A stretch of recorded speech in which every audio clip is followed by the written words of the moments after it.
Hello everyone, this is Fanfic Audiobook. Here you find original fan made audio stories. Pokémon. Why is your dream demon called Zhenyifa? Part 1. Miss Lorelei, don't touch there. Miss Cynthia, don't stop. Aunt Delia, you wouldn't want. He. Slurp tilde tilde ah. A young man with a handsome face, high brow ridges, and sharp, straight eyebrows in a crew cut was mumbling in his sleep while drooling. A bronze-skinned girl standing nearby, who had come to wake him up, looked at him with utter disgust. You lazy pig, Roy. Get up. The sun is already shining on your butt. The girl snatched the blanket off the young man and kicked at his rear, but he seemed to have anticipated it, rolling over to dodge and leaving her kicking at empty air. Seeing this, the girl stepped directly onto his rear. I know. Little black coal ball, I was digging holes all day yesterday and I'm exhausted. Please, just let me sleep a little longer tilde tilde. Disturbed from his good dream, Roy gave a perfunctory reply, turned over impatiently, and covered his head with his pillow, intending to continue his romantic encounter with the well-endowed Lorelei from his dream. But things did not go as planned. Phoebe, who is called Little Black Coalball, wasn't about to let Roy be so comfortable. She glanced at the haunter nearby, and it understood, transforming its appearance. Just when Roy thought Phoebe had left, a pair of small hands snatched away his pillow and forced his eyelids open. Appearing before him was a floating headless ghost, the smooth, severed surface of its neck even oozing blood. As if accustomed to this, Roy brushed Phoebe's hands away and yawned, knowing there was no chance to continue his dream with Lorelei. Sigh tilde tilde. Roy sighed and calmly sat up from a 2.5-meter long, dark purple, rhombus-shaped coffin lid, stretching his body. When he first arrived at Mt. Higher, Roy wasn't quite used to sleeping on a coffin lid, but after a while, he found it quite comfortable. Now, he couldn't even sleep without it. Is this what they call lying like a corpse, in reality? Phoebe was a little disappointed to see that Roy had no reaction to her prank. She had tried really hard to scare him, she had even scared herself while preparing it this time, yet it still hadn't fazed Roy. The headless ghost before Roy transformed back into a haunter, which extended its large red tongue and used lick, imbued with electric arcs, on Roy, instantly shocking him wide awake.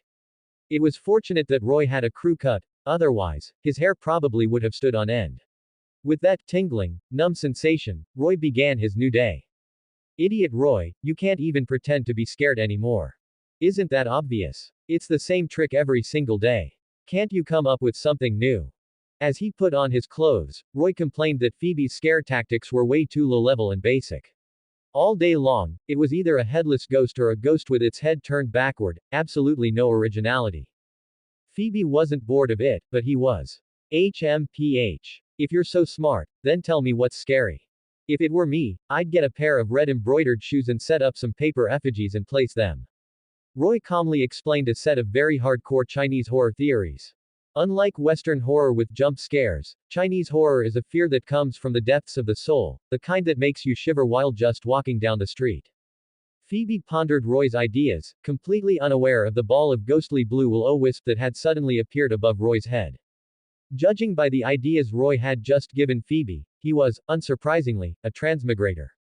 He had transmigrated here from Blue Star one day while staying up late for overtime.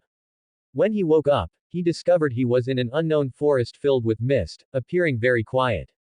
Suddenly, a large green caterpillar with a Y shape on its head lowered itself from a tree on a thread of silk, swaying in front of Roy.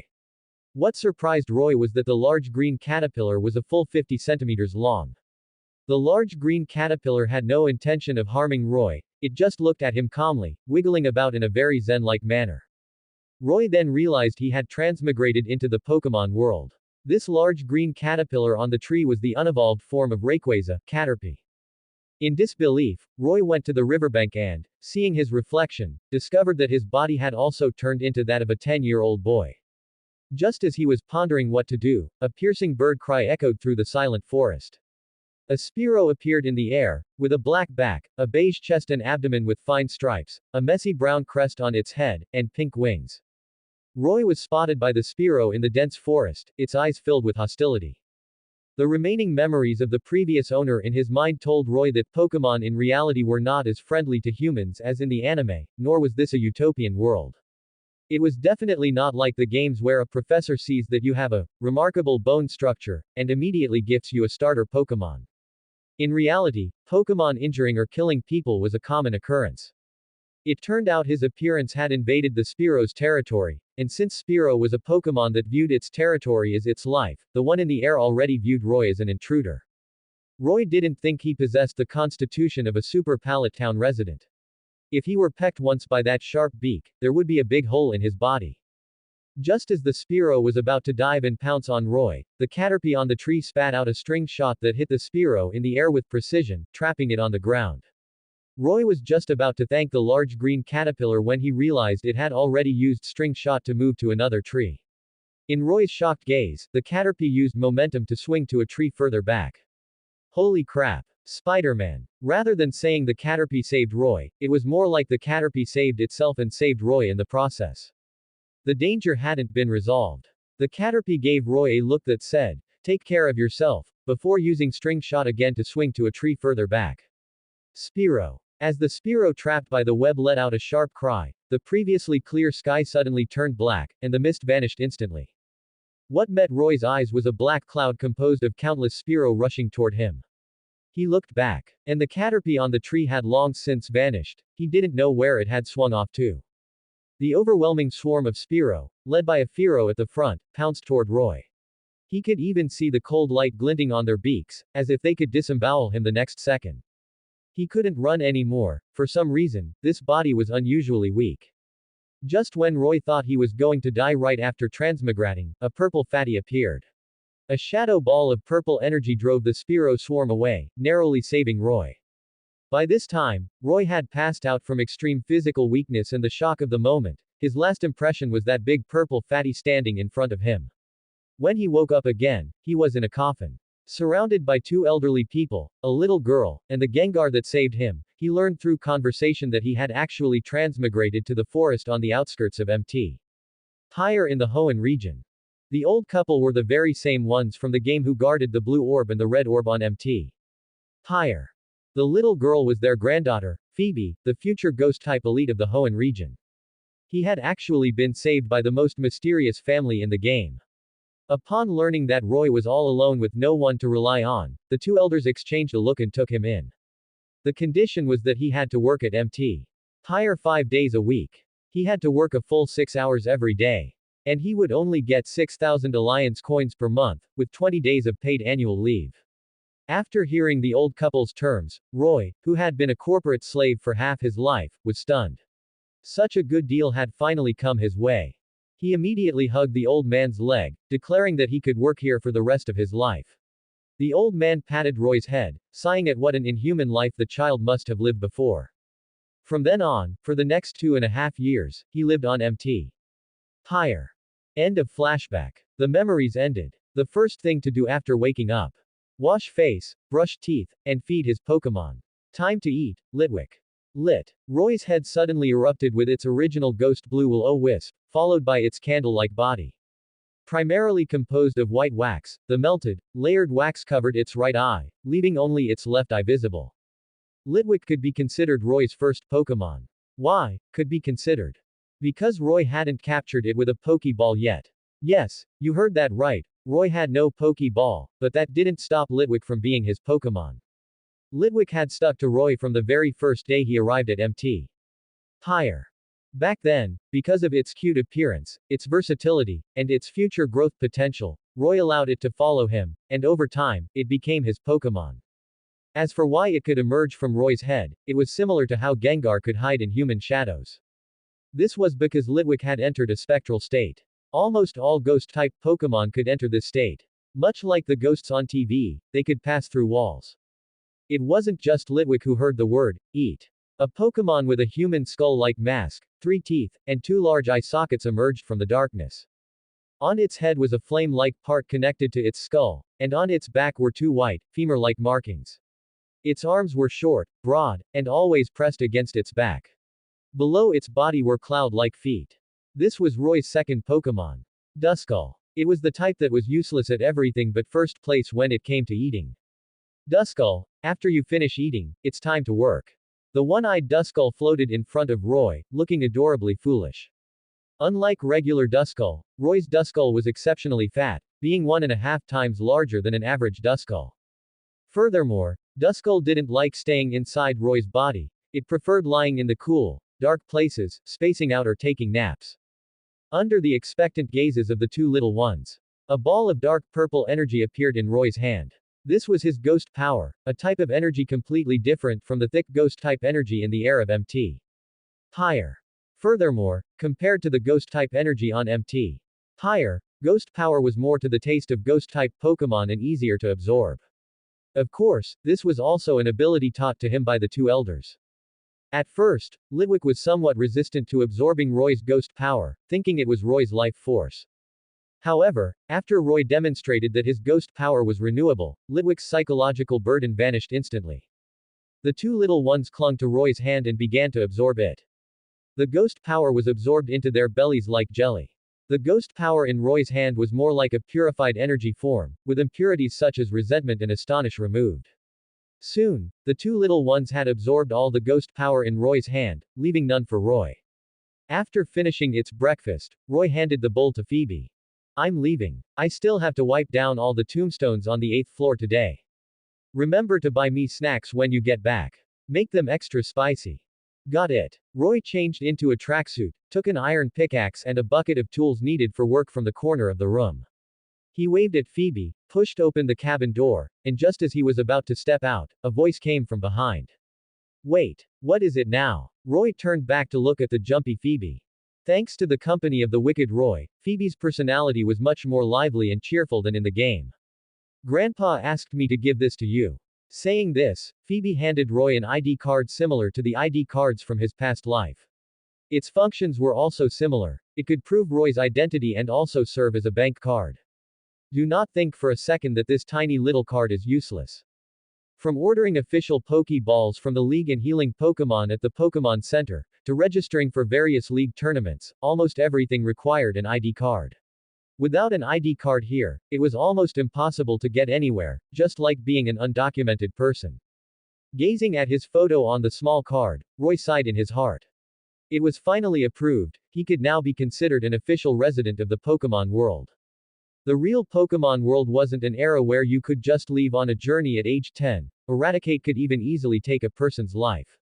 Just like Roy when he first transmigrated, if Gengar hadn't saved him, he might have died right in the jungle at the foot of MT. Higher, becoming the shortest-lived transmigrator. To prevent more people from dying in vain, the Hoenn League prohibited novices without a trainer qualification certificate from traveling at will. Of course, the enforcement was just a warning after being discovered, and sending you back to the address on your ID card. As for being caught the next time, no one had the time to care about you. It was also mandatory that one must be at least 10 years old to purchase Pokeballs. The Pokeballs sold in stores and by major companies were strictly regulated. Each Pokeball had its own serial number upon production and was registered by the Pokemon Center of the League. The League's standard Pokeballs could constrain Pokemon up to level 40 at most. Pokemon with higher levels would break out of the ball on their own. Ultra Balls could constrain Pokemon up to level 50, but the price was 5 times that of a standard Pokeball. Of course, the rules were rigid, but people were flexible. Some family members would choose Pokemon for their offspring from a young age to grow up with them. When they reached 10 years old, they could just go buy a Pokeball to capture them. The League turned a blind eye to this. As long as it wasn't too excessive, they would just pretend not to see it. After all, the League wasn't the only one that could make things like Pokeballs. The League's Pokeballs cost 500 Alliance coins. However, Pokeballs made by some private workshops that had mastered the crafting techniques only cost 50 Alliance coins, but the quality was uneven. Sometimes, as you walked, the Pokeball might suddenly explode, you never knew. However, if one wanted to participate in official tournaments held by the League, one must use Pokeballs with serial numbers registered by the League. This resulted in some trainers only getting their first Pokemon right before the start of the tournament. In reality, capturing Pokemon was completely different from the game. Wild Pokemon were independent individuals and all had their own thoughts. It wasn't the case that after you casually captured a wild Pokemon with a Pokeball, they would obediently listen to you. You needed to tame them. If not fully tamed, the captured Pokemon might even actively attack you. Some Pokémon would even escape from inferior Pokéballs. These things happened often. Like Roy's Duskull and Litwick, they hadn't been captured by Pokéballs yet, but they had already accepted Roy as their trainer. Even without Pokéballs, they would still listen to Roy. This was the real Pokémon world, unlike that certain moron in the Journeys series who threw Pokéballs the moment he saw a Pokémon. He even dared to throw Pokéballs at legendary Pokémon. The key was that the producers actually let him catch them. Since then, in Roy's eyes, Suicune could only sit at a table with dogs. Roy was different. Previously, because he didn't have an ID card, he couldn't purchase Pokéballs through normal channels. But now that his ID card had arrived, he had to get 2 Pokéballs for his Litwick and Duskull. Mount Higher is similar to locations like the Pokémon Tower in the Kanto region, the Lost Tower in the Sinnoh region, and the Celestial Tower in the Unova region. They are all places where the souls of deceased Pokémon are laid to rest. At the same time, it also attracts and gives birth to many ghost-type Pokémon. When Roy first arrived at Mt. Higher, he would often be startled by ghost-type Pokémon jumping out in his face. The rumors in reality about ghost-type Pokémon devouring a trainer's life force are actually not without foundation. As he interacted with them more, Roy discovered that ghost-type Pokémon also have their own thoughts. Sometimes, it is not their intention to scare you, rather, it is mostly to absorb the energy of fear to fill their stomachs. Furthermore, not all ghost-type Pokémon need to rely on fear energy and life force to survive. The ghost-type Pokémon at Mt. Higher can all absorb the rich ghost power. Just like Roy's Litwick, which actually relies on absorbing the life force, soul power, and fear energy of humans and Pokémon to keep the flame on its head burning. Now, by absorbing the ghost power that Roy has purified, it can also keep the flame on its head burning brightly. However, there seems to be a mysterious code among ghost-type Pokémon. If they can absorb fear energy, they will not absorb soul power or life force. Compared to those wild Pokémon that can take your life at any moment, this is actually safer. After all, fear energy is a sustainable source of absorption as long as they just scare a human or Pokémon, whereas once a human's life force is absorbed, they are completely done for. This allows ghost-type Pokémon to achieve a symbiotic relationship, otherwise, they would have long ago attracted strong humans to exterminate them.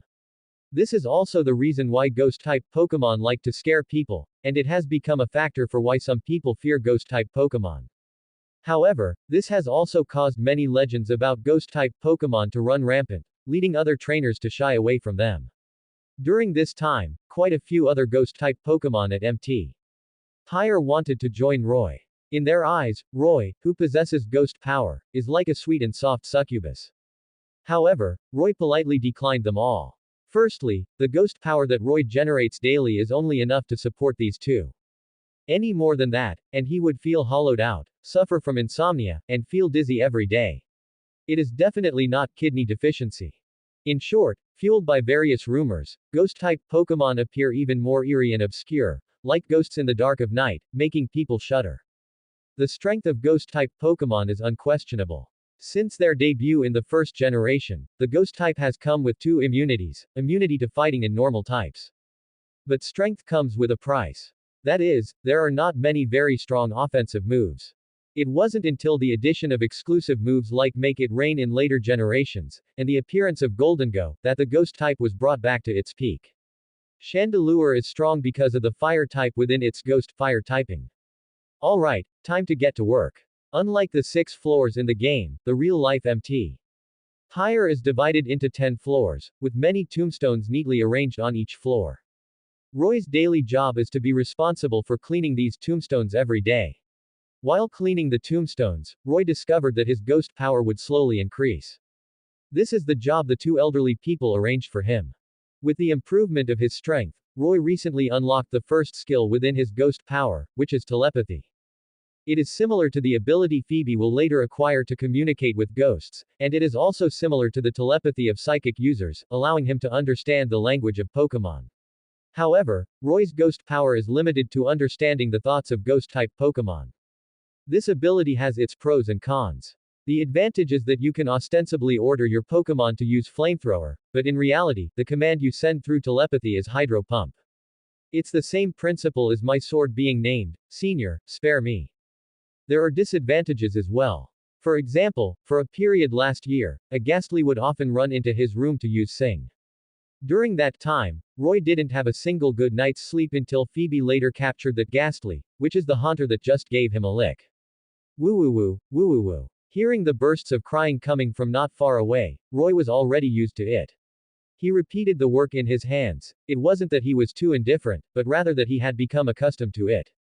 Every day, quite a few trainers come to visit or bring their departed Pokémon here to lay them to rest. Every time this happens, it is time for Roy to make money. Although it sounds like making money from the dead. Roy has no choice. This involves Roy's other side job, a professional gravedigger. As a ghost-type trainer, in everyone's eyes, Roy is no different from the charlatans who performed shamanistic rituals in his past life, and they all keep a respectful distance from him. Roy helps Pokémon trainers bury their Pokémon, charging only 1,000 Alliance coins per Pokémon. It is an honest price, just enough to earn some money for the manual labor. During this time, Roy also suggested his ideas to the two elderly people, such as arranging a specific job to increase the income of MT. Hire. For example, having 4 ghosts carry the coffin, or letting ghost-type Pokémon carry the coffin. If the Gengars at MT. Hire carried it together, then it would be impossible for MT. Hire not to become famous. However, the proposal was ultimately vetoed by the two elderly people, with the reason being that MT. Hire is only responsible for laying the souls of deceased Pokémon to rest and does not need to be so flashy. The suit Roy had worked hard to prepare didn't come in handy either. After wiping the last tombstone on the 8th floor, Roy had finished his work for the day. Counting the 2,000 Alliance coins in tips he had just earned from helping dig the pits, Roy felt that the air on the way down the mountain was sweet. On the way down the mountain, Roy enthusiastically greeted a pale man with dry lips, but the man merely glanced at Roy, nodded, and continued with his own business. The man was not a ghost-type Pokémon trainer. His name was Tengchao, and he was formerly a prosecutor for the League. The reason he wanted to become a ghost-type trainer was that his Houndoom had sacrificed itself during a case involving a black market poaching ring. To escape, those desperate criminals released over a dozen Fortress to use self-destruct simultaneously. To protect him, Houndoom had used Protect in front of him, creating an energy shield. At the last moment, Houndoom jumped out of the energy shield, blocked in front of it, and took the full force of the skills with its own body. Tengchao survived, but the right side of his face was disfigured. Houndoom's judgment had been correct, as the energy shield it created was completely shattered by the dozen-plus self-destructs. If it hadn't jumped out to block the vast majority of the energy, they likely would have all perished in the chain of explosions.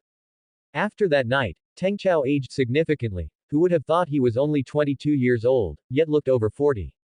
He heard that by becoming a ghost-type trainer, one could commune with spirits, so to see the soul of his Houndoom again, he chose to come to MT. Hire to cultivate. All in all, he was a pitiful person. Roy was truly worried that Tengchao might just drop dead here one day, not because Roy was kind-hearted or particularly worried about him, but mainly because burying people was too much trouble. Mount. Hire only handled the burials of Pokémon, not humans. To bury him, one would have to take him down the mountain, dig a hole, fill it with dirt, and count 1, 2, 3, 4, 5. Most importantly, Tyson didn't look like a wealthy person either. He probably couldn't even pay half price. It was such a hassle. Roy counted the stack of Alliance coins in his hand. This was his income for the day. 100 Alliance coins to buy snacks for Phoebe, 200 Alliance coins to buy tobacco for the old man, and the old lady needs some yarn to knit a hat for Gengar. I really don't know why a ghost needs to wear a hat. 1,000 Alliance coins to buy 2 Pokeballs, and the remaining 700 Alliance coins I'll save up for my marriage fund. After all, if Phoebe and the old couple at MT. Hire existed in the real world, then Cynthia, Lorelei, should also exist. Calculating the age, he should be about the same age as them. Which one should he pick? Forget it. First, I'll win over the busty Lorelei, then Elisa with legs longer than her life, and after that. Just thinking about it is wonderful. Today is a good day, everything I wish for can come true. Roy hummed a cheerful tune, which seemed exceptionally eerie in the quiet of MT. Hire. Some people who came to pay their respects dodged Roy. Roy didn't mind, after all, because the impression of ghost-type Pokémon was so deeply ingrained in people's minds. The fact that their trainers were unpopular wasn't something that had happened in just a year or two. He was already used to it. Roy stopped his pace as a woman wearing black robes, with confused eyes and holding a red crystal ball, blocked the path down the mountain. The woman's name was Hinoka, who was often found as a hex maniac in the games. The reason Roy could remember her among the thousands of NPCs across so many generations of anime and games was because she was the only roadside NPC character in Pokémon to have had various series of doujinshi published about her. This resulted in Roy feeling embarrassed to look at her every time. Fortunately, the Hex Maniac didn't say much. She knew Roy was from the mountain, so she moved to the left and cleared the path. After Roy left, Hinoka came to the spot where Roy had just walked by, greedily absorbing the aura Roy had left behind. This was something Roy was unaware of. He always felt that Hinoka was deliberately blocking him, and then moving aside when he got close. Ghost-type trainers indeed had many habits that people didn't understand, but they were real, not like in the games where they stood there from morning to night without moving just to challenge you. In reality, they couldn't be bothered to pay attention to you, and might even deliberately avoid you, especially ghost-type trainers. But fortunately, the Pokémon had no strange views regarding Roy. Arriving at the foot of the mountain, Roy came to a large tree. Hello, Rayquaza, still haven't evolved today. Roy enthusiastically greeted the Caterpie on the tree that had once helped him use String Shot to trap a Spearow. The Caterpie, which Roy had named Rayquaza, spat out silk and dangled down from the tree. It made a hissing sound to greet Roy. Today is the same as usual. If you can use String Shot to trap Litwick, I'll buy you berries to eat. The Caterpie was already prepared. Today, Lord Caterpie was going to eat 10 berries. It said so. Litwick jumped off Roy's shoulder. This was almost his daily, unwavering training. After Roy shouted, "Start!" Caterpie aimed toward Litwick and spat out spider silk. Litwick continuously dodged Caterpie's String Shot. And Caterpie, tempted by the berries, worked twice as hard to use String Shot. In its eyes, Litwick had turned into a moving berry, just waiting for its spider silk to hook it. This was Roy's training for Litwick, during which Litwick could not use any moves and had to rely entirely on its movement. Just like the godly move, dodge, often used by Ash in the anime. Litwick twisted its waxy waist, constantly dodging Caterpie's moves. From time to time, it would stop and make a face at Caterpie to provoke it. Litwick's behavior successfully provoked Caterpie, not for the berries, but for the principle of the matter. Today it had to trap Litwick no matter what. However, the more anxious it got, the worse the results were. Caterpie's String Shot gradually went off course, and its accuracy dropped significantly. Roy's positioning for Litwick in the future was as a cannon. After evolving into Chandelure, its special attack reached 145 points, not to mention that Chandelure also gained a Mega Evolution in auras. After having Mega Evolution, the base stat for special attack skyrocketed to 175, and its speed reached 90. Although it wasn't among the fastest, it was only 2 points less than Mega Garchomp. Completely transforming into a mobile cannon. Today's training ended, and Litwick had perfectly dodged all of Caterpie's webs. Compared to Litwick's happiness, Caterpie's mood was somewhat dejected. Roy patted Caterpie on the head and said, "Don't be dejected. When I come back, I'll buy you a citrus berry." Once Roy promised that he would still bring it berries to eat when he returned, Caterpie's mood immediately brightened, and it wiggled its body to see Roy off. That's right, the joy of being a bug is very simple. All it takes is one berry to secure its happiness for the whole day. Roy followed the only path at the foot of the mountain to a small town not far outside Mt. Higher. Because this place was tainted by the ghost-type aura of Mt. Higher, it was rarely visited, and usually, only some elderly people lived there. It was basically a lawless zone. There were some small gangs locally, but they couldn't be considered organized crime. At best, just a few thugs hanging out together. They didn't dare to come to Mt. Higher to cause trouble. Roy didn't even need to intervene, as the ghost-type Pokémon at the foot of the mountain were constantly waiting for this delivered feast. The kinder ones might just scare them to absorb their feelings of fear, while the worse ones would directly drain their life energy. By then, they wouldn't even know how they died. We're here, let's go buy 2 Pokeballs. Litwick. Lit. The building in front of them wasn't much different from the Pokémon Mart in the League games. The entrance was marked by a huge blue Pokeball. It was also the only official League institution within 100 kilometers of Mt. Higher. League store. It sold various Pokémon supplies, such as Pokeballs, Pokeblocks, Pokémon training equipment, Pokémon perfume, potions. Because the population was insufficient, there was no Pokémon Center. League Police Station, or other professional league centers in the area around Mt. Higher. Sister Yako. Roy pushed the door open and leaned his upper body against the front desk of the Pokémon store. He skillfully greeted the female clerk at the front desk, who had her hair tied in a high ponytail and had fair skin with a few freckles, while simultaneously teasing the pink, star-shaped Pokémon beside her. The league store was under the management of the league. As the store manager, Yako's position was equivalent to a grassroots civil servant of the league, enjoying various league benefits. Who would have thought? There are civil service exams in another world too. Cleffa, have you missed me lately? Cleffa. Cleffa waved its little hand, indicating that it hadn't missed him at all. Roy didn't care whether it missed him or not. He picked up Cleffa and started cuddling it. The more Roy cuddled it, the more addicted he became to Cleffa's soft touch. He was certain that this must be a Cleffa with the cute charm ability, otherwise, why would he feel so addicted every time he cuddled it? Cleffa struggled vigorously and finally managed to break free from Roy's wandering hands. It angrily accused Roy to Yako of the atrocities he had just committed against it. But in Roy's eyes, Cleffa's angry expression was just it trying to charm him, inviting him to do it again. You invited me yourself, so don't blame me. After another round of playing around, until Cleffa hit Roy with a double slap, forcing Roy to put Cleffa down, it barely managed to escape Roy's wandering hands. Detestable human. Every time he came, he messed up its carefully styled hair. Cleffa skillfully jumped down from the front desk, opened a drawer, took out a comb and a mirror, and began to tidy up its curls in front of the mirror. Roy, with empty hands, felt a wave of regret. It seemed he was only popular among ghost-type Pokémon. The female clerk, Yako, covered her slightly upturned mouth while watching the friendly interaction between Roy and her Cleffa. Usually, the fearless Cleffa was only afraid of Roy coming to cuddle it. Roy discovered that humans in the Pokémon world were generally very good-looking, especially the girls.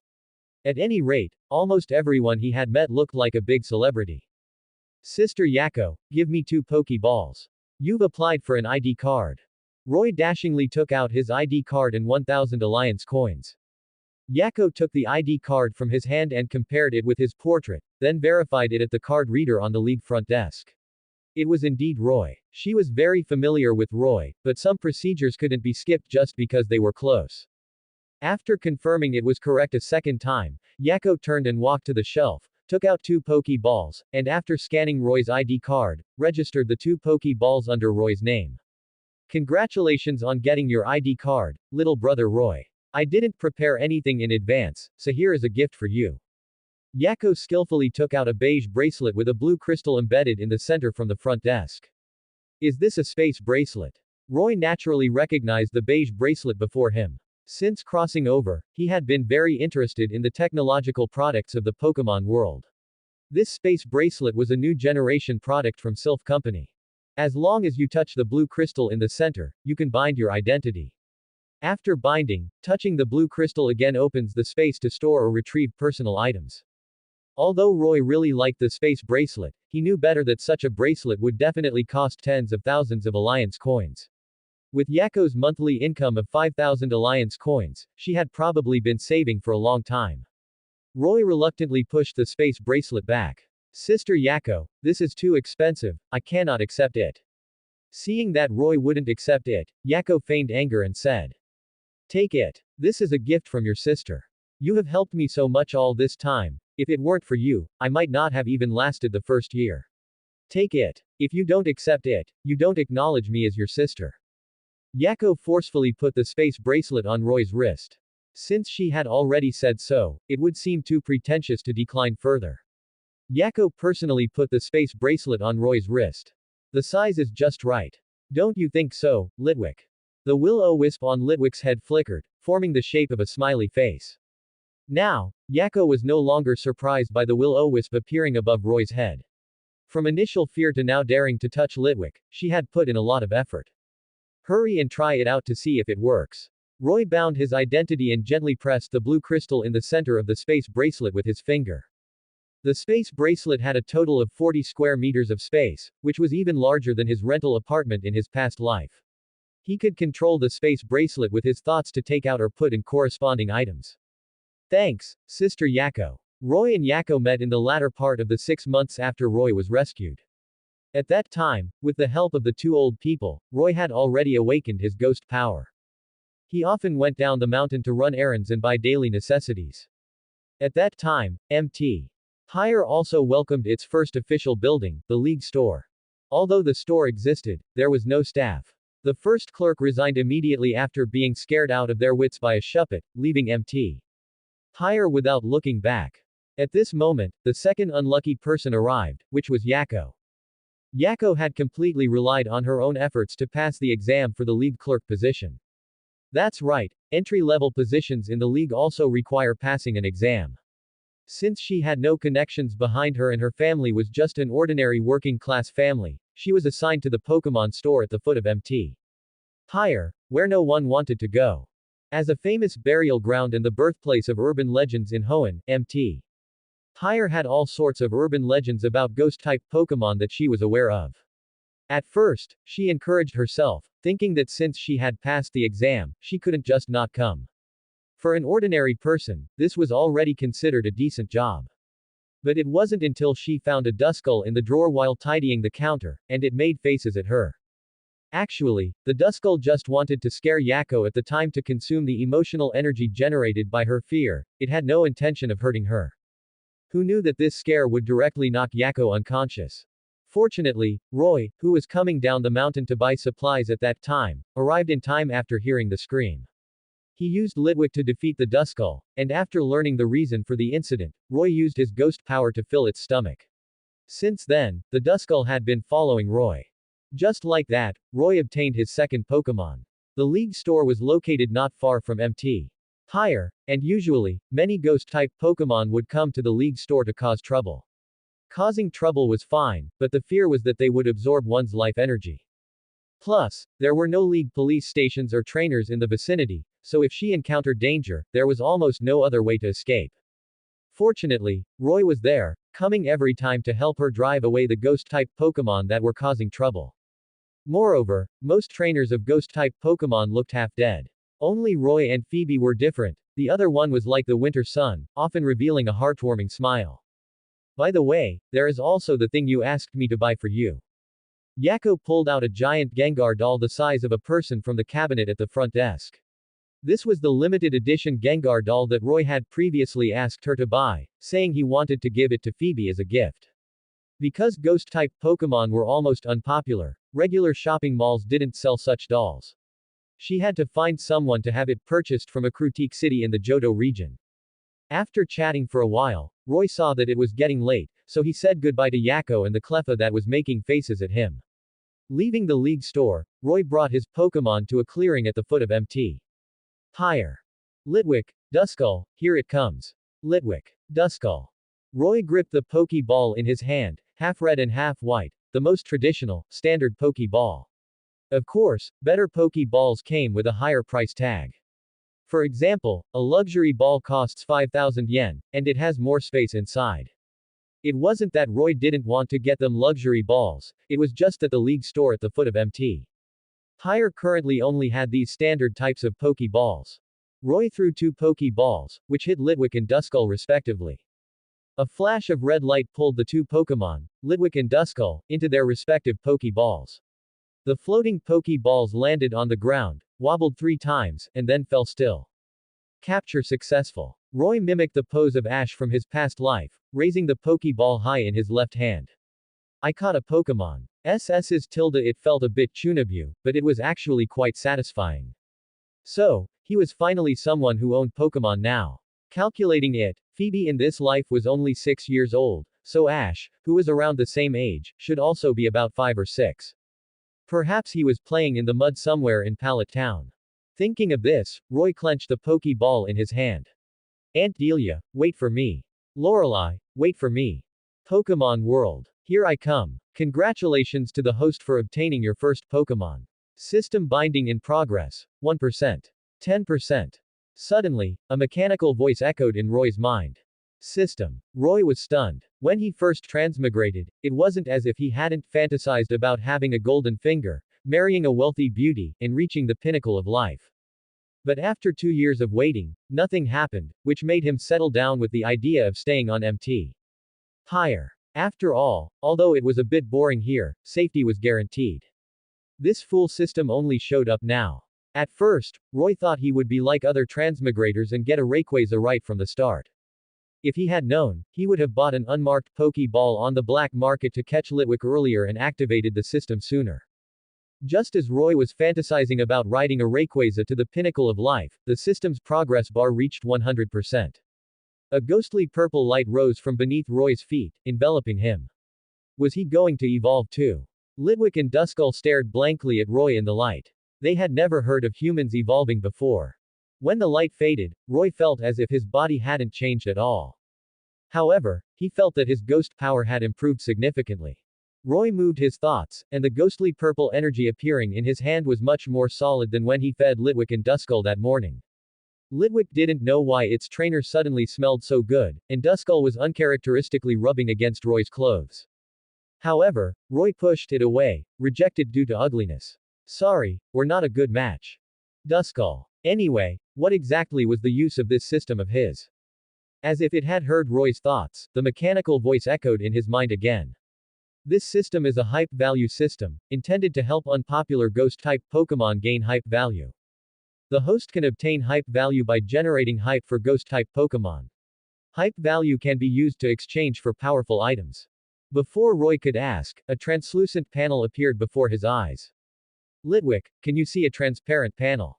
The flame on Litwick's head swayed, indicating it couldn't see it. After observing Litwick and Duskull's reactions, it seemed only he could see this panel. Host. Roy. Ability. Extreme Ghost Force Beginner LV.1 upgrade requires 20,000 hype value. Pokémon. 2. Eye of Inspection Store locked, unlocks after 500 popularity.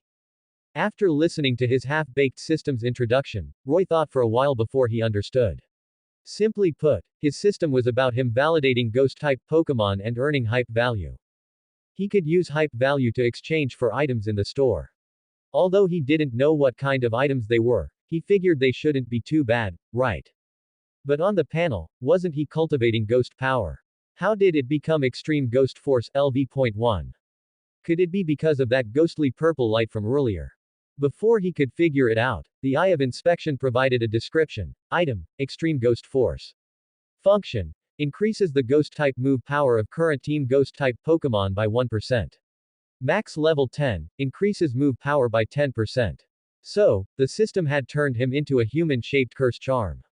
It took 20,000 hype value to level up once, so that meant he needed 200,000 hype value to reach level 10. The system's mechanical voice rang out again. For every level of extreme ghost force gained, the required hype value doubles. Following the system's claim that the required hype value doubles for each level, Roy did a quick calculation. His extreme ghost force level 1 required 20,000 hype value, and every subsequent unlock would double. By the time he reached level 9 to level 10, he would need 10.24 million hype value. SS's tilde Roy gasped. 10.24 million hype value. After calculating it all, it seemed like an impossible amount of hype value to achieve.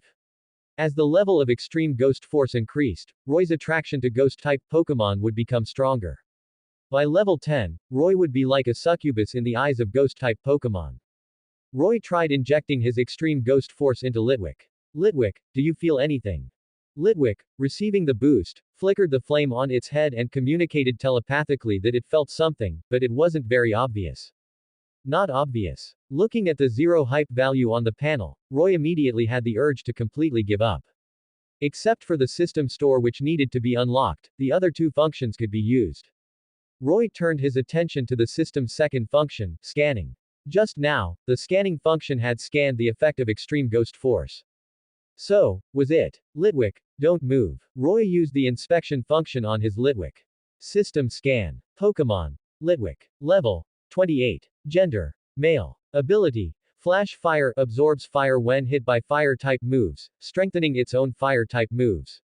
Moves. Clear Smog, Ember, Astonish, Minimize, Confuse Ray, Hex, Will-O-Wisp, Fire Spin, Nightshade. Held item. None. Egg moves. Heat Wave, Acid Armor, Attract. IVs. 20. TM Tutor moves. None. As expected, the system could also inspect Pokémon information.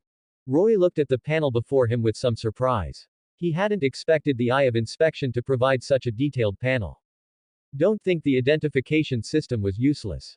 Although it couldn't provide immediate combat power, it was likely the most useful thing in Roy's system at this stage. His Litwick really did have the flash fire ability. Roy had experimented with Litwick's ability a year ago. First, Litwick had a total of 3 abilities: Flame Body, Flash Fire, and the hidden ability Infiltrator. It was a pity it originally also had Shadow Tag, but it was nerfed by the developers because it was too strong. Flame Body was the first ability Roy ruled out, otherwise, Roy couldn't have let Litwick stay on his shoulder. There were almost no Fire-type Pokémon around MT. Higher, so there was simply no opportunity to test the Flash Fire ability. However, Roy had tested it on the substitute of a Gengar that had saved his life before. It couldn't pass through the substitute to hit the main body, so Roy quickly confirmed that his Litwick had the Flash Fire ability. Although it wasn't the hidden ability, it was even more useful than the hidden ability. Flash Fire was equivalent to an enhanced fire immunity. Calculating it this way, his Litwick was equivalent to having 3 immune attributes. Furthermore, the fire type had always been a very popular offensive type from the first generation until now, so having an extra fire immunity was a good thing. Roy turned his gaze to his other Pokémon, Duskull. System Scan. Pokémon. Duskull. Level. 28. Gender. Male. Ability. Levitate, floats above the ground, making it immune to ground-type moves. Moves. Glare, Astonish, Disable, Shadow Sneak, Confuse Ray, Nightshade, Payback, Will-O-Wisp, Mean Look. Held item. None. Egg moves. Pain Split, Memento. Individual values IVs 19. TM Tutor moves. None. Levitate ability. Roy hadn't specifically tested Duskull's ability, but Levitate was a decent ability that granted immunity to ground-type moves. However, after Duskull evolved into Dusclops, the Levitate ability would be lost and replaced by Pressure. Could it be that the bandages are too heavy and crushed the Levitate ability? It had to be said that the system scan function was much more useful than the League's Pokédex. Roy had previously seen an old version of the Pokédex from Yakko. That old Pokédex could only detect a Pokémon's approximate level and its type. As for other details like potential or egg moves, they weren't things the Pokédex could detect. As the old saying goes, know yourself and know your enemy, and you can ambush them to death. Not to mention that his system could also detect a Pokémon's potential. Generally, if one wanted to understand a Pokémon's potential, they would need to go to a Pokémon Center or major nursery to undergo specialized testing using machines specifically developed for potential assessment. A problem that would arise during this process was whether one's Pokémon's information would be leaked, especially before participating in various competitions. If the Pokémon's information were leaked to an opponent in advance, the entire match could be countered to death by them. Although confidentiality agreements were signed before the assessment, how could one guarantee that the other party would actually abide by them? Therefore, there was another relatively simple theory for assessing Pokémon potential. That is, the more egg moves a Pokémon has, the stronger its talent, although this theory sounded a bit childish. It was first proposed by a Pokémon researcher from Celadon University in the Kanto region, and that researcher's name was Elm. He was a student of Professor Oak and would become a professor in the Johto region in the future. The theory he proposed was indeed supported by data. Summary. Apart from the first ability, Extreme Ghost Force, which could add some combat power, the rest, the system shop and assessment functions, were basically auxiliary features. His auxiliary features were very practical. They could help him detect a Pokémon's potential, understand the moves and potential of an opponent's Pokémon, and even help him pick up bargains.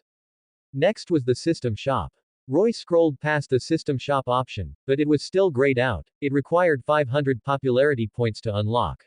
Where was he supposed to earn these 500 popularity points? However, Roy discovered another progress bar below the system shop. Pokémon World Ghost Type Total Popularity, 0.1%. Was the system trying to get me to change the entire world's perception of Ghost-type Pokémon? This time, the mechanical voice did not sound again, as if it had tacitly acknowledged Roy's thought.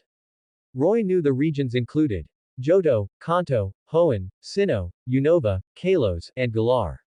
As for the Alola League, it didn't seem to have been established yet. It was still jointly governed by the island Kahunas and the Alolan royal family. Below the main progress bar, 10 blind boxes were arranged, and there was a blind box waiting to be opened every 10 percentage points, totaling 10. Roy clicked on the blind box at the 0% mark, and a brilliant golden light shone out from it.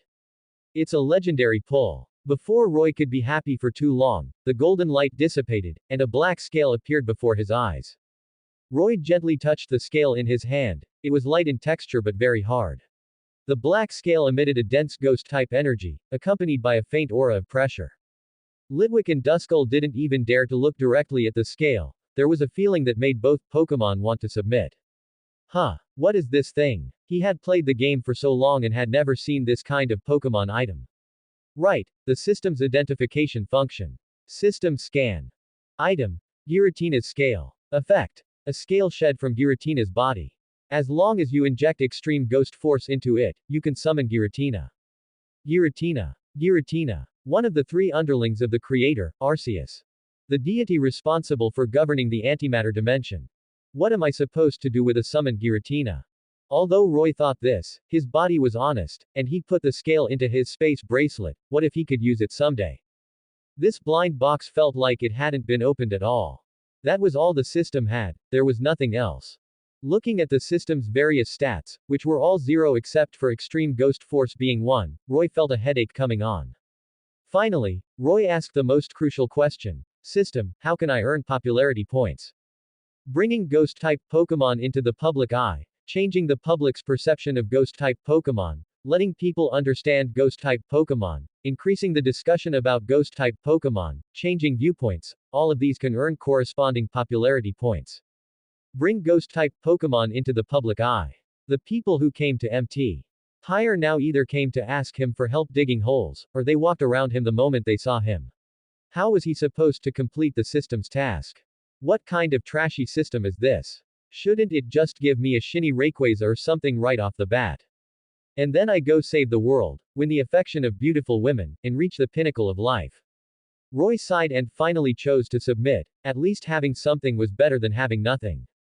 But then he thought about how Yakko had only dared to touch Litwick after having been in contact with them for so long, and with him right there, the system's tasks certainly wouldn't be easy to complete. The road ahead is long and arduous. Seeing that it was getting late, Roy decided to take the groceries and snacks he had bought up the mountain first.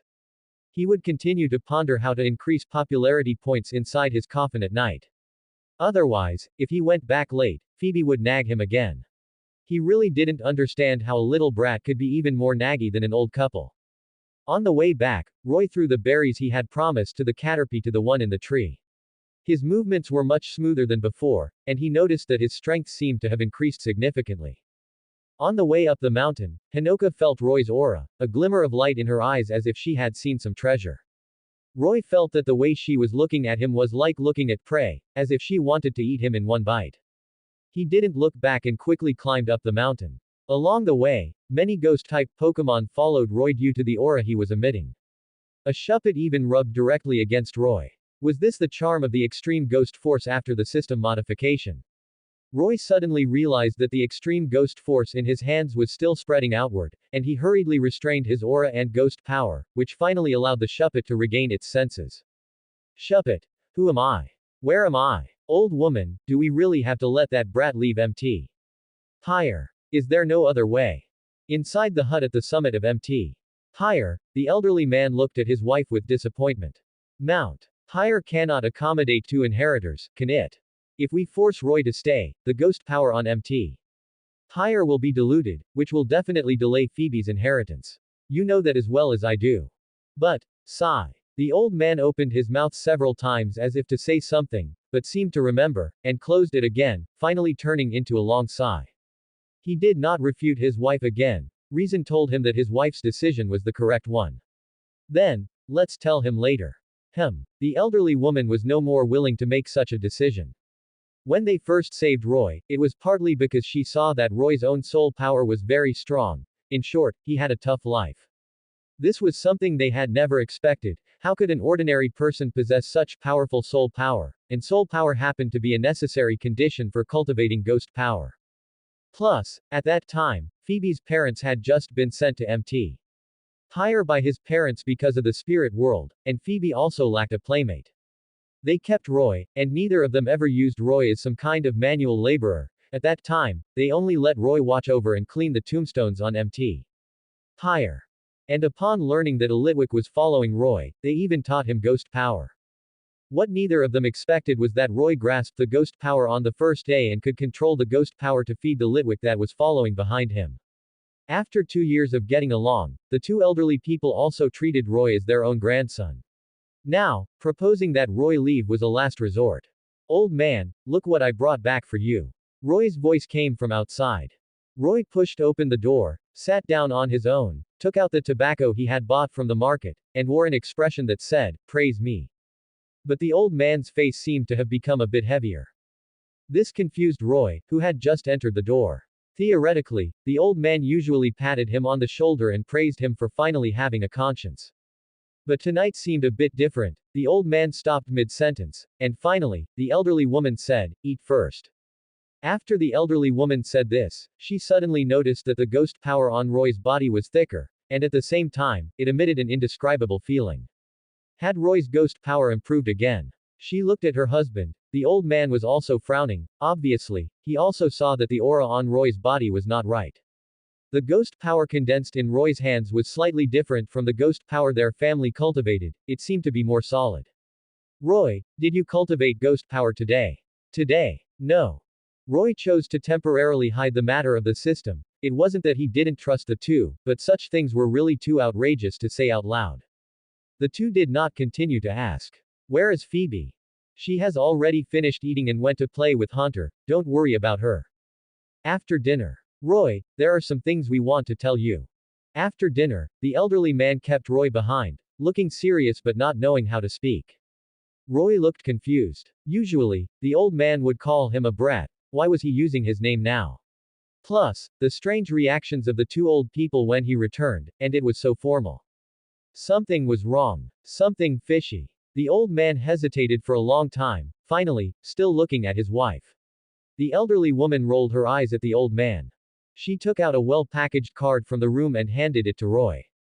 An admission letter. Roy took the hard card handed over by the elderly woman. Printed on it was a picture of a European-style academy building and a gate made of huge marble, which looked very imposing.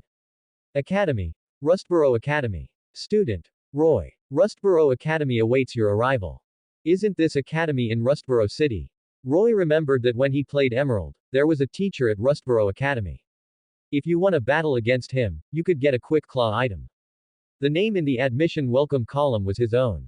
Wasn't he doing just fine at MT? Higher. Why did they suddenly want him to go to school? Roy, do you know the history of MT? Higher. Roy looked at the elderly woman in confusion, not understanding why she was talking about this.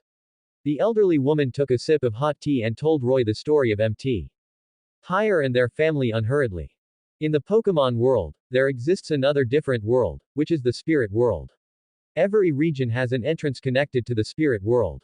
And MT. Higher is the entrance connecting the Hoenn region and the spirit world, which is also the reason why the ghost-type energy on MT. Higher is abundant. Their family has guarded the entrance of MT. Higher for generations. 2 years ago, Phoebe's parents discovered that the gate to the spirit world would open from time to time, often releasing some wronged spirits to harm the human world. To find out the truth, the two left Phoebe to them and entered the spirit world on their own, never to come out again. The elderly woman knew that Roy was mature, so she directly stated the truth, the inheritor of MT. Higher is Phoebe, and she is the successor of their family. At first, it was also strange that Roy could cultivate ghost power. At that time, Phoebe was only 5 years old and could not cultivate ghost power, so Roy was able to rely on the rich ghost-type energy of MT.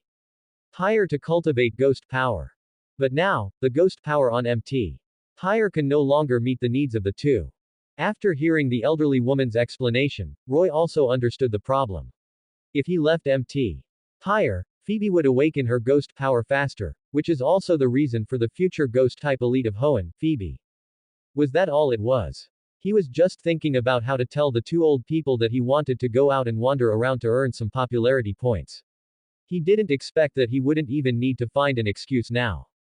Roy had actually long thought that there would be a day of parting, but he hadn't expected it to come so soon. When he practiced ghost power, he could even feel the ghost power that should have been in Phoebe's body being attracted to him.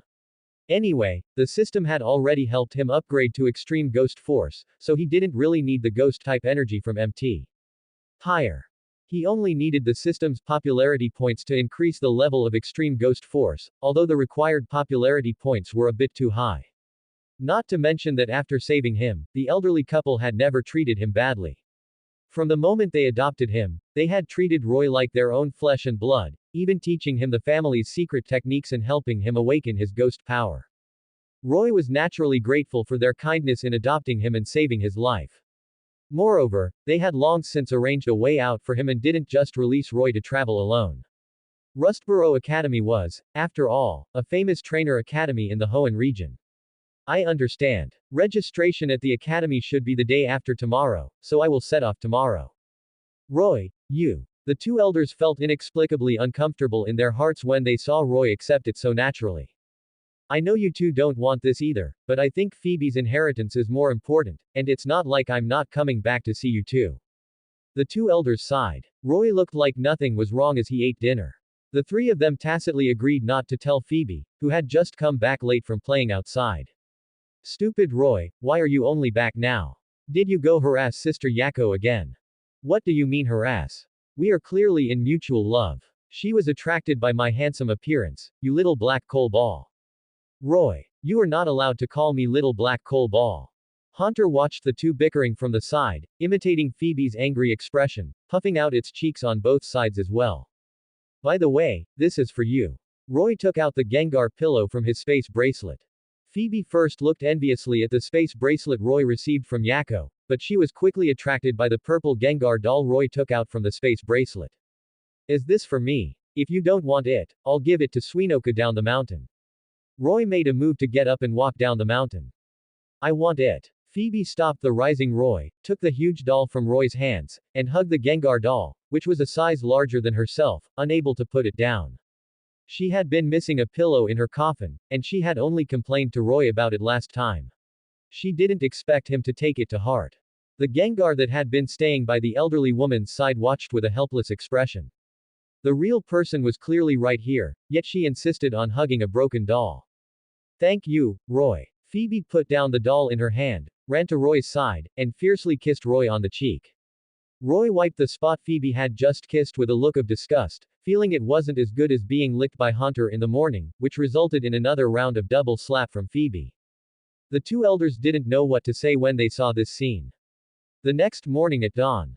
Before dawn, Roy had already packed his luggage.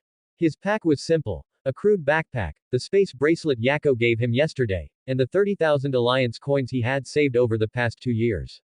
Litwick. The little candle head standing on Roy's shoulder rubbed against Roy's cheek with the small ghost blue flame on its head. It wasn't hot at all, a bit like a cat rubbing against him. Yeah, I already said it yesterday. I'm afraid if I tell Phoebe, she will sigh. Roy was not a person who liked parting, especially since he had developed feelings for the two elders at MT. Hire and Phoebe. In the end, he decided to leave alone. Since he had decided to go, he shouldn't hesitate, otherwise, the longer he dragged it out, the more uncomfortable he would feel in his heart. We also have our own paths to take, don't we? Litwick. Compared to Litwick, Duskull seemed a bit heartless. After absorbing Roy's ghost power, it hid in the Pokeball and went to sleep. Roy bowed deeply to the gate on the mountain, and it took 2 minutes before he slowly got up and went down the mountain. He had understood from the beginning that the two elders never owed him anything. Back then, they could have let him be pecked to death by the flock of Spearow in the jungle, but they didn't do that, and even helped him awaken his ghost power. Just as Roy had taken one step down the mountain, a large, fat, purple Gengar appeared before Roy's eyes. This was the Gengar that had saved him back then, and it was also the elderly woman's Pokémon. Gengar. Gengar was also reluctant to see Roy leave. Previously, Roy often asked it for help training Litwick. It couldn't be bothered with such trivial matters, but Roy was too persistent, bringing Phoebe to follow behind its butt all day long. It was so entangled that it had no choice but to hide in the shadows. Today, the two elders specifically sent it to see Roy off. After stopping Roy, Gengar took out a black transparent stone and a black paper charm from its abyss-like mouth. Item. Spell tag perfect. Function. The ghost-type moves of the Pokémon holding this item have their power increased by 10%. Item. Dusk Stone Perfect. Function. A magical stone that allows certain specific Pokémon to evolve, with an appearance as pitch black as the night. It was actually a dusk stone and a spell tag, and the quality was even perfect. Pokémon items were also divided by quality: low grade, mid grade, high grade, and perfect, which was above high grade. The quality of an evolution stone could even affect the aptitude of the Pokémon that needed an evolution stone to evolve. A Pokémon's aptitude could also be improved through external means. Both of these items were things that Roy's two Pokémon currently needed. He hadn't learned the specific prices of these two things, but judging from the current scarcity of dusk stones on the market, the price was far higher than leaf stones, fire stones, and other evolution stones of the same quality. Only the shiny stone could compete with it in price. This Gengar patted Roy's shoulder in a human-like manner, stuffed both items into Roy's hands, and hugged Roy's shoulder, communicating through telepathy that young people should look forward, and it would wait for Roy to return to MT. Higher to see it. Gengar understood its master's emotions. The two elders letting it come to see Roy off was also because they didn't want to witness the scene of parting. Roy didn't stand on ceremony, put away the two items in Gengar's hands, and would repay the two elders after his strength improved. Thank you, Gengar. Gengar. Taking advantage of Gengar turning around, Roy used the system's eye of inspection to scan Gengar. System scan. Pokémon. Gengar. Level. 84, high-grade elite. Gender. Male. Ability. Cursed body. When attacked, it sometimes puts the opponent's move into a disable state. Moves. Mean Look, Lick, Hypnosis, Spite, Curse, Hex, Nightshade, Payback, Sucker Punch, Dark Pulse, Shadow Ball, Destiny Bond, Dream Eater. Held item. Spell tag. Egg moves. Toxic, Haze, Perish Song. IVs. 24. TM Move Tutor. Nasty Plot, Energy Ball, Focus Blast, Protect. Roy had previously guessed that Gengar's level had already reached the elite level, but back then he didn't have a system, so he was just blindly guessing. Now that he knew Gengar's true level, Roy couldn't help but be surprised. An 82nd level, high-tier elite Gengar, it was truly worthy of being the elderly woman's Pokémon. As for the frail old people described in the game who guarded the two orbs. Don't joke around. Could the people capable of guarding the red orb and blue orb that awakened Groudon and Kyogre possibly be weak? When leaving, Roy went to find Yakko again and stated that from now on, Phoebe would come to help Yakko drive away those ghost-type Pokémon that came to cause trouble, while he himself was going to Rustboro City to attend school. Although Yakko was reluctant to see him go, she knew that Roy going to Rustboro Academy was definitely not a bad thing. Within the academy, Roy could learn more and see more people and things. Before his departure, Yakko, worried that Roy, being a boy, wouldn't have prepared everything he needed, stuffed several bottles of general-purpose potion and energy bars that could replenish a large amount of energy in a short time into Roy's space bracelet. Of course, stealing from the funds was impossible. These were all bought with Yakko's own money. Goodbye, Sister Yakko. Watching Roy's departing back, Cleffa, who had originally thought she would be very happy, couldn't feel happy at all at this moment. Originally, she should have been very happy that Roy was leaving, but without Roy's harassment, it felt like something was missing. Inside the cottage on the mountain, the elderly woman seemed to sense Roy's departure and sighed in her heart, but she knew it was time for Roy to leave. Everyone has left, so stop sighing. Think about how to explain this to that girl, Phoebe. Although Phoebe claimed every day that she hated Roy, she would eat all the snacks Roy bought clean, leaving nothing behind. Ever since her parents went to the spirit world and never returned, leaving Phoebe with them, it was also since Roy's arrival that Phoebe had become much more cheerful, with countless smiles appearing on her face.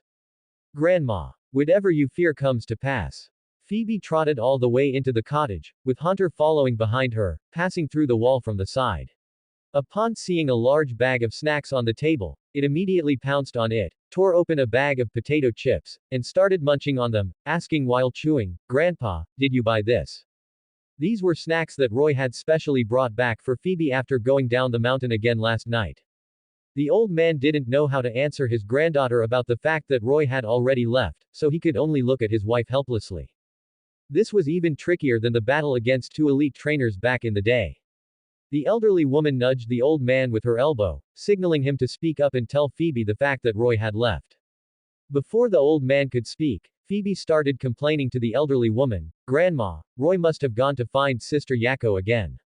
This time when I went to see him in the morning, he wasn't there, and he actually didn't come home for the night. You must scold him properly. No. You must give him a good beating." After saying this, Phoebe raised her little fist and punched the air, and Hunter also imitated Phoebe, throwing a set of clumsy punches. Grandpa has something to tell you, which is. The matter was already a settled fact. The old man told Phoebe that Roy had already left MT. Tyre and was heading to Rustboro Academy. Hearing that Roy had actually left MT. Tyre, Phoebe stood there dumbfounded for a moment, not knowing what to do.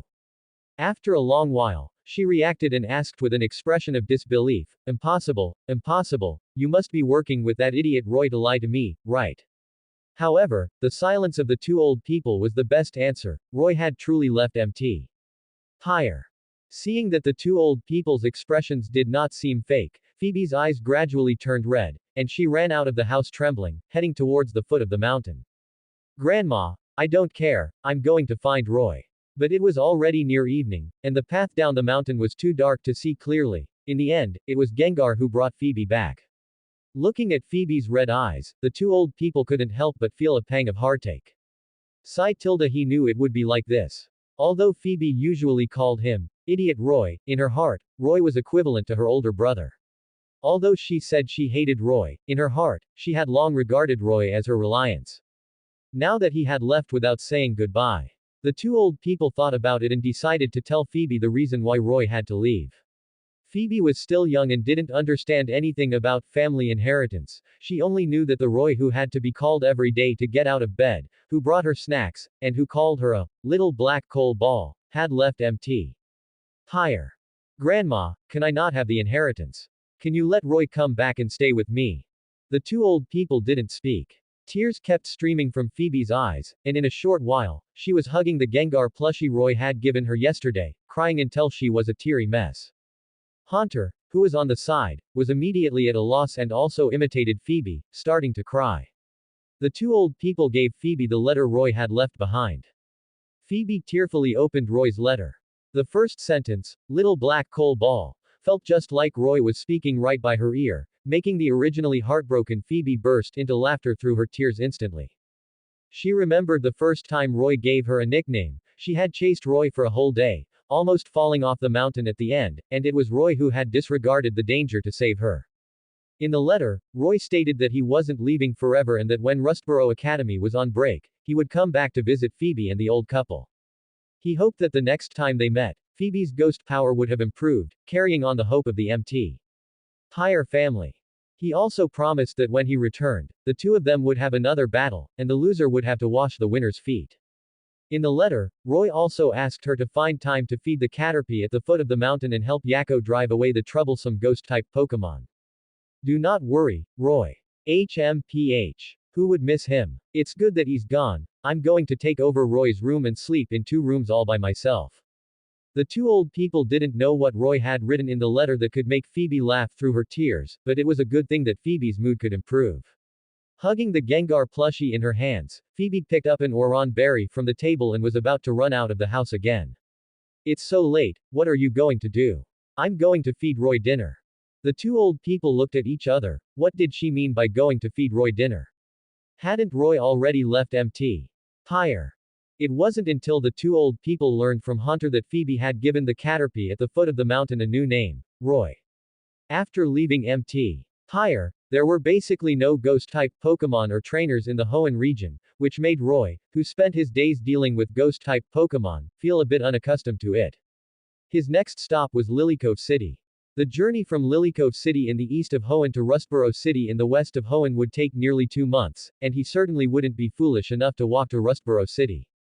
He was due to report to the academy the day after tomorrow, not next year. If he just walked there like that, he wouldn't even reach Rustboro City by next month.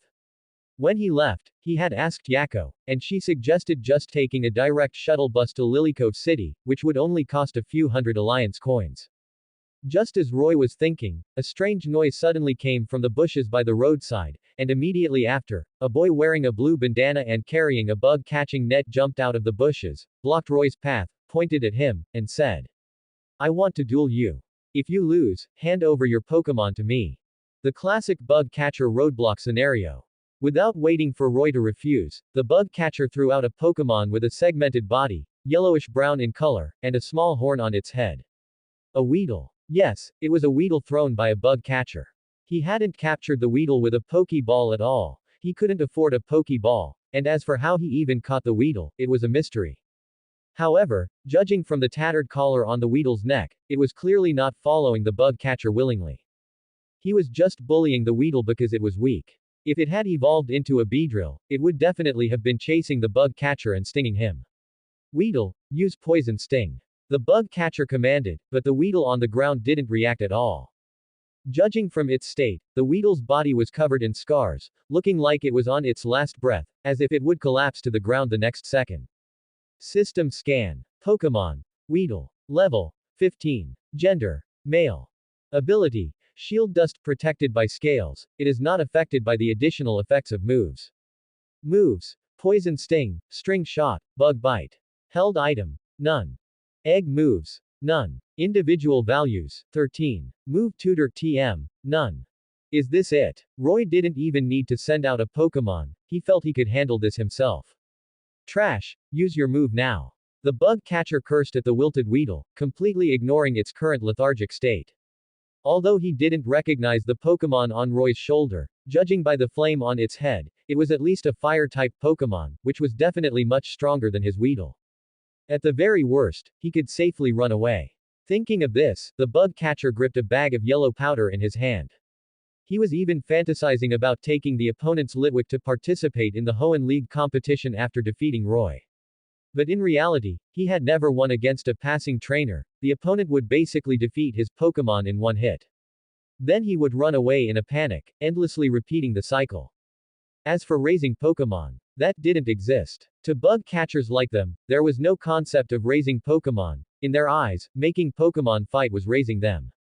Post-battle medical treatment. That existed even less. Pokémon centers didn't offer free treatment to just anyone, a standard treatment cost 500 Alliance coins. With those 500 Alliance coins, they could eat and drink to their heart's content for a while, so why spend it on a Pokémon like a Weedle? Even if the Weedle died, they could just go catch another one, right? There were so many Weedle in the forest anyway. Then they would just keep fighting until it was beaten to death, and the cycle would repeat. Not all bug catchers are named Giovanni. Those with good luck might have their Weedle or Caterpie evolve into Kakuna or Metapod, and after waiting for a period of time, evolve again into Beedrill or Butterfree. But that was their limit. Once evolved, the Butterfree would try every means to escape its trainer and return to the forest. The Beedrill would mostly attack its owner immediately, which is why Beedrill became the Pokémon with the highest rate of injuring people. So it's not without reason that Pokémon despise humans. Seeing that the Weedle still didn't move, the bug catcher angrily pulled out a remote control and slammed the red button in the middle. Yeah. A surge of electricity came from the collar on the Weedle's neck, and the pain from the thunder shock caused a pained expression on the Weedle's face. Roy even smelled a faint burnt odor in the air. The bug catcher was still muttering, "Let's see if you'll listen next time." Seeing this scene, the pleasure Roy felt from crushing bug catchers in the game was gone. Now, he had the urge to send the guy to the afterlife. He looked at the Litwick on his shoulder and used telepathy to give the bug catcher a lesson. Litwick, also unable to stand the bug catcher's atrocities, transformed the will-o-wisp on its head into a ghastly face and flew toward the bug catcher. The bug catcher, still thinking about how to trick Roy, was startled by the sudden ghostly shadow. Ghost. A ghost. The bug catcher had never seen such a scene. He was scared out of his wits and, without even caring about the Weedle, ran into the depths of the forest alone. While fleeing, a key and a bag of yellow powder fell from the bug catcher. Picking up the yellow powder labeled stun spore, he figured the other guy must have intended to use it on him. He didn't know whether to call the guy ignorant or fearless. In fact, it was also due to the low popularity of ghost-type Pokémon, which led to many people in the world like this bug catcher who didn't even know about ghost-type Pokémon, thinking they were the embodiment of ghosts. Popularity value 0 to 1. The mechanical voice sounded in his ear again. Roy hurriedly opened the system panel and found that the popularity value number on the system had indeed changed from 0 to 1 point. Clearly, it was a contribution from the bug catcher just now. Can this count as popularity? Roy stroked his chin and paced to the front of the Weedle abandoned by the bug catcher, but the other party had no reaction. If its tail hadn't twitched from time to time, he would have almost thought the Weedle was already dead. The Weedle's black bean-like eyes were already numb. The recent thunder shock had taken away its last bit of strength. Even seeing Roy walk over, it remained indifferent. In fact, it was already at the end of its rope, with not a shred of energy left in its body. If Roy wanted to, he could almost end the Weedle's life with one punch. Roy's figure almost completely obscured the Weedle. The Weedle couldn't see Roy's expression clearly, nor did it know if the other party wanted to kill it, but it was already prepared to accept the outcome of its death. After all, death might be a relief for it now, thinking of its short insect life and the various pains it had experienced after being accidentally caught by the bug catcher. It was a pity that it had no way to take revenge personally. Weedle closed its beady eyes, quietly waiting for the embrace of death. After a while, the expected pain did not come. Instead, the part where its head connected to its body suddenly felt loose, and then a pair of hands gently stroked its body and applied something to it. Weedle opened its beady eyes and discovered that the human in front of it had no intention of killing it. Instead, he was applying something to its body. Accompanied by a cool, itchy sensation coming from its wounds, Weedle finally understood that the other party was treating it. Iya. Roy's ghost power could only understand the language of ghost-type Pokémon. As for what Weedle meant, that was beyond his understanding. He assumed Weedle was hungry, so he took a packet of energy bars and berries that Yakko had given him from his space bracelet and stuffed them directly into Weedle's mouth. Roy, eat up. He used the energy bars and berries to plug Weedle's ing mouth. It turned out that after Weedle closed its eyes, Roy had picked up the key dropped by the bug catcher on the ground, unlocked the electric collar restraining Weedle, and applied the potion Yakko had prepared for him onto Weedle's body. Alright, that should be about it. Weedle, whose eyes had been numb, felt much better after Roy finished applying the potion. It let Roy hold it and place it on a tree branch. You should go. It's best if you return to your original group and don't get caught by that kind of person again. Having said that, Roy turned and walked toward the main road, leaving behind a cool silhouette. Watching Roy's departing figure, Weedle was unwilling to look away for a long time, as if it wanted to remember him forever. To be his Pokémon, it would probably be very happy, right? Comparing the bug catcher and Roy, well, there was simply no comparison. Weedle looked enviously at the Litwick on Roy's shoulder. Swallowing the energy bar and Oron berry that Roy had stuffed into its mouth, Weedle dragged its body, which had recovered 7 or 8/10 of its strength, up to the highest point of the tree trunk. It felt a surge of energy within its body calling out to it. Finally, after climbing to a branch near the top, a light of evolution appeared on Weedle's body. After the light faded, Weedle had successfully evolved into Kakuna. Of course, Roy didn't know this, he was currently pondering his system. Roy was surprised to find that the heat value on his system had changed from 1 to 2. He was a bit confused, he had clearly only scared the bug catcher just now, could it have been provided by that Weedle? Can Pokémon also provide heat value for him? Roy had absolutely no intention of capturing that Weedle. Although Weedle's talent was decent, it didn't mesh with his abilities, and how to raise it after capturing it was another issue. Compared to other types of Pokémon, raising ghost-type Pokémon didn't require spending money on berries, nutritional supplements, Pokémon Pokéblocks, or things like that. His Litwick and Duskull only needed to absorb his ghost power every day. With his current financial resources, he had absolutely no resources to raise a bug-type Pokémon. Being able to afford to raise Litwick and Duskull relied entirely on his ghost power. He wasn't the type of person who liked to capture a bunch of Pokémon and then just leave them in their Pokéballs without caring for them. Once again, bashing that jerk from the journey's arc. Why aren't I there yet? Roy swore that in the future, he would definitely capture a mount so he wouldn't have to walk so exhaustingly. But were there any ghost-type Pokémon suitable as mounts? Spectrier was nice, with a base speed of 130, it should run very fast. But that was Calirex's mount, and he didn't seem likely to be able to beat Calyrex. Giratina wasn't out of the question either, it was a legendary Pokémon, at least in terms of prestige, it was stronger than Spectrier. Which one should he choose? It was so hard to choose. While daydreaming, Roy continued walking toward Lilycove City. Fortunately, thanks to the system's improvements, his stamina was still quite abundant. You up ahead, stop. He had just sent off a bug catcher, and now someone else had come to cause trouble. Roy turned around. He saw a policewoman wearing a uniform, with wavy hair and a curvaceous figure, riding on top of an Arcanine that was burning with flames. Is this Officer Jenny? This was the first time Roy had seen an Officer Jenny in this world. In that godforsaken place like MT. higher, let alone an Officer Jenny, he usually couldn't even see a traffic cop. Whether in the games or the anime, the Jenny family and the Joy family monopolized the police stations and the medical industry of the Pokémon centers in the Pokémon world, respectively. They were the true noble families of the Pokémon world. In reality, although the Jenny family was powerful, they hadn't managed to completely monopolize the police force. There were still other people working in the police stations, though Officer Jenny's rank and position tended to be higher. Roy subconsciously scanned her with the system's identification function. System scan. Pokémon. Arcanine. Level. 45 Gym level.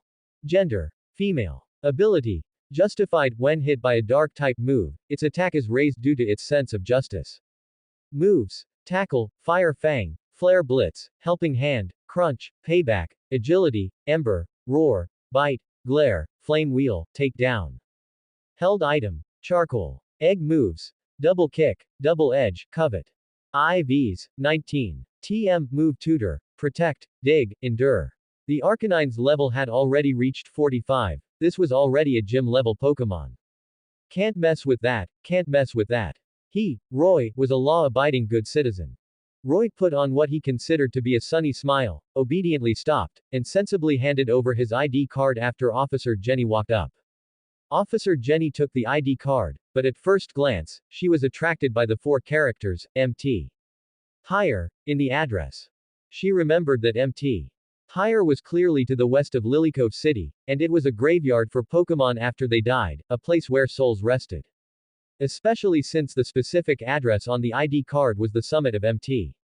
Higher, not a villager from the towns around MT. Higher.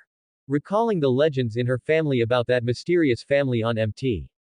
Higher, Officer Jenny concluded that the identity of the boy in front of her shouldn't be simple. However, as long as the other party didn't cause trouble, it had nothing to do with her. Mainly because Roy didn't look like a bad person, and stopping Roy was just a routine check. After carefully comparing the portrait on it and confirming it was indeed Roy, she returned the ID card to him and instructed. The poaching gangs in the forest have been very rampant recently. You and your Pokémon should be careful. It's best to just follow this main road straight ahead, and that leads to Lilycove City. After Roy thanked her, he watched Officer Jenny ride the Arcanine and leave quickly. The key was that the flames on the Arcanine wouldn't burn Officer Jenny. Having a mount really makes a difference. Poaching gangs were those who specialized in capturing wild Pokémon in Pokémon ecological zones or engaging in other illegal activities. Most of them were desperate outlaws.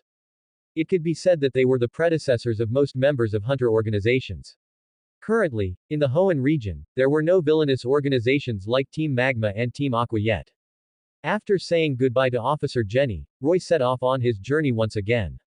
Soon it was noon, and Roy casually found a patch of shade to sit down and eat a Pokéblock to restore his energy. He heard movement coming from the bushes not far behind him again. Although the sound was very faint, Roy heard it clearly. This time, a bug catcher did not jump out. However, Roy smelled a mixture of blood and a burnt odor in the air. He sensed that something was wrong.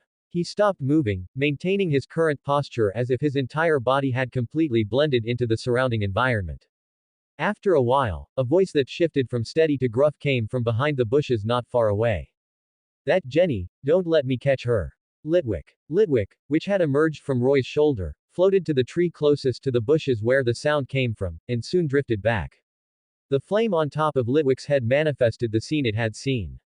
He saw a middle-aged man spraying potion and other medicines from various bottles and jars onto a gruesome scar on his arm. SS's tilde tilde tilde. The middle-aged man ripped the mask off his face, revealing a face covered in scars. It's a good thing I fooled that girl, otherwise I really would have been done for today. SS's tilde tilde tilde. The scar-faced man's emphatic tone aggravated the burn on his arm, causing him another bout of agonizing pain, but as soon as he thought about Officer Jenny still being nearby, he quickly stifled his voice. It looked like this scar-faced man was indeed one of the poachers Officer Jenny had mentioned, and the scars on his body were most likely caused by an Arcanine. However, it seemed he was alone right now. After some thought, Roy decided he couldn't pass up an achievement delivered to his doorstep. He just didn't know how strong the opponent was. Being able to escape from a gym-level Arcanine meant that while his strength might not be on par with the Arcanine, it wouldn't be too far off either. But this wasn't a Pokémon battle. He didn't need to defeat the opponent, just control the scar-faced man. Thinking of this, Roy decided to take a gamble. He was in the dark while the enemy was in the light, and even if he guessed wrong, he could still escape. However, he hadn't spotted the scar-faced man's Pokémon, so they were likely in the Pokeballs on the man's waist. It's up to you, Duskull. The released Duskull looked confused. Was it time to eat again? Didn't it just eat? Eat your head. It's time to work. Duskull, use mean look on that scar-faced man later, and Litwick, you. After deploying the battle plan, Duskull silently floated to the tree where the man was located. The single eye within its skull mask turned from red to black, staring straight at the scar-faced man. The scar-faced man, who was enduring pain and cursing, suddenly found that his hands couldn't move, followed by his entire body, except for his eyes which were still fearfully observing his surroundings. Could it be that he had been discovered? Just as the scar-faced man was thinking of a countermeasure, a young man walked slowly out of the bushes with his head lowered. The scar-faced man's fear mainly came from the unknown. Now that he realized this pretty boy in front of him was the one causing the trouble, the scar-faced man was no longer afraid. It wasn't that girl Jenny, and he even began to threaten the young man walking toward him. Kid, although I don't know what trick you used, you'd better release me quickly, otherwise when. Before the scar-faced man could finish his threats, the young man who had been walking slowly suddenly quickened his pace and arrived in front of the scar-faced man. The young man suddenly lifted his head, revealing a face where only half was skin, the other half was just bone, with wisps of flesh and tissue hanging off it, looking exceptionally terrifying. Added to that were the will-o-wisp floating around the youth and a skull mask. Return my life. While saying this, the youth didn't forget to reach out and stroke the scar-faced man's stunned face. Ghost, a ghost. The man, realizing what was happening, was startled by the sight before him. He wanted to escape, but he couldn't move at all, and he even forgot to call for the Pokeballs on his waist. Just like the bug catcher's reaction earlier, the scar-faced man had never seen such a scene. His crotch grew warm, and a foul-smelling yellow liquid flowed out. Seeing that the operation had gone exceptionally smoothly, Roy sighed in disappointment. He still had many tricks up his sleeve that he hadn't used, and the scar-faced man had already been scared like this. The half-faced ghost mask and the will-o-wisp were just the result of Litwick manifesting them with the flame on its head. Roy covered his nose, looking at the man kneeling on the ground in terror with a look of disdain. Was it that scary? He was scared into peeing himself already. If it had been the style Phoebe used to wake him up the morning before last, the man might have been scared to death right here. Roy directly took the Pokeballs from the man, pressed the locking button in the center, and completely locked them. Afterward, Duskull tied up the scar-faced man. The scar-faced man dared not make a single move the entire time. In his eyes, Roy was completely the incarnation of a vengeful spirit, and Duskull was more like a little ghost following by Roy's side. Not feeling assured, Roy took out the stun spore he had just gotten from the bug catcher and sprinkled it on the scar-faced man. Now the scar-faced man couldn't even speak, and his whole body even began to twitch. Roy looked in surprise at the bag of yellow powder in his hand. This was definitely stun spore, right? Ignoring the twitching scar-faced man on the ground, Roy picked up the human face mask that the other had thrown on the ground and examined it carefully. The texture of the mask was cold and really felt a lot like human skin. No wonder it could fool Officer Jenny, it turned out there was such technology. Roy silently put the mask into his space bracelet. The scar-faced man also had a space bracelet on his hand, but it was an old model with fingerprint unlocking, and there weren't many valuable things inside. Killing the scar-faced man on the ground directly would certainly be possible, but then he thought of his popularity point mission. After weighing the pros and cons, Roy still decided to leave the scar-faced man for Officer Jenny. Mainly because the scar-faced man didn't really have anything valuable on him, so it was better to exchange him for credit and popularity points. Now the question was how to notify Officer Jenny. Should he wait here for her to come back? As if hearing Roy's call, Officer Jenny arrived once again, riding her Arcanine. The scream that had just come from here sounded familiar, and she remembered Roy, whom she had met just a moment ago. Worried, she had turned back.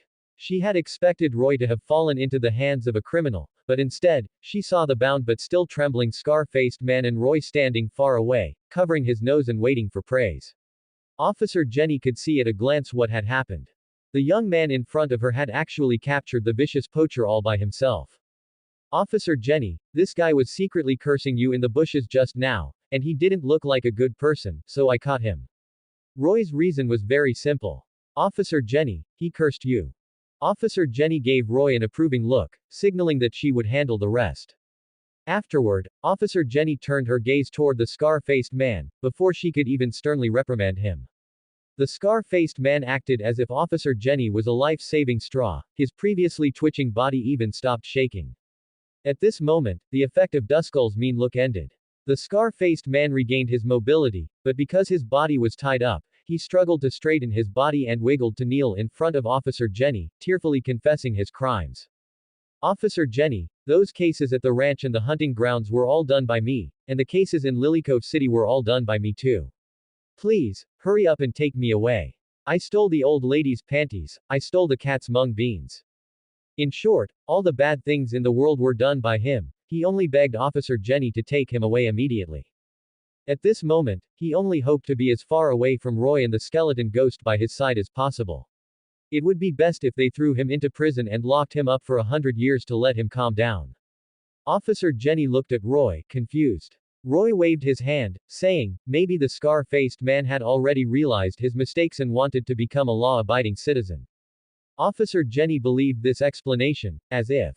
However, Roy had indeed done her a huge favor. The man before her was not only on the Hoenn police's wanted list but had also poached Pokémon from ecological parks across the region in Kanto.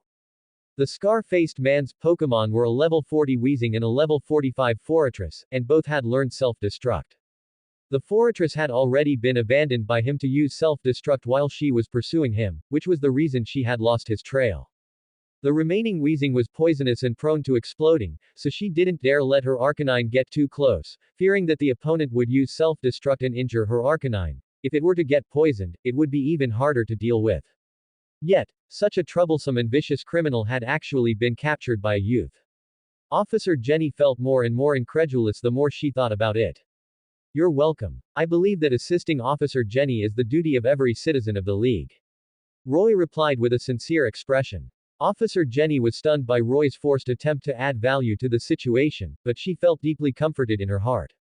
If only everyone could have the same level of awareness as Roy, it wasn't just a day or two that her work had gone misunderstood.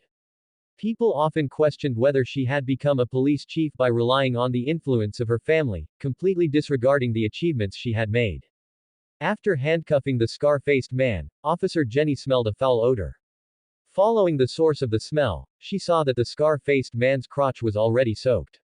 She finally understood why Roy had been covering his nose while talking to her.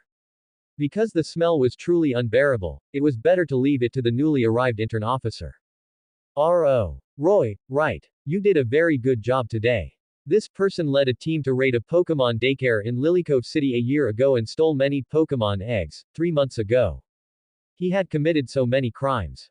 Logically speaking, this kind of desperado should fear nothing, so why was he afraid of ghosts?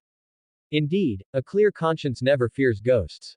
Roy handed the scar-faced man's Pokeballs and space bracelet to Officer Jenny, while secretly keeping the mask for himself.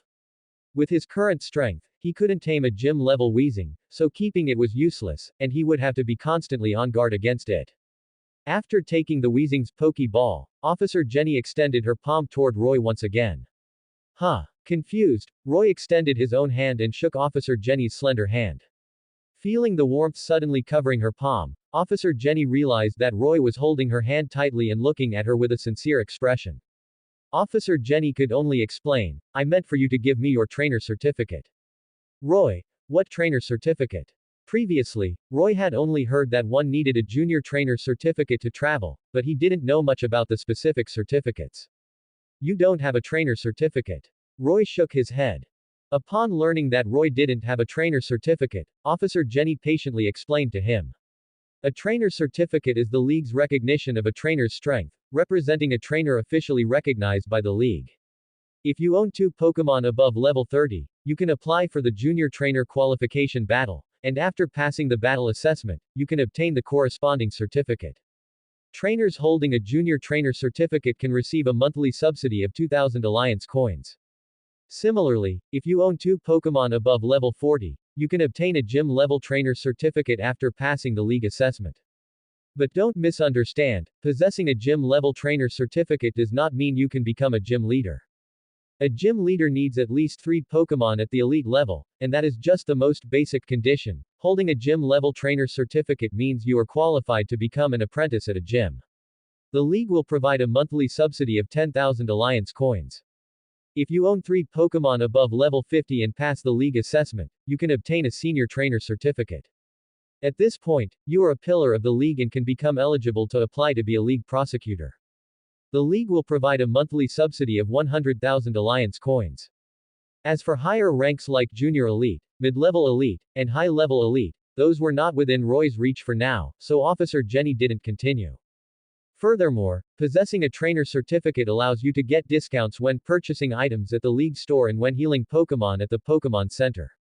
Similarly, you can go to the Pokémon Center to accept tasks and earn points, which can be exchanged for items from the League warehouse, though these points can only be used within the Hoenn League.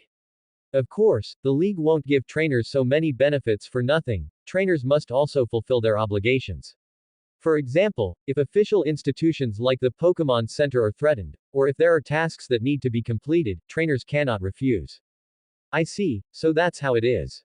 After Officer Jenny's detailed explanation, Roy roughly understood the logic behind it. It was a ranking system established by the League to win over the majority of trainers.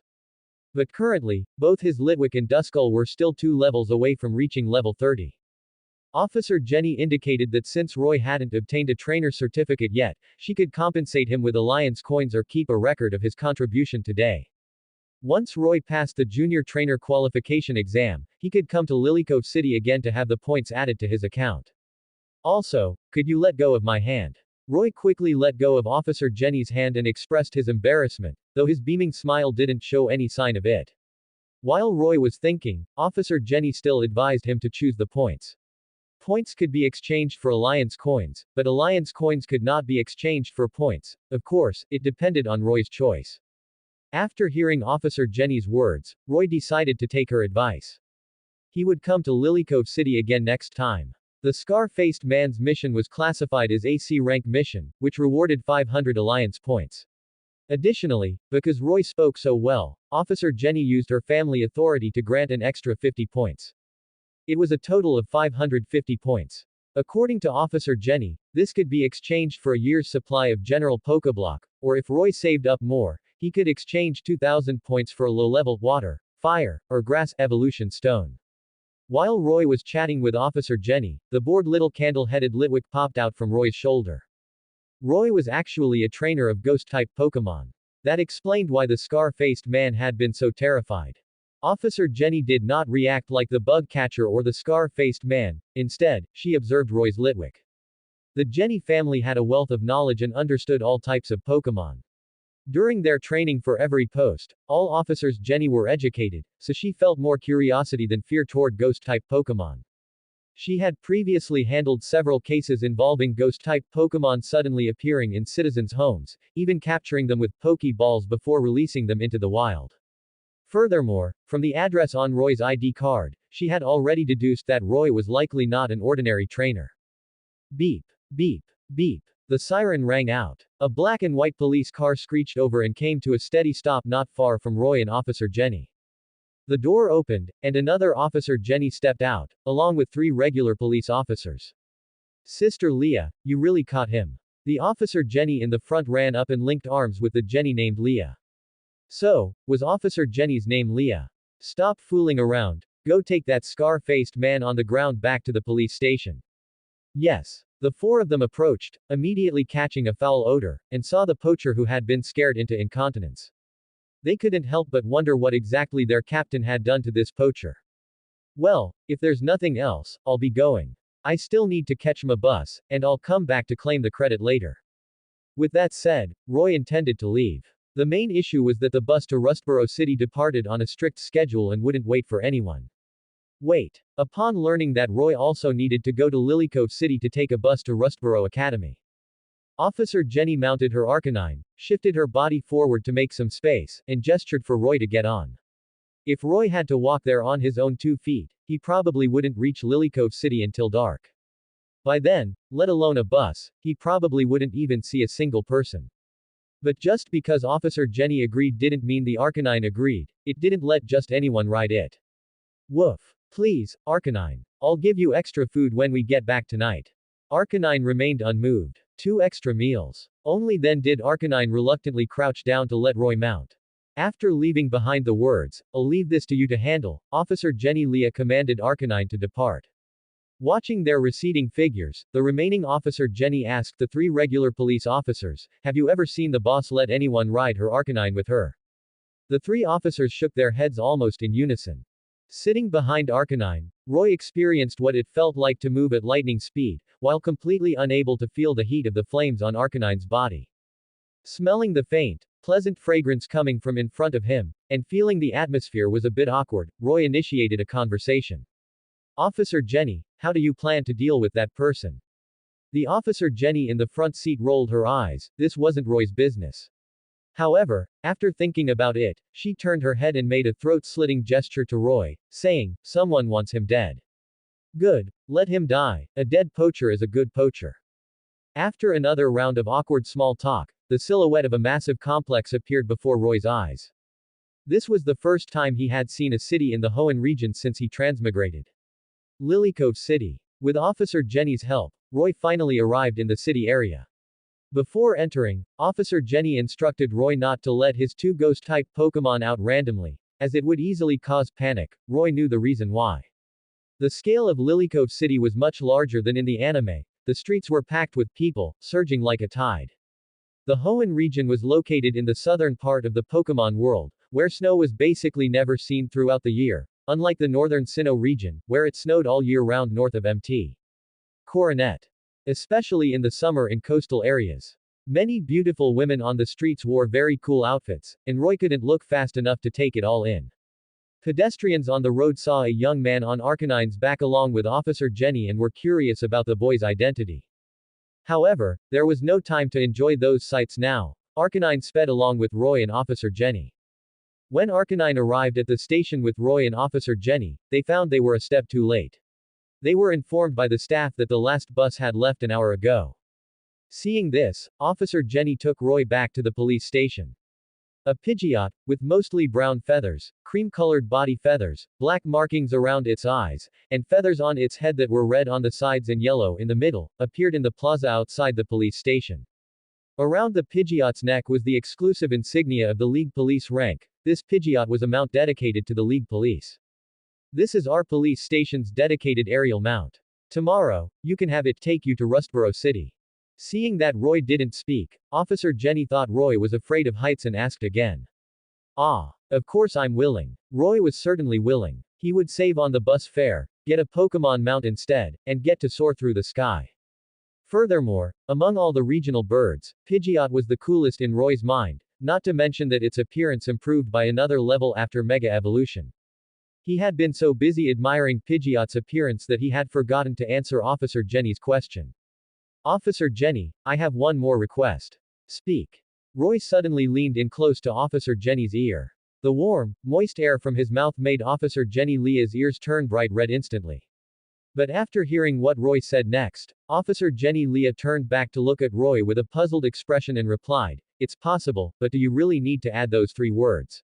"Yes, they must be added." Roy nodded heavily. It only had meaning if those 3 words were added. It was late. Officer Jenny arranged for Roy to stay at the Pokémon Center for the night and set off the next morning. The Pokémon Center was different from the games and anime. It was 4 stories high. A huge red and white Pokeball model hung at the very top of the Pokémon Center, which was quite similar to the games. There were 2 guards outside the door who appeared to be league trainers. Guarding also earned points. Roy followed behind Officer Jenny and entered. Inside, it was more like a comprehensive office, with a treatment area managed by Nurse Joy, a league store, a league mission reception center, and a league battle detection platform. Officer Jenny walked skillfully to the treatment area to find Nurse Joy. It was clear they had a good relationship and were likely best friends. During their conversation, Nurse Joy would occasionally cast her gaze toward Roy. Thanks to Officer Jenny's personal influence, although Roy didn't have a league trainer qualification, he was granted the privilege of resting at the league center. "All right, you stay here tonight. Come to the police station tomorrow to find the Pidgeot." Following Officer Jenny's departure, a round, pink figure wearing a nurse's white cap, a Chansey, came before Roy. Chansey, Chansey. Under Chansey's guidance, Roy arrived at the room provided for lodging. It was similar to hotels from his past life, and Roy lay down on the soft bed. But he always felt this big bed wasn't as good as his coffin lid. However, Roy didn't intend to sleep yet. Just as Chansey was about to leave, he asked, Chansey, do you know where the battle arena is? Chansey, Chansey. Chansey thought for a moment, then extended its chubby little hand and beckoned for Roy to follow. Because it was late, the entire 200 square meter league battle practice room was empty, he was the only one there. This shattered Roy's plan to demonstrate ghost-type Pokémon battle techniques to increase his popularity value. Bored, Roy released both his Litwick and Duskull. Duskull, Litwick, next up is intelligence training. Lit, no tilde tilde. No, is impossible. This round, I'm the landlord. Just like that, the human and his two Pokémon started playing landlord. That's right, the intelligence training was just playing cards with Roy. Before long, Roy had covered Litwick and Duskull with white paper strips. Chansey, Chansey. Chansey had not left the battle room but was sitting on the floor watching Roy and his two Pokémon play cards. It seemed to find it very interesting.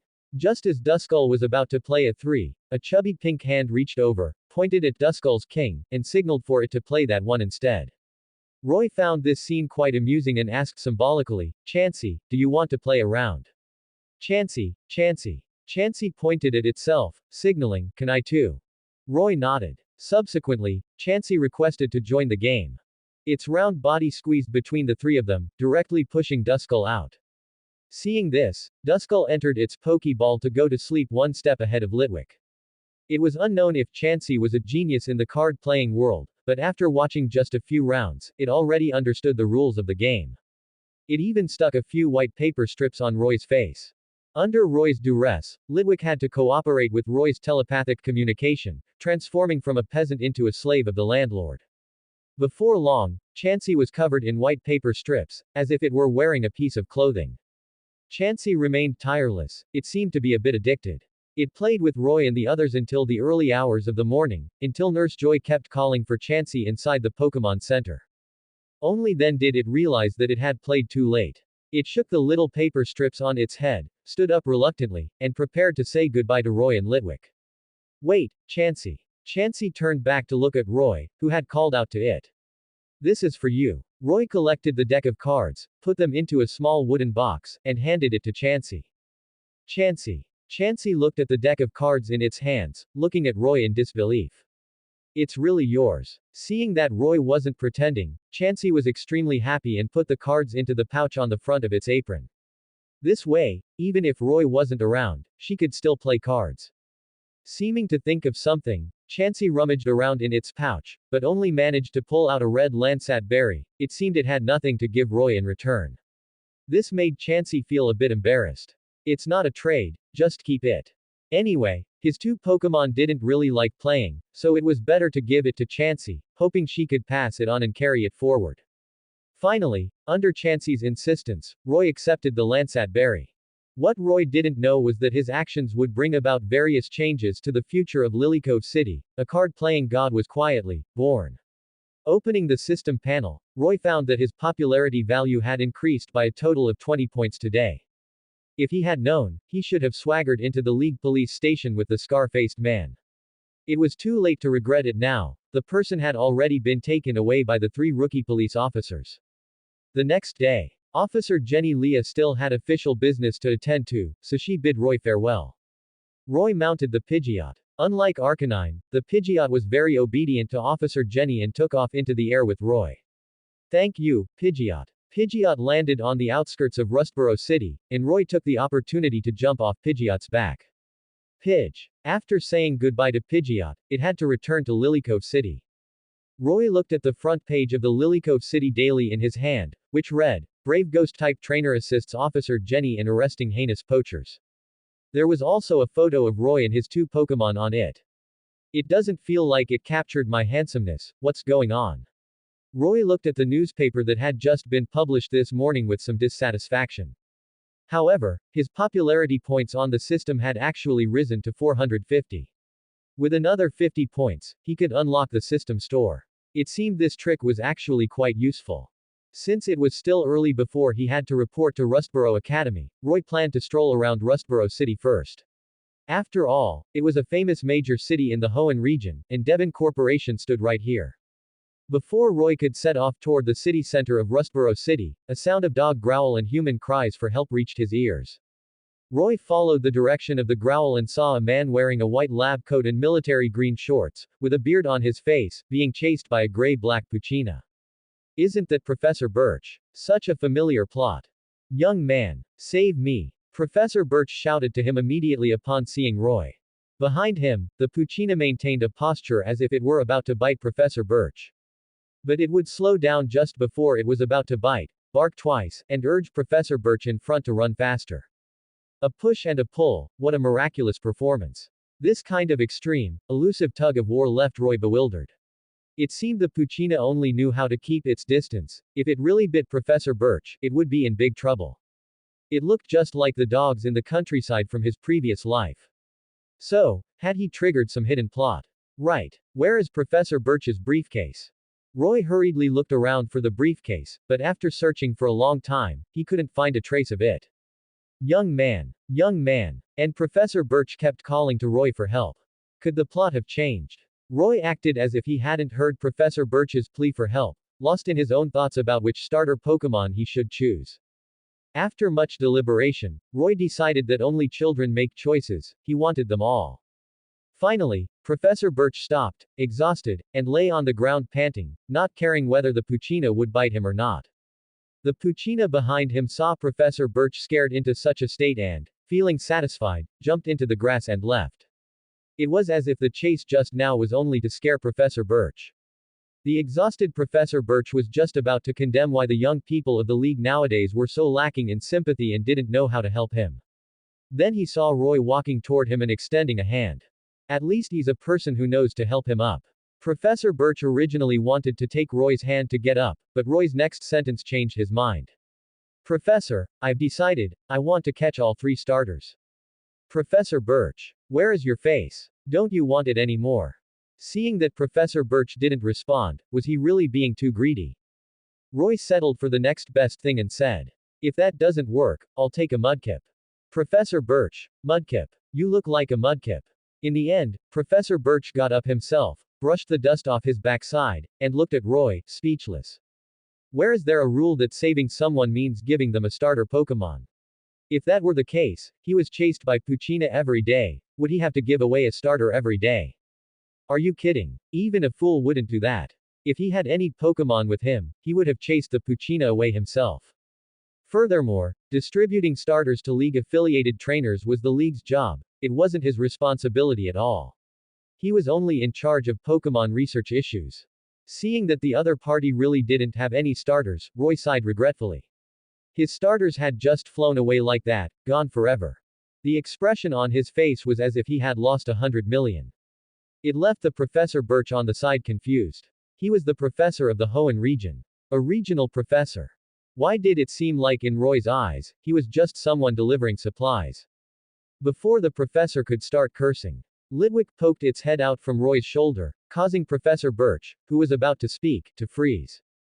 What is this? Professor Birch's gaze was instantly drawn to the little candle head on Roy's shoulder. Is this your Pokémon? His name is Litwick, a ghost-type Pokémon. As a Pokémon professor, he naturally knew about Litwick, but this was the first time he had seen one with his own eyes. Upon learning that Roy was a ghost-type Pokémon trainer, Professor Birch seemed to have discovered a treasure. He wasn't afraid of Roy's Pokémon at all. As a regional-level Pokémon professor, his research on ghost-type Pokémon was almost a blank slate. Ghost-type Pokémon were rarely seen in daily life, and coupled with the fact that they were often associated with urban legends, the League didn't allow him to study them alone for his own safety. This had made him extremely anxious. He was now just missing the ghost-type template to complete his research report. Now that he saw one, he naturally had to study it properly. Little baby, let me study you quickly. Ahem, Professor, please watch your words and actions. Right, ahem. Professor Birch immediately corrected his posture, as if the person who had just let out that, laugh wasn't him. Wantonly observing someone else's Pokémon was also an impolite behavior. Professor Birch quickly realized this. Let me formally introduce myself. I am Professor Birch of the Hoenn region, mainly researching Pokémon habitats and distribution, as well as the correlation between the two. Professor Birch went on and on, like chanting a sutra. Roy almost fell asleep. If he were giving out a starter, he might have followed along with the plot. The point was, since he wasn't giving out a Pokémon, what was there to talk about? Young man, I see you have a unique bone structure, how about becoming my assistant? Assistant. I think you just want to study Litwick. Roy knew that, but he didn't mind Professor Birch observing. After all, the other party had already provided him with one popularity point. Do you have any other ghost-type Pokémon? Young man. Roy reached out and pointed behind Professor Birch. Behind me. Professor Birch turned around and saw a skull mask appearing right in front of him. He times 2. This is Duskull. He took out a magnifying glass and began to observe Duskull. The confused Duskull also pressed its pupil against the magnifying glass. Compared to Duskull's cooperation, Litwick expressed its rejection of the bearded Professor Birch due to his ugliness. Just as he was trying to figure out a way to observe Litwick, the bracelet on his wrist issued a timed reminder. Professor Birch slapped his forehead and remembered that he had scheduled a time with the park warden of the Safari Zone today to study the Pokémon in the park. His destination this time was the Safari Zone, which was in the exact opposite direction of Rustboro City where Roy was headed. He felt it was a pity. After all, it was hard to catch a ghost-type Pokémon trainer, and the key was that the other party was willing to let their Pokémon cooperate with him. After learning that Roy was a student at Rustboro Academy, Professor Birch said he would go to the academy to find Roy in the future, hoping that he could helping hand him complete his research report. Roy agreed. Mainly because if the other party could produce a report related to ghost-type Pokémon, and he would gain popularity points, it didn't seem like a loss no matter how you looked at it. Finally arrived, Rustboro Academy. The European-style academy before his eyes was even more stunning than the picture on the invitation letter. Following the directions Professor Birch had just given, Roy had smoothly arrived at Rustboro Academy. Unlike in the game, in reality, Rustboro Academy was located in the suburbs of Rustboro City. He had originally wanted to take a tour of Rustboro City, but decided against it. Just as Roy was hesitating about whether he should go straight in or, well, just go straight in.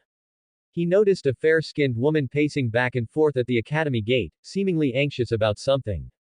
The woman was wearing a Rustboro Academy teaching uniform with her hair tied in a high ponytail, which couldn't mask her mature charm at all. That's gotta be a D cup, right? It has to be. Roy, ma'am, please, go out with me. This female teacher must be a teacher at Rustboro Academy. Roy politely stepped forward to greet her. Hello, excuse me, where is student registration? The woman was interrupted from her thoughts by Roy's sudden question. Looking at this seemingly sunny boy before her, she thought if only he were her student, she wouldn't be worrying at the school gate. Which class are you in? It seems to be the beginner class at Rustboro Academy. Roy took out his admission invitation and handed it to the woman. After confirming it was the academy's admission invitation and checking the name at the bottom, she pointed Roy toward the left side of the academy. Student Roy, after you enter the academy, first turn right to the largest teaching. The woman stopped mid-sentence. The more she thought about it, the more wrong it felt. Wasn't Class 1 the class she was teaching? And wasn't she waiting for a student named Roy? So that meant the boy in front of her was the person she was waiting for. You are Roy. Roy looked at the woman, confused. What else? Didn't the invitation have his name written on it? Plus, the woman had just called his name. Teacher Lina realized she had asked a stupid question. It was mainly because the Roy in front of her was so different from the Roy she had imagined. She had met a few ghost-type Pokémon trainers before, and most of them gave off a lifeless, gloomy, and uncomfortable vibe. But the Roy in front of her was clearly different. At first glance, he was a sunny, cheerful boy, and even his smile was full of sunshine, feeling healing to the heart. When she first heard that a ghost-type Pokémon student was coming to the class she managed, she was 10,000% unwilling. However, her opposition was ineffective. The school board had forcibly stuffed Roy into her class, and she had no choice but to accept it. Sorry. Let me introduce myself. I am your future homeroom teacher. My name is Teacher Lina, you can just call me Teacher Lina. Teacher Lina belonged to the type of newlywed young woman, with skin that glowed white and a face like a peach blossom.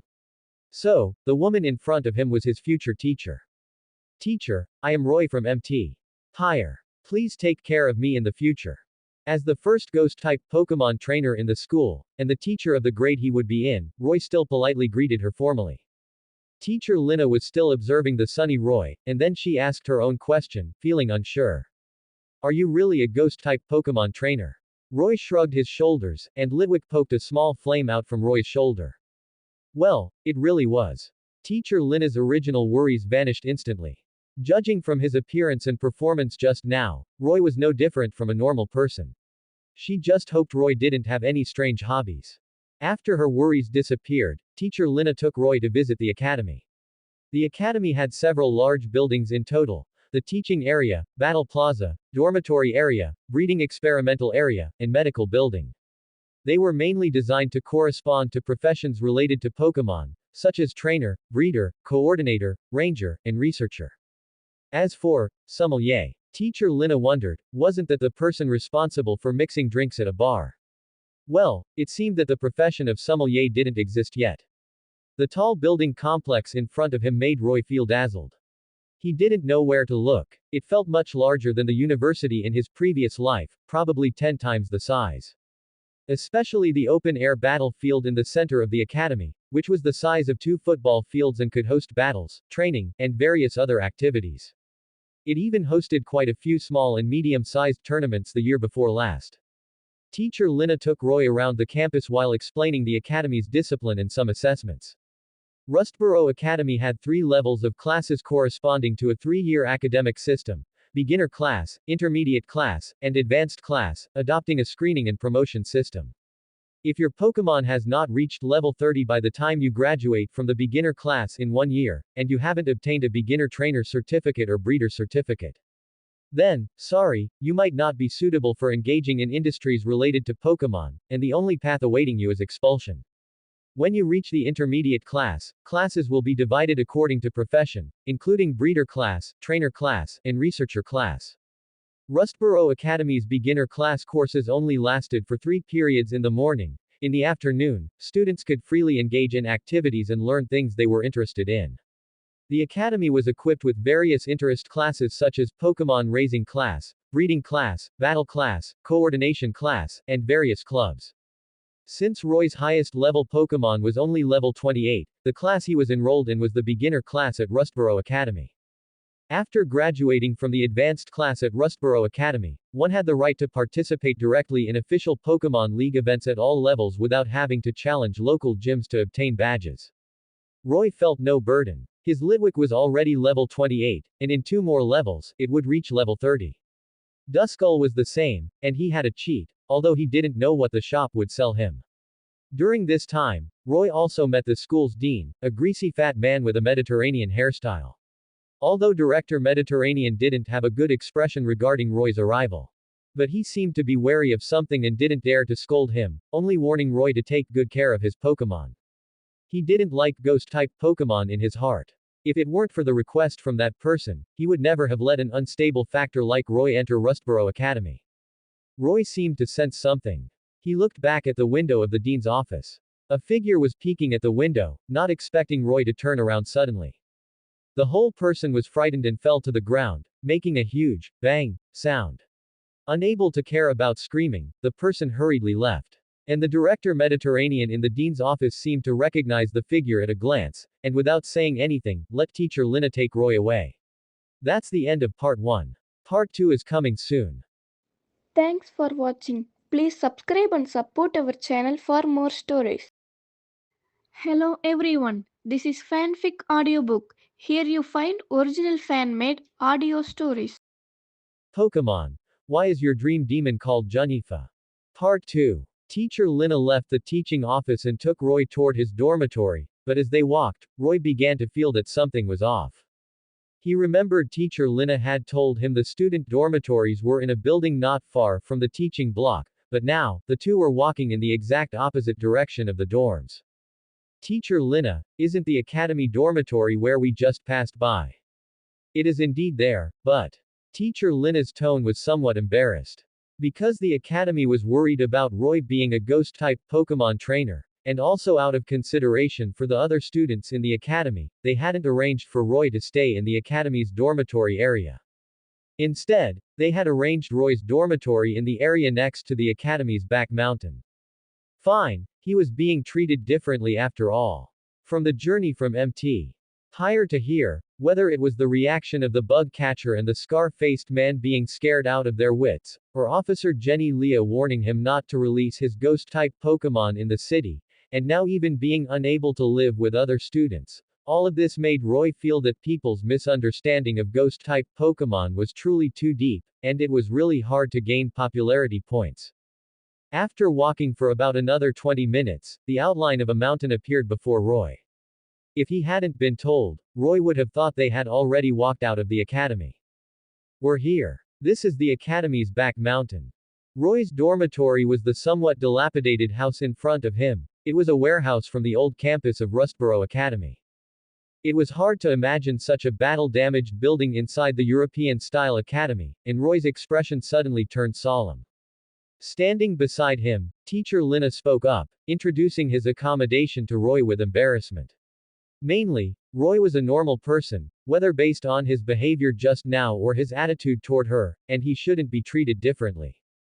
Finally, Teacher Lina clenched her fists, made up her mind, and said to Roy, "I will report your dormitory situation to the principal and have him move you to our class's male dormitory."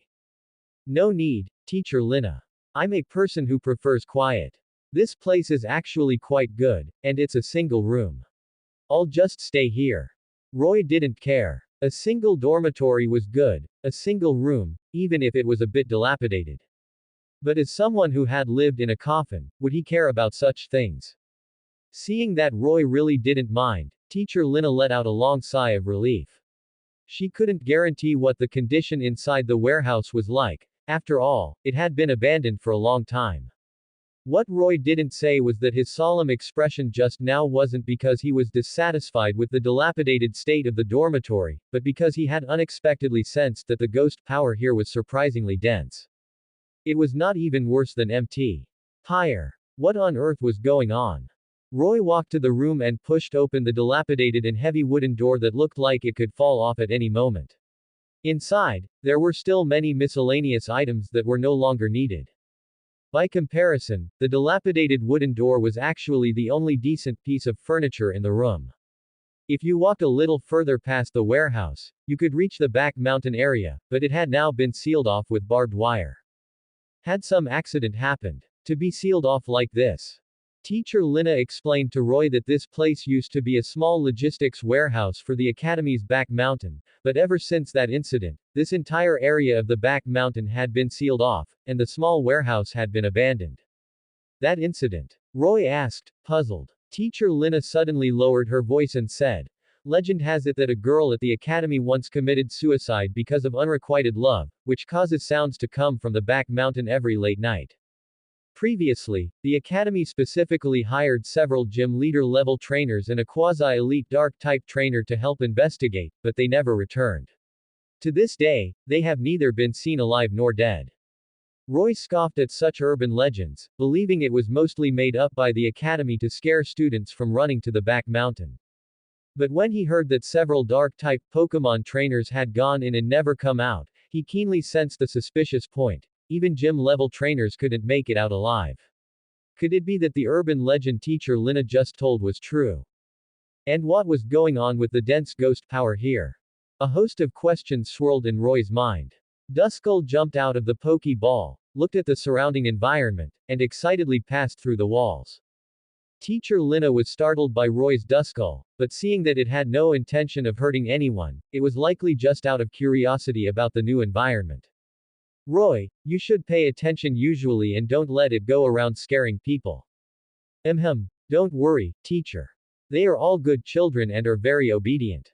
Teacher Lina thought. Good children. I don't believe a word of it. Duskull had its hands behind its back, hunched over, passing through the walls back and forth, playing to its heart's content. Then, "Student Roy, I will help you tidy up the dormitory. In a while, we still need to go and collect your school uniform and textbooks." Teacher Lina rolled up her sleeves and helped Roy tidy up the storage room. She looked like a domestic type who often did housework. Roy carried out the large items by himself, filtering out the useful ones to keep, and even pulled out a dilapidated mountain bike from the deepest part of the storage room. Whether it was the pedals or the frame, they didn't look like they had any problems from the outside, only the chain was a bit rusty, but it seemed like it could still be ridden. Inside the rim of the wheel, there was a stamped steel mark. The production date was 5 years ago, and it was engraved with the 4 large characters, Miracle Bike Shop. Wasn't this the bicycle shop from the game? It had traveled across the entire map in the game with Roy. To pass various traps, Roy had practiced his techniques and hand speed hard, but he had transmigrated here before he could clear the game. This should be the first generation mountain bike produced by Miracle Bike Shop. In terms of age, it might even be older than you. Teacher Lina said, looking at the bike Roy had moved out. Teacher, does anyone still want this mountain bike? If not, I'll take it to ride. Ah, if you want to take it, go ahead. Anyway, I don't think anyone would want it, right? Teacher Lina looked at the creaking old bicycle and said, lacking confidence. Roy obtained a 99% new bicycle from a Beauty Plus One. Duskull stopped passing through the walls and consciously sat in the front basket. From now on, this would be its spot. Roy wiped the bike frame until it was shiny, and the bike sole was instantly overjoyed. However, it felt harder to ride than the 28 heavy-duty bikes from his previous life, but usually, these bikes were very durable, and the quality of the first generation was at least top-notch. After simply tidying up the dormitory and throwing out all the useless things, Roy set up a hammock for himself. Duskull floated from the bike basket to the hammock, fully committed to lying flat. Watching Roy getting along so well with the 2 Pokémon. While Teacher Lina was cleaning the room, Litwick helped her light up the places she couldn't see, which made Teacher Lina feel a bit at a loss. Thank you. Hearing Teacher Lina's thanks, the flame on Litwick's head turned into a heart shape. At this moment, Teacher Lina felt that ghost-type Pokémon didn't seem so scary after all. Roy followed Teacher Lina to collect a set of academy uniforms and the textbooks needed for his courses. Teacher Lina brought Roy into the classroom, briefly introduced him, and without mentioning that Roy's Pokémon were ghost-type, she assigned him to his seat. At the very back of the class by the window, the hometown of kings. Roy's seat was also a single desk, for the same reason. Holding the newly issued textbook, Essentials of Pokémon Raising, Roy began to flip through it. Roy really hadn't seen this kind of book much back at MT. Higher, it contained points to note for training and raising Pokémon of various types. Of course, books like this available on the market only skim the surface and lack in-depth introductions, the truly useful stuff. But Roy flipped through the entire book and couldn't find the 3 words, ghost type. Even the fairy type, which was first defined in the Galar region last year, had an explanation, but there was just no mention of the ghost type. It's no wonder Professor Birch was so excited when he saw that he was a ghost-type Pokémon trainer. Listening to Teacher Lina's ceaseless lecture at the podium, she would occasionally slap the table to make someone answer a question. She asked, which 2 Pokémon are not good at flying, but can both learn fly? First, rule out Groudon. Little Fatty, who was called upon, clearly didn't know the answer and had to ask for help. The deskmate beside him whispered a reminder, Dodrio and Doduo. You have to say, it really felt a bit like being back in school. Seeing Roy reading the book with interest at his seat, Teacher Lina's heart settled. As far as it seemed, Roy didn't have any strange habits and was a normal 12-year-old boy. She mainly taught students about Pokémon types and raising. She was also the substitute teacher for the beginner class. Ring. Ring. Ring. Class was over. There was still about 1 class period before they could go eat, and the time really dragged on. While Roy was thinking about what to eat for lunch, a chubby hand gently slapped Roy's single desk. It was clear he wanted to intimidate Roy. But hindered by Roy's identity as a ghost-type trainer, he didn't dare to be too arrogant. Is this some sort of school bullying segment? Hey, you new kid, are you that ghost-type Pokémon trainer in the academy? Roy stood up. Standing at 170 centimeters, he wasn't short for his age of 12, and he looked down at little Fatty, who was half a head shorter than him. For some reason, little Fatty looked a bit like the dean of students he had just met. Seeing Roy suddenly stand up, little Fatty was scared into taking 2 steps back, as if worried that Roy might eat him.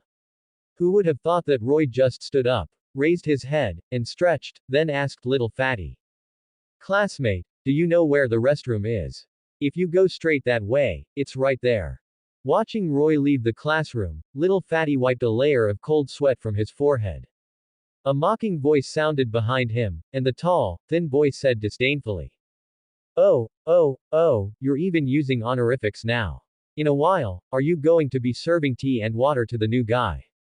You were supposed to go give him a show of force, so just do it properly, don't let your legs shake, okay? You've made yourself a joke now, how do you expect Big Sister to see you? Useless. Facing the tall, thin boy's mockery, little Fatty retorted without hesitation. Oh yeah, why don't you go next time? That was a task Big Sister gave you, why would I go? The tall, thin boy said insincerely. He didn't want to offend that new ghost-type trainer, so it was better to let this fat guy test the waters first. Little Fatty didn't argue with the tall, thin boy anymore, he had more important things to do. Little Fatty walked to the side of a girl's desk who had twin tails, a pink hair clip, and was wearing knee-high socks, and reported solemnly. Big Sister, I've asked my uncle and confirmed it. He really is the new ghost-type trainer at the academy. It really was a ghost-type trainer. If she took him as her underling, wouldn't that sound really cool? After thinking it over, the girl made up her mind. She wanted to take a ghost-type trainer as an underling. At this moment, Roy returned to the classroom and gave little Fatty a friendly look. At least, it seemed friendly to him, but after little Fatty saw it, he immediately hid behind the girl. The girl stood up, but due to the height difference, she could only look up at Roy. Roy, I challenge you. If you lose, you have to be my underling. Roy looked at the girl and chuckled. Isn't this the future Rustboro City Rock-type gym leader, Roxanne? It seemed she was also studying at Rustboro Academy, and after graduating, she stayed at the school to teach while also serving as the Rock-type gym leader. She looked much younger now, with a vibe of a Japanese-style delinquent girl. Who would have thought Roxanne was so cute when she was little? Roy had the urge to tease her a bit. And what if I win? Roxanne didn't react for a moment. This was the first time someone had refuted her, the other party actually thought she couldn't beat him. Roxanne said, full of pride. It's impossible for me to lose to you. That's not fair. If I win, there's no reward, but if I lose, I have to be your underling. I don't want to battle you. Roy slumped back onto his desk. He had been cleaning the storage room all morning and was a bit tired. Roxanne analyzed it and thought what Roy said made sense. Then if you win, it's up to you. Then if I win. Roy looked at Roxanne with a playful expression and slowly stated his condition. Then you have to write me a love letter. It must be over 500 words, with sincere and genuine emotions. Prose and poetry are excluded. A love letter. 2 blushes appeared on Roxanne's clean little face. She hadn't expected Roy to make such a request and stood there, stunned. The Pokémon world wasn't aimed at children, people matured quite early, but there was no need to write a love letter just like that. Seeing that Roxanne didn't react, Roy thought she didn't want to. If you don't want to, then forget it. I'm going to go eat after class. As Roxanne's number 1 underling and lackey, little Fatty couldn't care about being afraid and immediately retorted. How bold. You eat. Before he could finish cursing, Roxanne, who was beside him, spoke up and agreed. Fine. I agree. Roxanne never thought she would lose. Little Fatty, who had just worked up the courage to passionately speak up for Roxanne, looked at his big sister in disbelief. Another tall, thin boy beside him patted little Fatty's shoulder to console him. Brother, it's just how they're modeled, don't waste your energy. Then after school this afternoon, we'll go to the specialized battlefield in the center of the academy. There are specialized referees and fields there. See you there. After saying this, Roxanne returned to her seat with a blushing face. Bestie. What are you blushing about? The people watching the excitement around them also scattered. If it weren't for Big Sister insisting on taking Roy as an underling, they wouldn't want to offend a ghost-type trainer at all. But through the recent contact, they found that Roy didn't seem any different from a normal trainer. He had one nose and two eyes, and the kid even looked a bit handsome. Could it be that the urban legend about ghost-type trainers who can use dark magic is fake? At the entrance of Rustboro Academy, a stretched black luxury car pulled up in front of the academy's main gate. Director Mediterranean, who had been waiting at the entrance, hurried forward to welcome them. He helped open the car door, carefully shielding the top with his hand, terrified of bumping the person coming out of the car. Mr. Stone, you are too kind. Not at all, Mr. Stone. We are honored by your visit to our academy, and I apologize for troubling you to come here in person. Director Mediterranean, who had just shown a sour face to Roy, was now smiling so hard the wrinkles on his face bunched up, showing none of the indifference he had displayed toward Roy a moment ago. Mr. Stone, the current president of Devon Corporation and one of the sponsors of Rustboro Academy, was the academy's true financial backer. Many Pokémon belonging to commoner students at the academy who didn't have their own were sponsored by Devon Corporation, though most were Pokémon like Geodude, Sandshrew, or Diglett. But even this made many commoner trainers grateful. After all, going to the mining areas to catch these Pokémon would cost them half their lives. Therefore, Devon Corporation's charitable acts were deeply popular throughout Rustboro City. But whether it was a charitable act or a way to win hearts, who could say for sure? Regardless, those students who received Pokémon knew their first Pokémon had been donated by Devon Corporation. Following Mr. Stone out of the car was a young man wearing a custom suit. He had a handsome face and an air of nobility, yet he showed not the slightest interest in the Rustboro Academy before him. This is my son, Stephen Stone. Like me, he loves stones. So this is the eldest son of Devon Corporation. I have long heard that young Master Stephen has extraordinary talent as a trainer, and his future achievements will surely be remarkable. Mr. Stone looked very pleased to hear the praise for his son, while Stephen just nodded politely in response. It could only be said that the flattery had missed the mark. Led by Director Mediterranean, the group entered the campus. The first thing they encountered was the Academy's central standard building, the Battle Arena. This is the battle arena newly built by the Academy the year before last, used for student battles and training. It is thanks to your investment that we were able to build a battle arena of this scale. Stephen, walking beside them, felt it was incredibly boring, especially the Director Mediterranean who was flattering his father. He felt it would be better to go look at rocks. Just as Director Mediterranean was introducing it, a large crowd of people suddenly surged outside the battle arena. Since Mr. Stone had requested a low-profile visit, he hadn't notified anyone that he was coming today. What was going on? Could it be organized spontaneously by the students? To Director Mediterranean's surprise, this group of students didn't even look at him, directly flooding into the battle arena. Some were even muttering words like, ghost type. Confused, Director Mediterranean stopped a student who was about to enter the battle arena and, after asking, learned that there was an unusual battle taking place in the arena today. It turned out that earlier that morning, the battle between Roy and Roxanne had aroused the curiosity of many people thanks to Little Fatty's publicity. Some had never seen the ghost-type Pokémon from urban legends. So, upon hearing that there was a battle involving a ghost-type Pokémon in the arena, they all flocked there.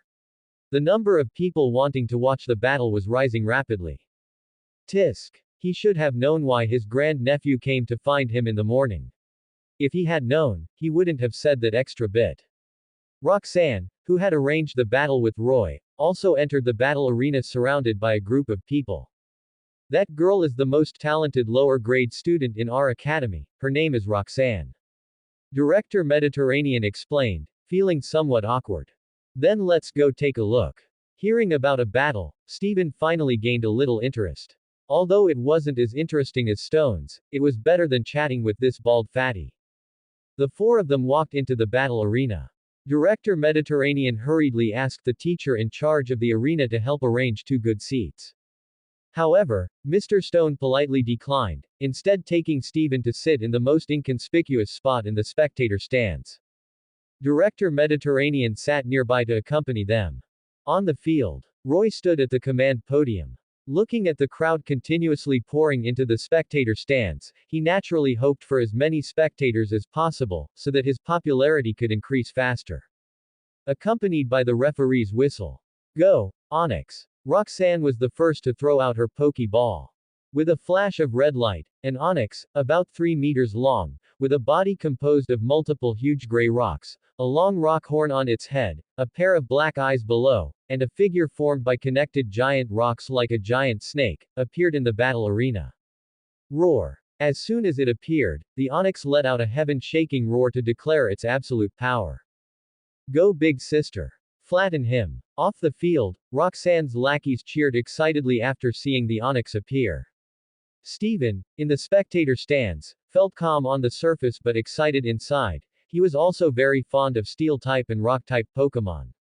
System scan. Pokémon. Onyx. Level. 27. Gender. Male. Ability. Sturdy. Even if hit by an opponent's move, it will not be knocked down in one hit. One-hit moves are also ineffective. Moves. Bind, Tackle, Harden, Rock Throw, Rock Tomb, Rage, Stealth Rock, Smackdown, Slam, Euro Ball. Held item. None. Egg moves. Rock Climb, Rollout. Individual values. 18. TM Move Tutor, Facade. A level 27 Onyx. Roy looked disdainfully at the noise on the field. What era was this? Still believing that size was king. Litwick, go play with it. Use haze, then use minimize. Receiving Roy's command, Litwick jumped off Roy's shoulder and hopped into the battle arena. The arena went silent instantly. Weren't ghost-type Pokémon supposed to be terrifying? Why did Roy's little candle look so cute? Is this really a ghost-type Pokémon? People in the spectator stand saw the little candle Roy released and all expressed that they were charmed by it. Some of the timid ones opened their eyes to look at the little candle on the field. Wow! What a cute Pokémon, what is it called? I really want to hug it. Exactly, ghost-type Pokémon don't seem that scary. Litwick's appearance instantly attracted the gazes of a group of girls in the spectator stands. In their eyes, cuteness was everything. Cuteness is useless. Can it beat Big Sister's Onyx? Big Sister doesn't even need to do anything for this little guy. My Roggenrola could take it out with one punch. Seeing the girls who originally supported Roxanne turn against her because of a candle, little Fatty looked at Litwick on the field with disdain. Let's see if it's still cute when Onyx flicks its tail and sends this candle flying. Even Roxanne herself couldn't help but be stunned for 2 seconds by the cute little candle in front of her. Only Roy stood at the command podium with a slight curve to his lips. He wanted to laugh just thinking about what he was going to do next. Cute. No, no, no. Once you actually encounter it, you won't think it's just cute. A haze instantly erupted from the flame atop Litwick's head, enveloping the entire battlefield. The students in the spectator stands could only see the upper half of Onyx's body standing tall. The already small Litwick had its size reduced by half after using minimize, becoming even smaller. Onyx, use Rock Slide. Knock it out in one hit. Onyx already had mediocre eyesight, and its large size made it impossible to see the scene inside the haze. Furthermore, the minimized Litwick within the haze had all but vanished from its field of vision. It couldn't find Litwick's silhouette at all. Onyx randomly unleashed a rock slide into the arena, but its luck wasn't great, and it didn't hit Litwick. Seeing this, Onyx could only turn back and look at its trainer with a pleading expression. Roxanne was in a bind now. She had also been captivated by Litwick's appearance earlier and hadn't paid close attention to its position when the opponent activated haze. Before its trainer could locate Litwick on the field, Onyx felt a searing pain in its tail. Its massive head turned to look, and it discovered a small, ghostly blue flame in the haze, scorching its tail. Before it could see clearly what it was, the ghostly blue flame vanished into the haze. Little did it know that it was now in a burned state, and the searing pain was continuously draining its stamina. Onyx, don't use your eyes, use your senses. This brings us to a bit of trivia. Pokédex, because Onyx has a magnet in its head, it won't lose its way even when digging through the ground. Using the magnet in its head, Onyx sensed Litwick's position through the magnetic field of the battlefield. It was in the corner of the arena. Roy was slightly surprised. It seemed Roxanne had some real skill to be able to become the big sister of the class. Use slam. Roy decided to retract his previous thought. She had some skill, but not much. This time, Litwick didn't even bother to dodge. Onyx's tail swept into Litwick, passing right through its body without causing the slightest bit of damage. This scene completely baffled the people who were just about to celebrate victory. Why did it pass through? Some members of the advanced class who understood Ghost-type Pokémon explained, Ghost-type Pokémon are immune to normal-type and fighting-type move damage. Unless your Pokémon has the move Odor Sleuth or the Scrappy ability, you cannot hit a Ghost-type Pokémon. The educational moment ended. A colorful wave of light from within the haze struck Onyx's head. Immediately afterward, a strange radiance appeared before Onyx's eyes, and dazzling, multicolored rings began spinning in its mind. It felt as if something was manipulating its emotions. Before its eyes, it seemed to see Litwick's silhouette. At this moment, Litwick was looking at it with a provocative expression, turning around to pat its own candle bottom. It was absolutely intolerable. Onyx was uncontrollably enraged and lashed its tail fiercely toward Litwick, but instead, waves of pain shot through its own body. Only then did Onyx realize that it wasn't Litwick's silhouette at all, but its own body. Before its stone head could process what was happening, Litwick's silhouette appeared again, performing the same action. The difference was that this time, countless Litwick were flitting about before its eyes, even dancing. Onyx completely lost its reason and began unleashing moves indiscriminately, even whipping its own body and head with its tail. No matter how Roxanne called out from the command platform, it was useless. She had completely lost control of Onyx. Fortunately, its level wasn't very high, so it couldn't cause much damage to the arena. The crowd in the spectator stands was confused. Why was Onyx constantly hitting itself? Finally, Onyx ran out of stamina, triggering its sturdy ability.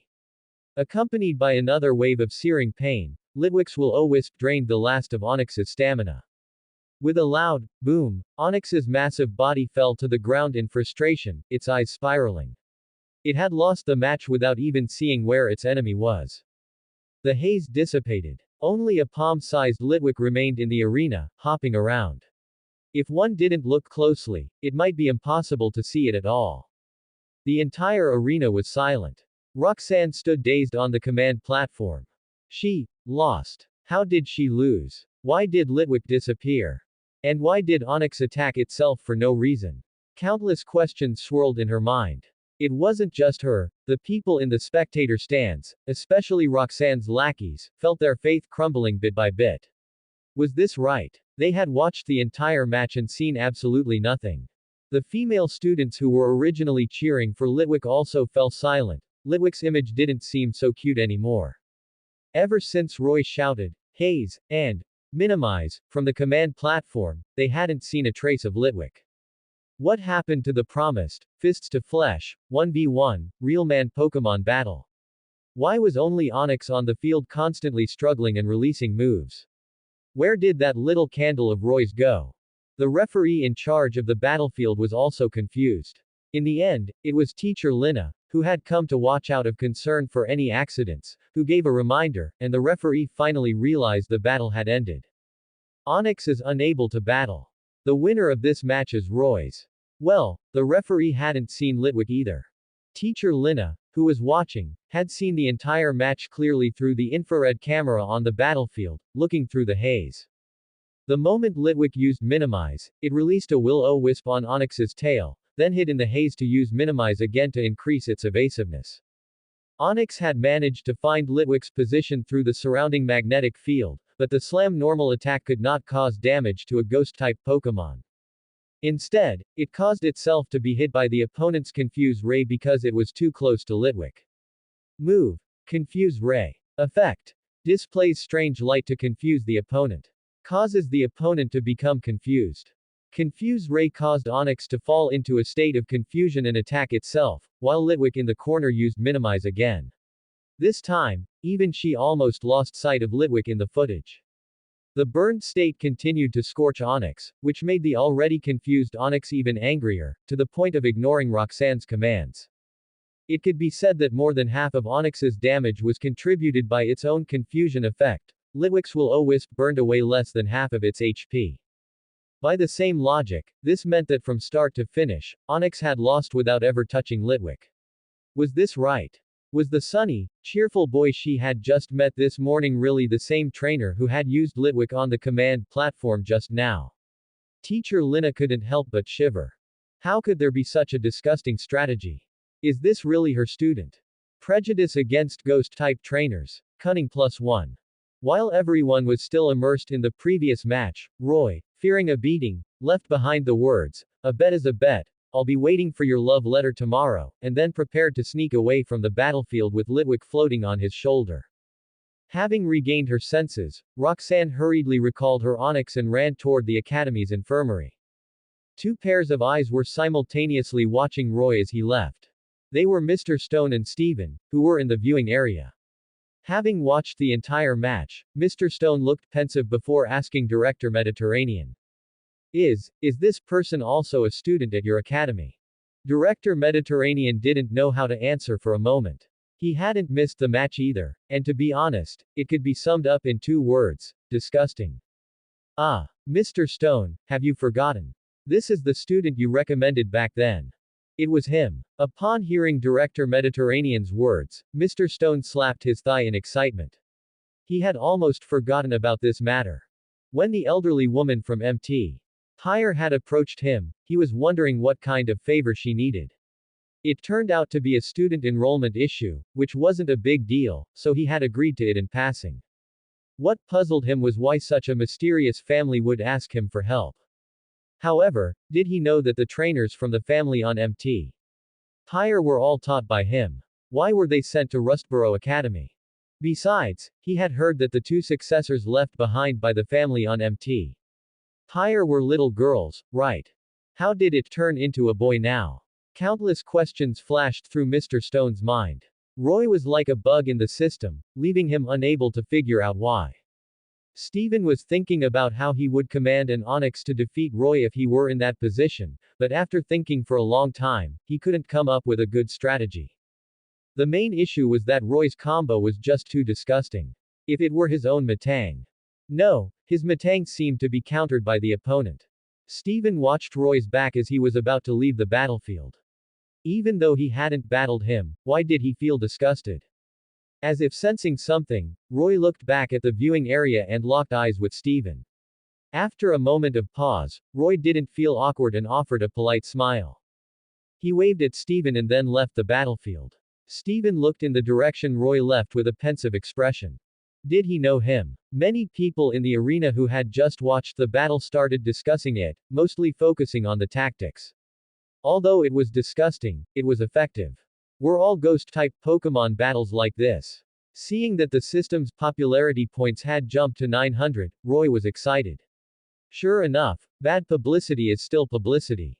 The popularity points gained from such disgusting tactics were no lower than those gained from doing good deeds. He had even seen Stephen just now. Although the other party didn't know him, his knowledge of Stephen was not inferior to the main character, Ash. The Prince of Devon Corporation, the champion of the Hoenn League, one of the Masters 8, the owner of a Shinny Mega Metagross, strength, looks, and wealth combined to form Stephen's image. Gurgle. He felt his stomach expressing its dissatisfaction. Roy arrived at the Academy's largest cafeteria. It was like a hotel buffet, and they even sold Pokémon cubes. When Roy arrived at the cafeteria, he discovered that the food was actually free. As long as you didn't waste it, you could eat as much as you wanted. Of course, wasting food came with a penalty. You would have to volunteer in the cafeteria for a week. Of course, human food was free, but Pokémon cubes were not, and they were quite expensive. Upon hearing the word, free, Roy couldn't move his feet. He didn't have many alliance coins on him, so this would save him a large amount of money. He hurriedly went to the noodle section to make his selection. He saw a middle-aged man at the window, and the one cooking the noodles inside was a Machoke. Mister, I want this, that, and also. Roy ordered a whole table of food like he was reciting a menu, leaving the middle-aged man cooking the noodles stunned. 8 bowls of ramen. Student, can you finish all of this? If you can't eat it, you'll be penalized. Mister, don't worry. If I can't finish it, I'll clean the entire cafeteria for you. Alright. He liked the kid's grit. He wanted to see just how much this kid could eat. He didn't slow down his flipping of the wok and started making Roy's noodles. Before long, a fragrant bowl of noodles appeared in front of Roy, the aroma hitting his nostrils. When he was at Mt. Higher, he and Phoebe usually ate whatever the elderly woman made. Since the two elderly people had relatively light tastes, Roy never really enjoyed his meals to the fullest. Now, the noodles made by this mister in the kitchen were both fragrant and delicious, so Roy picked up his chopsticks and started eating. By the time the man brought the second bowl, Roy had finished the first and was already waiting for the second. This speed made the man, who had spent 5 years in the cafeteria, feel like he had finally met his match. It had been many years since he encountered such a voracious youth. Old buddy, step it up. Machoke. The machoke in the kitchen responded and dropped the noodles Roy wanted into the boiling water. Soon, people eating in the cafeteria were drawn to the unusual scene at Roy's table, gathering around to watch a live mukbang. The onlookers went from just wanting to see some drama to being speechless with shock, and finally, their expressions grew increasingly serious. Little Fatty also arrived at the cafeteria, looking dejected. Big Sister Roxanne had just lost the battle, and he didn't even know how the opponent had won. If it were him, he would have lost even faster. Now, only eating could soothe his emotions. As soon as he arrived at the cafeteria, he was drawn to the crowd surrounding Roy. Wow, he can really eat. This is already the 5th bowl. The 6th bowl is starting. What's going on? Seeing a crowd gathered around watching something, Little Fatty used his size advantage to squeeze into the middle of the crowd. He saw that unforgettable figure, currently slurping down large bowls of ramen and praising the man's skills from time to time. Roy, surrounded in the center, was like a Snorlax that hadn't eaten in 3 days. He didn't look like he was eating fast, but the frequency was high. He held grilled chicken wings in his right hand and used chopsticks in his left to shovel ramen into his mouth. Could he be the reincarnation of a starving ghost? This was already Roy's 10th bowl of noodles, and the stack of bowls on the table was almost half the height of a person. Finally, after eating 12 bowls of noodles, Roy burped, wiped the soup from the corners of his mouth, and amidst the stunned gazes of the crowd, he got a cup of ice cream from the dessert station and left in style. No. Impossible. Little Fatty, how could he still eat so much? He couldn't beat Roy in terms of aura, looks, or strength. The only thing left was eating, just eating. Eating was his proudest strength, and now he had actually lost to the other guy in that too. And why, even though Roy had eaten so much, didn't his stomach look bloated at all? Is this right? At this moment, Little Fatty felt as if a ghost-type Pokémon had sucked out his energy. He felt terrible. He had been defeated by Roy in his most confident field. Tonight's dinner didn't seem as delicious anymore. Roy looked at his popularity points, which had increased by another 100. He hadn't expected that even eating a meal could increase them. Not bad, not bad. It seemed that the popularity points the system mentioned didn't just refer to ghost-type Pokémon, ghost-type trainers could also count. After finishing the ice cream cone in his hand, Roy went to take a look around the Academy's clubs. Most of them were some kind of baby clubs, each focused on various types of Pokémon. The only thing missing was a ghost-type club. There was even one called the Love Steven Only Club. What the heck is this? Does Steven know about this? Roy felt that these clubs were useless to him at this stage. Perhaps in the future, he could establish a Love Ghosts Only Club or a Love Roy Only Club to increase his popularity points. Returning to the quiet backyard, he pushed open the door to his shabby, solitary dormitory. After confirming there was no one around, Roy impatiently opened his system panel. Congratulations to the host for accumulating 1000 popularity points. The shop function is now enabled. Seeing that his popularity points had crossed the 500 mark and reached 1000, the system shop was finally unlocked. Roy couldn't wait to see what the system shop could offer him. The system shop's status changed from gray to green. A total of 5 items appeared neatly in front of Roy. They were 1. Item. Reaper Cloth Exchange Points, 10,000. Effect. A cloth containing astonishingly powerful spiritual energy. A certain Pokémon loves it. 2. Item. Dusk Stone quality. High. Exchange points. 15,000. Effect. A mysterious stone that allows certain specific Pokémon to evolve. As black as the night. 3. Item. King's Rock quality. Medium. Exchange points. 10,000. Effect. When held by a Pokémon, the opponent hit by it may sometimes flinch. 4. Item. A Violite exchange points. 8,000. Effect. If the Pokémon holding this item is a Pokémon that can evolve, its defense and special defense increase by 50%. 5. TM. Rest exchange points. 2,000 popularity points. Effect. Rest restores all of the user's HP. Rest causes the target to fall asleep. Looking at the 5 items in the system shop, there were actually 2 Pokémon items, 2 items needed for Pokémon evolution, and 1 TM. 3 out of the 5 items were useful for him at his current stage, which wasn't bad. Looking at it this way, the shop was quite useful. At the very bottom of the system shop, there was also a refresh button, which required 100 popularity points to refresh the shop. What a ripoff. He only had 1,000 popularity points in total right now. One refresh would cost him a tenth of it. Fool system. Fool profiteer. Fool. Exhausted from cursing, Roy stopped worrying about the refresh issue. He began to analyze the function of each item one by one. Starting with the first one, the Reaper cloth.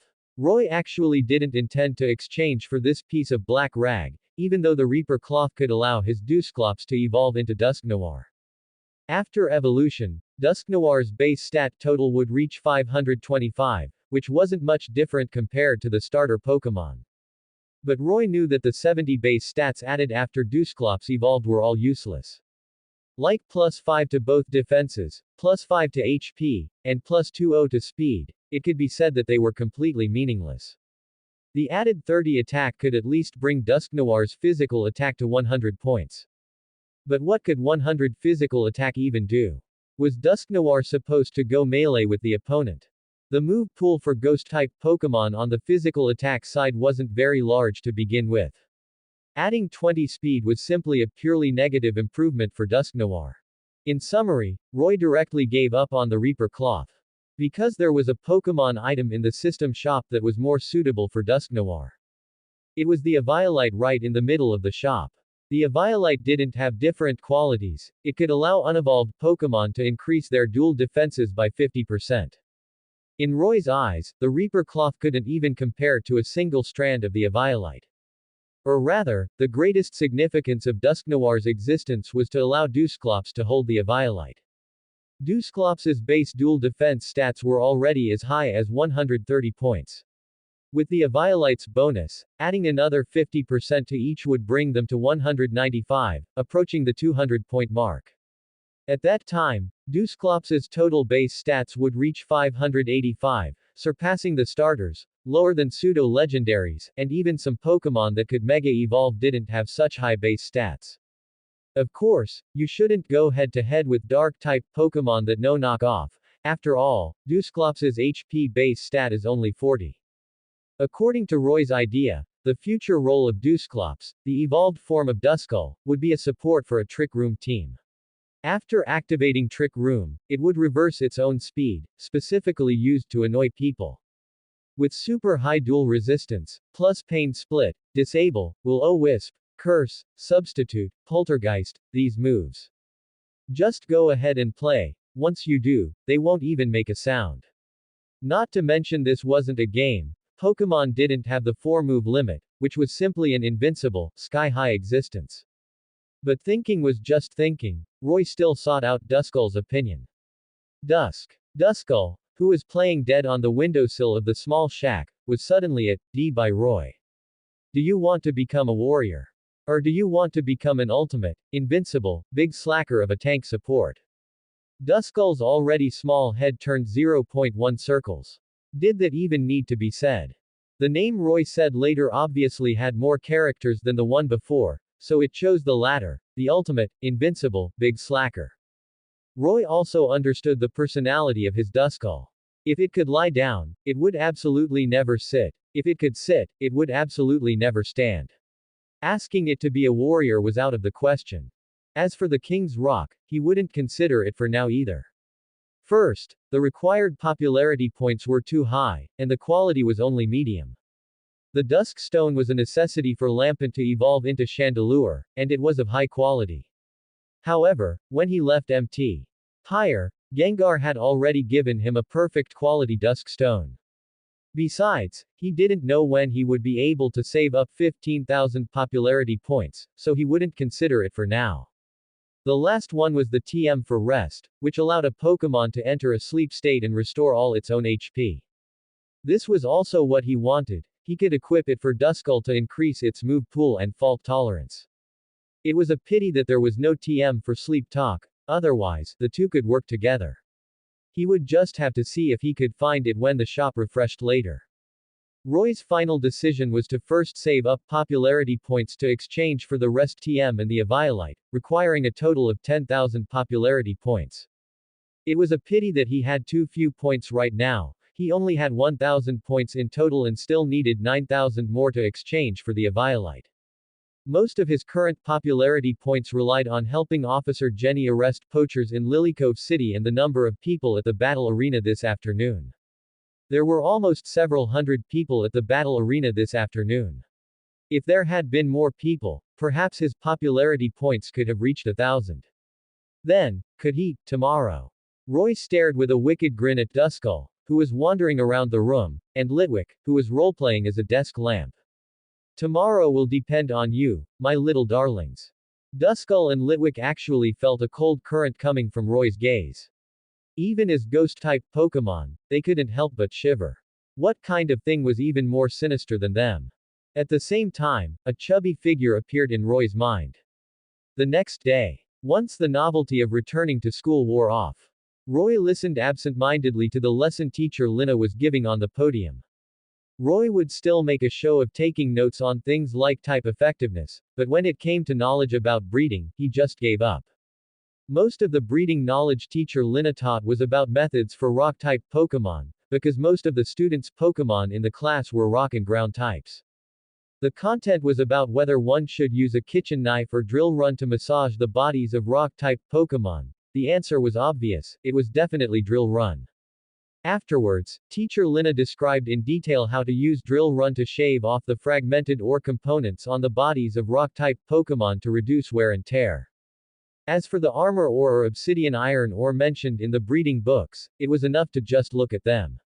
Many precious ores were not something that commoner students like them could get their hands on.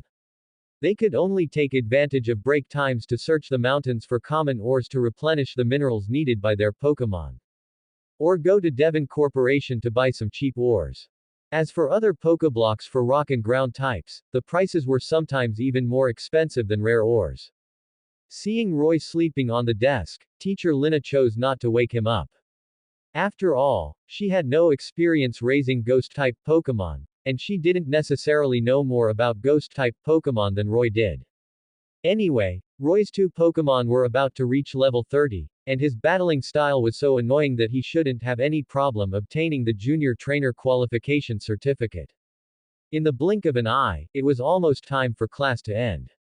Roy, who had slept all morning, opened his eyes the moment he heard teacher Lina leave, his gaze instantly becoming clear.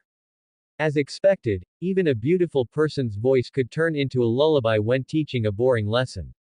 He was already thinking about his plans for after school and dinner. The bell for the end of class rang right on time. Just as Roy wanted to leave his seat, he felt a slender arm block him. Looking up, he realized it was yesterday's loser. Roxanne. Roxanne, blushing, stuffed a letter into Roy's arms, then covered her face and fled the classroom as if running for her life. Huh. What's this? Almost forgot, this is the reward for yesterday's battle. Hee hee, Roxanne wrote me a love letter when she was little. Permanent trainer title +1. Do you think if I also defeated Big Sister, she might write a love letter to me too? Watching Roxanne's fleeing figure, Little Fatty, one of Roxanne's lackeys, muttered to the tall, thin boy beside him. As their big sister, Roxanne was usually top tier in both aura and strength. This was the first time he had ever seen her run out of the classroom blushing. Little Fatty fell into a fantasy, imagining that he could also obtain Roy's title. In your dreams. First, your roggenrola can't beat Big Sister's Onyx. Second, this kind of thing depends on your character model, you. The tall, thin boy stopped what he was about to say, glanced at the pimply, pubescent little fatty, and continued, forget it. What do you mean? Don't run. Is my model not good enough? Isn't my face much more masculine than that pretty boy's? The two of them staged a chase and scuffle in the classroom. Just as little fatty was about to catch the tall, thin boy, Roy blocked his path, stopping the stunned little fatty. Come out with me for a moment. I have something to discuss with you. A friendly smile appeared on Roy's face. I was wrong, brother, I shouldn't have called you a pretty boy. Little fatty admitted his mistake at light speed. After all, a wise man submits to circumstances, and nothing was more important than his own life. It's not about that. Roy shook his head, he didn't care about that at all. Not that. Then could it be because of yesterday? Little fatty suddenly remembered that yesterday, in order to boost Roxanne's momentum, he had specifically run to every class to spread the news that Roy, this ghost-type trainer, was going to be beaten up by Big Sister. Then it's because I really shouldn't have shot my mouth off and went to other classes to spread the rumor that you were going to be completely crushed by Big Sister Roxanne. Yes and no. Seeing Roy nod, little fatty realized the other party was obviously here for this matter. Roy was indeed here for this matter, but he wasn't angry about little fatty's propaganda. On the contrary, the fact that so many people came to watch the battle yesterday was partly thanks to little fatty's promotion, which allowed him to gain so much popularity points. It was clear that this was a talent for promotion, and he couldn't let such a talent slip away. After the triple blow of Roy's strength, aura, and appetite yesterday, little fatty had only eaten 10 large steamed buns for his diet dinner last night, and now he felt a bit lightheaded, otherwise he wouldn't have let the tall, thin boy get away earlier. Then what? What is it? Looking at how many people were still in the classroom, Roy decided that this kind of thing should be discussed with little fatty alone. Let's go outside and talk. After saying this, Roy put his arm around little fatty's shoulder and left the classroom. Little fatty's feet dug hard into the ground. It was clear he really didn't want to go out alone with Roy. But his 160-plus pound weight was simply dragged out by Roy. With his back to Roy, little fatty was still mouthing words to the whole class. It looked like, save me. This insane strength left everyone stunned. Was Roy sure he wasn't a fighting-type trainer? Mainly because Roxanne wasn't there, and no one dared to stop Roy. The tall, thin boy, on the other hand, watched with schadenfreude as little fatty, with a dead fish expression, was taken outside by Roy. Roy took little fatty to the big tree outside the classroom and pushed him directly against the tree. Big brother, I was wrong. Don't use dark magic on me. I shouldn't have gone against you. My uncle is the dean of the academy. If you want anything, tell him, just please don't kill me. What dark magic? Who wants to kill you? You're not going to kill me. Roy shook his head, he had never said such a thing. This was a society ruled by law under the League, how could one just kill people willy-nilly? If you're not going to kill me, then why are you looking for me? Didn't I say I needed your help with something? Looking for me to help? Little fatty pointed at himself uncertainly. Yes, you. After hearing Roy's plan, little fatty's facial expressions changed. Big brother, are we sure we won't get beaten up for doing this? It's not you who will get beaten up, what are you afraid of? Little fatty's eyes rolled, and it seemed that was indeed the case. It seemed Roy really didn't have any malice towards him. After thinking about it, little fatty, who loved trouble, nodded heavily and decided to help Roy. Mainly because the candle head that suddenly appeared on Roy's shoulder was staring at him, as if Litwick would burn him to a crisp if he didn't agree. That's more like it. Seeing little fatty agree, Roy satisfiedly straightened the collar of little fatty's XXXL Academy uniform. By the time Roxanne returned, Roy was no longer in the classroom. She heard her bestie beside her say that Roy seemed to have gone in the direction of the battle arena. And he went with her lackey, little fatty. Together. Since when did they get so close? Then did he leave any message for you? A message? What message? Bestie looked at Roxanne in confusion. No. Nothing. That arrogant kid from our class went to the battle arena again yesterday, and even said that there isn't a single person in the beginner class who can fight, that they're all trash. Little Fatty ran back to the classroom and recited the lines Roy had scripted for him in advance. The tall, thin boy was surprised that Little Fatty hadn't been beaten up. Fatty, how come you didn't get beaten to death? Ignoring the tall, thin boy's snarky comment, Little Fatty ran to the other classes one after another to spread the news. Roxanne, accompanied by Bestie, found it unbelievable upon hearing this. After listening to Little Fatty's instigation, the crowd, fuming with anger, headed toward the battle arena. When they arrived, they found a crowd already gathering at the entrance of the battle arena. One person was blocking the entrance of the battle arena perfectly. It was Roy. At this moment, he was standing with his arms crossed, blocking the entrance to the training ground, with a sign standing next to him. The strongest trainer in the Rustboro Academy beginner class. Fight me if you dare. Countless students from the beginner class who had just finished their lessons were watching Roy, who was standing by the sign. There were even a few members of the advanced class among them. Being a member of the advanced class meant that the person had at least one Pokémon above level 40. The crowd grew larger and larger. Seeing this, Roy thought he should be able to gain quite a bit of popularity points today. Among them, many had brought their Pokémon to train, and many others had come to see who was so arrogant as to say they were all trash after hearing Little Fatty's words. Little Fatty was quite effective, he had brought over quite a few people. Who is this kid? He's quite arrogant. Not receiving the mockery they expected, the crowd instead assumed Roy was a young master from some wealthy family and hesitated to step forward. A few who recognized Roy as the ghost-type trainer who had defeated Roxanne's Onyx yesterday were unwilling to fight, recalling his tactics from the day before. Roxanne's strength as the big sister of the beginner class went without saying, she was tough and durable. She had even once defeated a level 31 Sandslash while at a lower level. Crucially, that opponent was an intermediate class student who had obtained a beginner trainer qualification certificate. Yet, even such a Roxanne had been outplayed and defeated by Roy yesterday. What young master? He's just someone who relied on disgusting tactics to beat big sister Roxanne yesterday, right? What's so great about that? Little Fatty said with a look of disdain. Roy likes +1. The tall, thin boy looked at Little Fatty in confusion. That wasn't his attitude when he was dragged out by Roy earlier. So what? We ghost-type trainers have always respected strength. If you can win, you win. In my opinion, isn't it true that there isn't a single person in Rustboro Academy who can fight? If you're not convinced, anyone here who beats me can get 10,000 Alliance coins. If you lose nothing. 10,000 Alliance coins. The crowd suddenly erupted. For some of them, 10,000 Alliance coins was not a small amount. Great rewards attract brave men. A few advanced class students were the first to step forward to accept the challenge. After all, no matter how skilled Roy was, he was still just a beginner class student, and under the pressure of level suppression, he couldn't cause much trouble. Although it was a bit embarrassing, 10,000 Alliance coins were real. Roy pointed to the bottom of the sign and handed the other person a magnifying glass. They saw a line of small text at the very bottom of the sign, which could only be read clearly using the magnifying glass Roy gave them. Only open to challenges from beginner class students.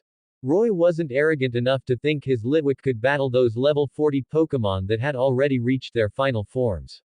Seeing that they had lost their eligibility to battle, they couldn't help but curse Roy for being so crafty, but the key was that they couldn't even blame him. Were they supposed to scold Roy for not letting them bully someone weaker? Seeing the advanced class students retreat after reading the text at the bottom of the sign. The other beginner class students, who were at that young and reckless age, were instantly provoked by Roy and became heated. A trainer who wasn't very tall was the first to challenge Roy.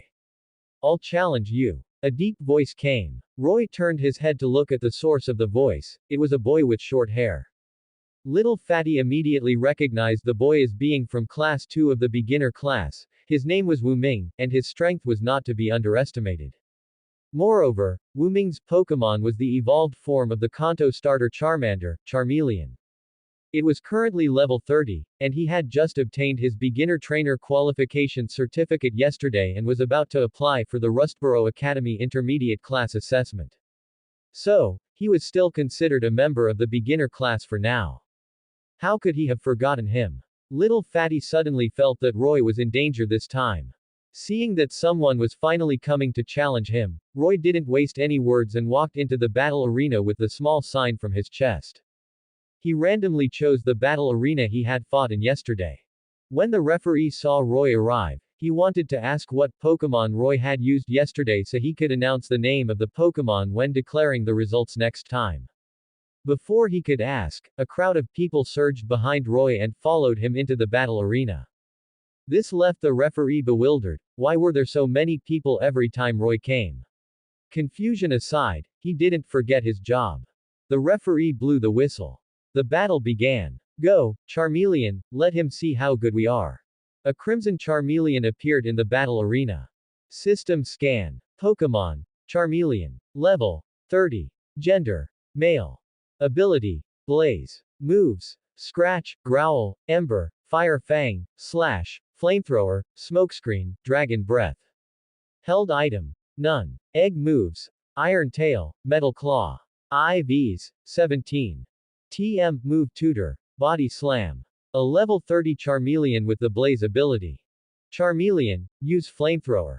Before Litwick could use Haze, flames spewed from Charmeleon's mouth, aimed directly at Litwick.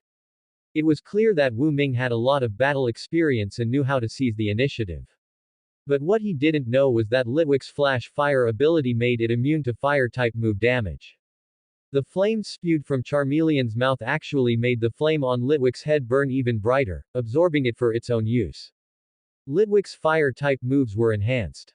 A new tactic suddenly occurred to Roy. Using telepathic communication, he stopped Litwick, which was about to use Minimize, and commanded it to pretend it was in great pain after being injured. Although it didn't understand what Roy was planning, Litwick immediately became an actor, its candle-shaped body writhing in pain within the flames, as if it were about to be burned to a crisp by Charmeleon's fire. Little Fatty, watching from below, was anxious. Surely it wouldn't lose the first battle, right? Seeing this, Wu Ming fell for it. Charmeleon, press the attack. Use Flamethrower at maximum power.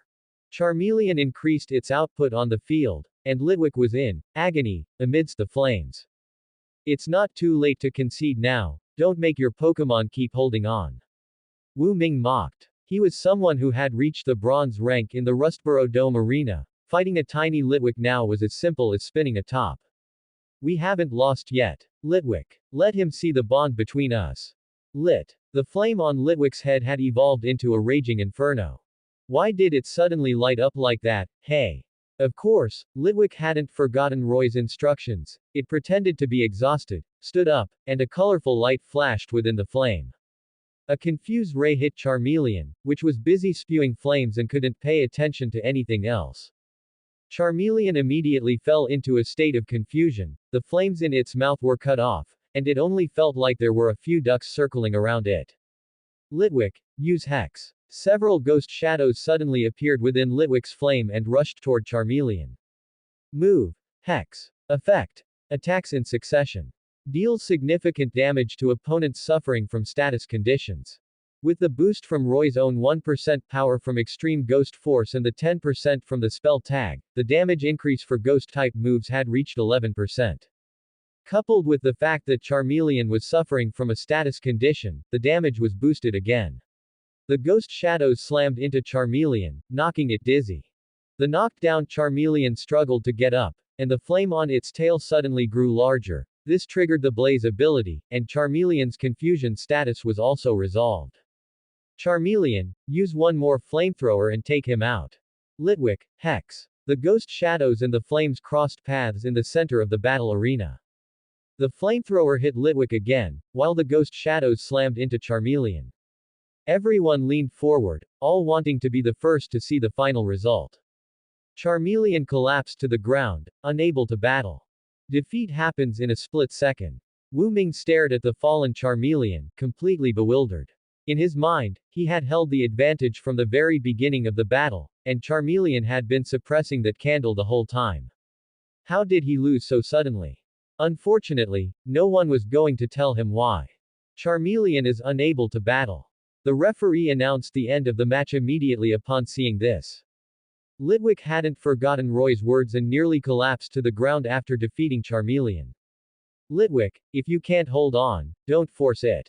We'll battle again next time. Roy intentionally raised his voice so everyone present could hear. Litwick struggled to stand up, signaling that it could continue fighting. In reality, it hadn't taken any damage at all. On the contrary, thanks to Charmeleon's flamethrower, it had already boosted the power of its own fire-type moves. Just a little bit more. Wu Ming still hadn't realized he had been tricked, he only regretted not having Charmeleon use its strongest flamethrower from the start. Seeing Litwick looking so weak, as if it would keel over on the battlefield after taking one more hit, everyone fell for it.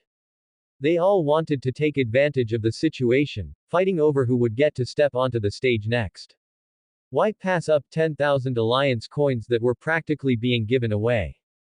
Finally, a bespectacled boy squeezed onto the command platform. His Pokémon was a Bulbasaur, one of the starter Pokémon from the Kanto region, also known as the Garlic Toad. That Litwick couldn't even stand steadily now. One Vine Whip from Bulbasaur should be enough to claim the 10,000 Alliance coins prize. The bespectacled boy was already imagining himself holding the 10,000 Alliance coins. Roy casually scanned the unevolved Bulbasaur with his system, it was only level 15. This guy was purely trying to pick up a cheap win. Unlike the previous battle style against Charmeleon, Litwick had a level advantage and type advantage. A single fire spin with low power nearly one-shot the Bulbasaur. The bespectacled boy had an expression like he'd just eaten shit. His Bulbasaur had lost without even touching Litwick. The small Litwick easily dodged Bulbasaur's Vine Whip. One had to remember, Litwick's spiderweb training wasn't for nothing. Bulbasaur's vine speed couldn't even hit a Duskull. After placing Charmeleon's Pokeball in the infirmary, Wu Ming returned to the battlefield immediately. He wanted to see who had swooped in to take his win and claim the 10,000 Alliance coins. As soon as he returned, he saw Bulbasaur being nearly roasted into a grilled bullfrog by the continuous damage of Litwick's fire spin. But could a single fire spin really have that much power? As a Charmeleon trainer, he knew that fire spin didn't have high base power, but it could deal continuous damage and prevent the Pokémon from being recalled by its trainer until the move ended. A normal fire spin certainly wouldn't have such power, but it was hard to say for a fire spin that had absorbed Charmeleon's flamethrower. Bulbasaur is unable to battle. Litwick, having defeated Bulbasaur, appeared extremely weak, as if it would collapse if touched again. Litwick had defeated 6 more challengers in a row. When it met a strong opponent, it would use Haze, Minimize, and Will-O-Wisp to inflict status conditions and wear them down. When it met a weak one, it would use Hex and Fire Spin to go head-to-head.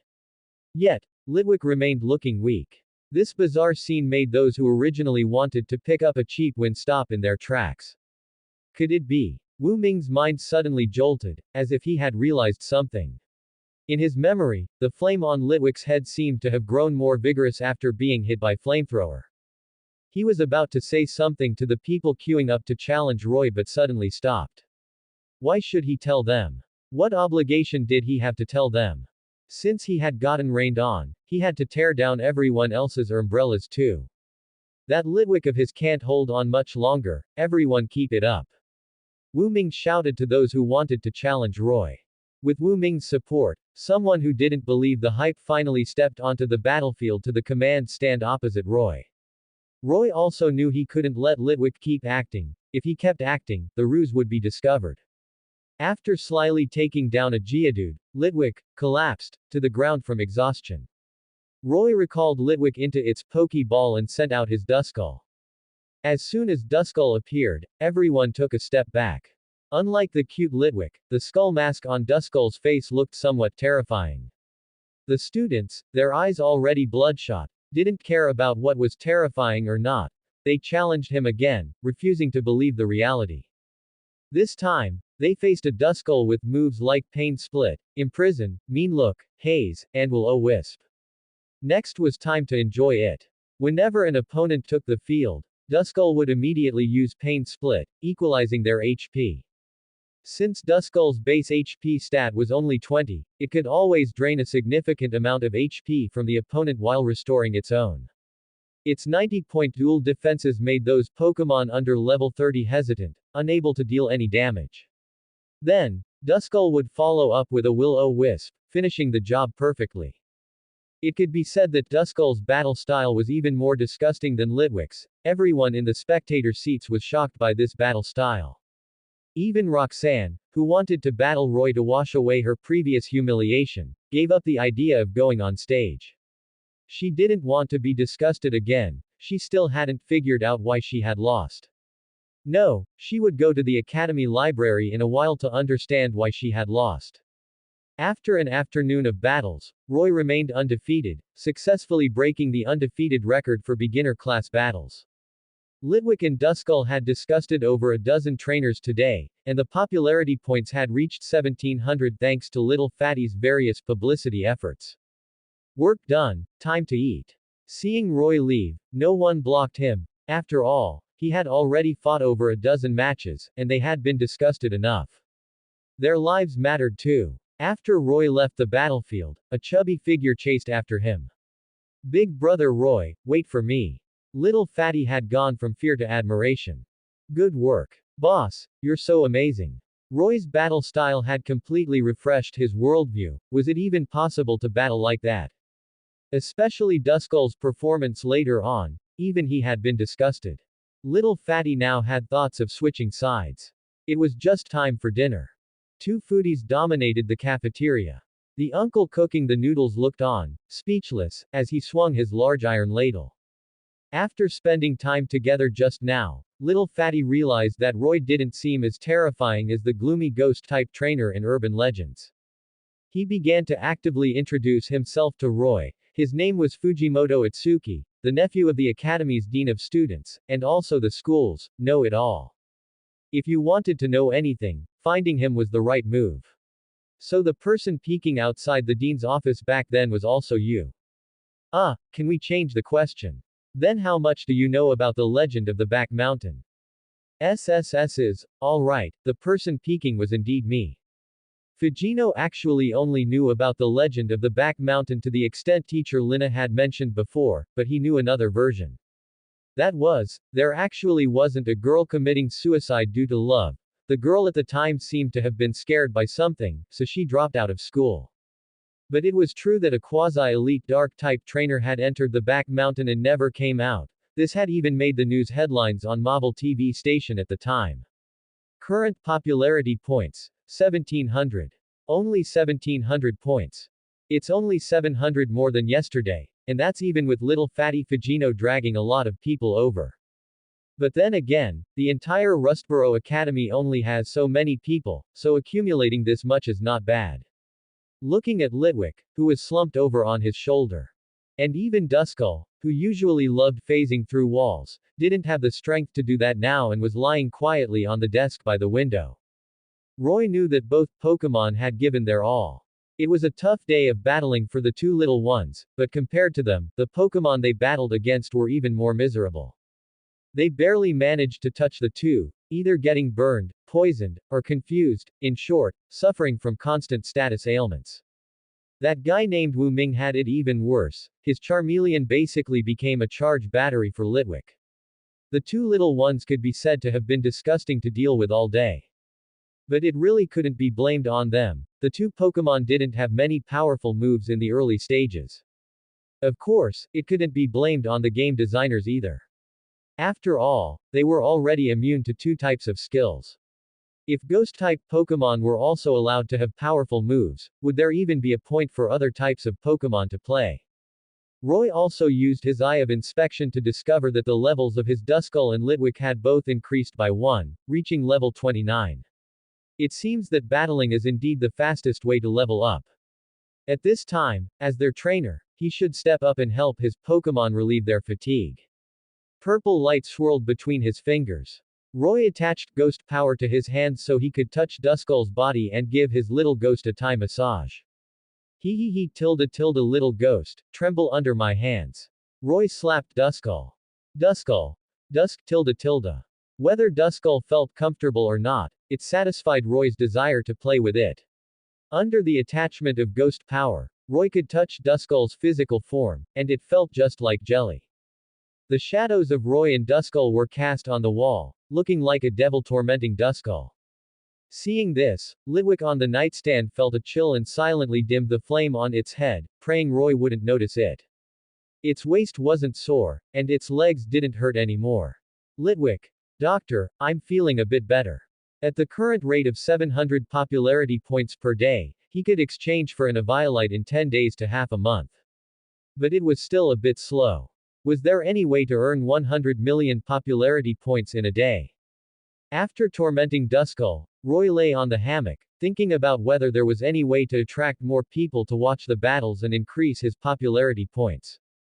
Whoosh tilde tilde tilde. It was as if his inner thoughts were heard. A strong gust of wind blew the window open, and a flyer drifted with the wind onto Duskull's skull mask. Duskull impatiently shook its mask, and the flyer flew onto Roy's face. Roy was interrupted from his thoughts by the flying flyer. Subconsciously, his hand was about to crumple it into a ball and perform a classic basketball shot motion. However, his eyes were caught by some big characters on the paper ball, and his hand froze. What is this? Roy unfolded the crumpled flyer. The Pokémon Contest Rookie Cup has started. Rookies appear, sharp edges revealed. The Hoenn Region Pokémon Contest venue welcomes the peak showdown of the new generation of Pokémon. This is a battlefield for rookie Pokémon. Use gorgeous moves to break prejudices and use brilliant performances to lock onto glory. Hoenn Rookie Cup. Let us witness the birth of the next top coordinator. Event location: Hoenn Region Pokémon Contest Branch Venue. Tournament name: Pokémon Contest Rookie Cup. Rewards: First 3rd place, 1 ITE plus 1 month's supply of Moo Milk and medium grade Pokéblock. 4th 10th place, 1 skill disc plus 1 month's supply of low grade Pokéblock. 11th 50th place, 1 month's supply of low grade Pokéblock of various types. Entry restrictions: under 14 years old, 1 Pokemon per person, Pokemon level not exceeding 30. What are you waiting for? Chase your dreams of being a coordinator, become famous in one battle. A Pokemon contest. Roy remembered the Wallace Cup from the anime, a tournament hosted by Wallace himself, held in every region. The heroines from several generations in the anime, like Dawn and May, had also participated in Pokemon contests. But why was there a battle segment in this Pokemon contest? Roy remembered that when he watched the anime before, Pokemon contests were usually performances by the Pokemon and the trainer together. Could it be? Roy looked at the dressed-up Skitty on the promotional page and fell into thought. Tomorrow and the day after were days off. The Pokemon contest was a tournament of some size, so there should be quite a few people participating. He could go and see if he could borrow the momentum of the tournament to gain some popularity. After all, this would be much faster than blocking people at the entrance of the school's battle arena. Roy felt like he had discovered a new world. Wasn't the Pokemon contest the perfect stage to showcase his ghost-type Pokemon? And this type of competition limited the Pokemon's level and the participants' age, so looking at it this way, his Pokemon still had a great advantage. But there was only one spot for a Pokemon to participate. Who should he take? Roy looked back at the bed. Because Duskull's body was black, it blended completely into the night. From Roy's perspective, he only saw a lonely skull lying on the windowsill. Hiss tilde. Roy looked back at the fragrant and soft Litwick on his nightstand.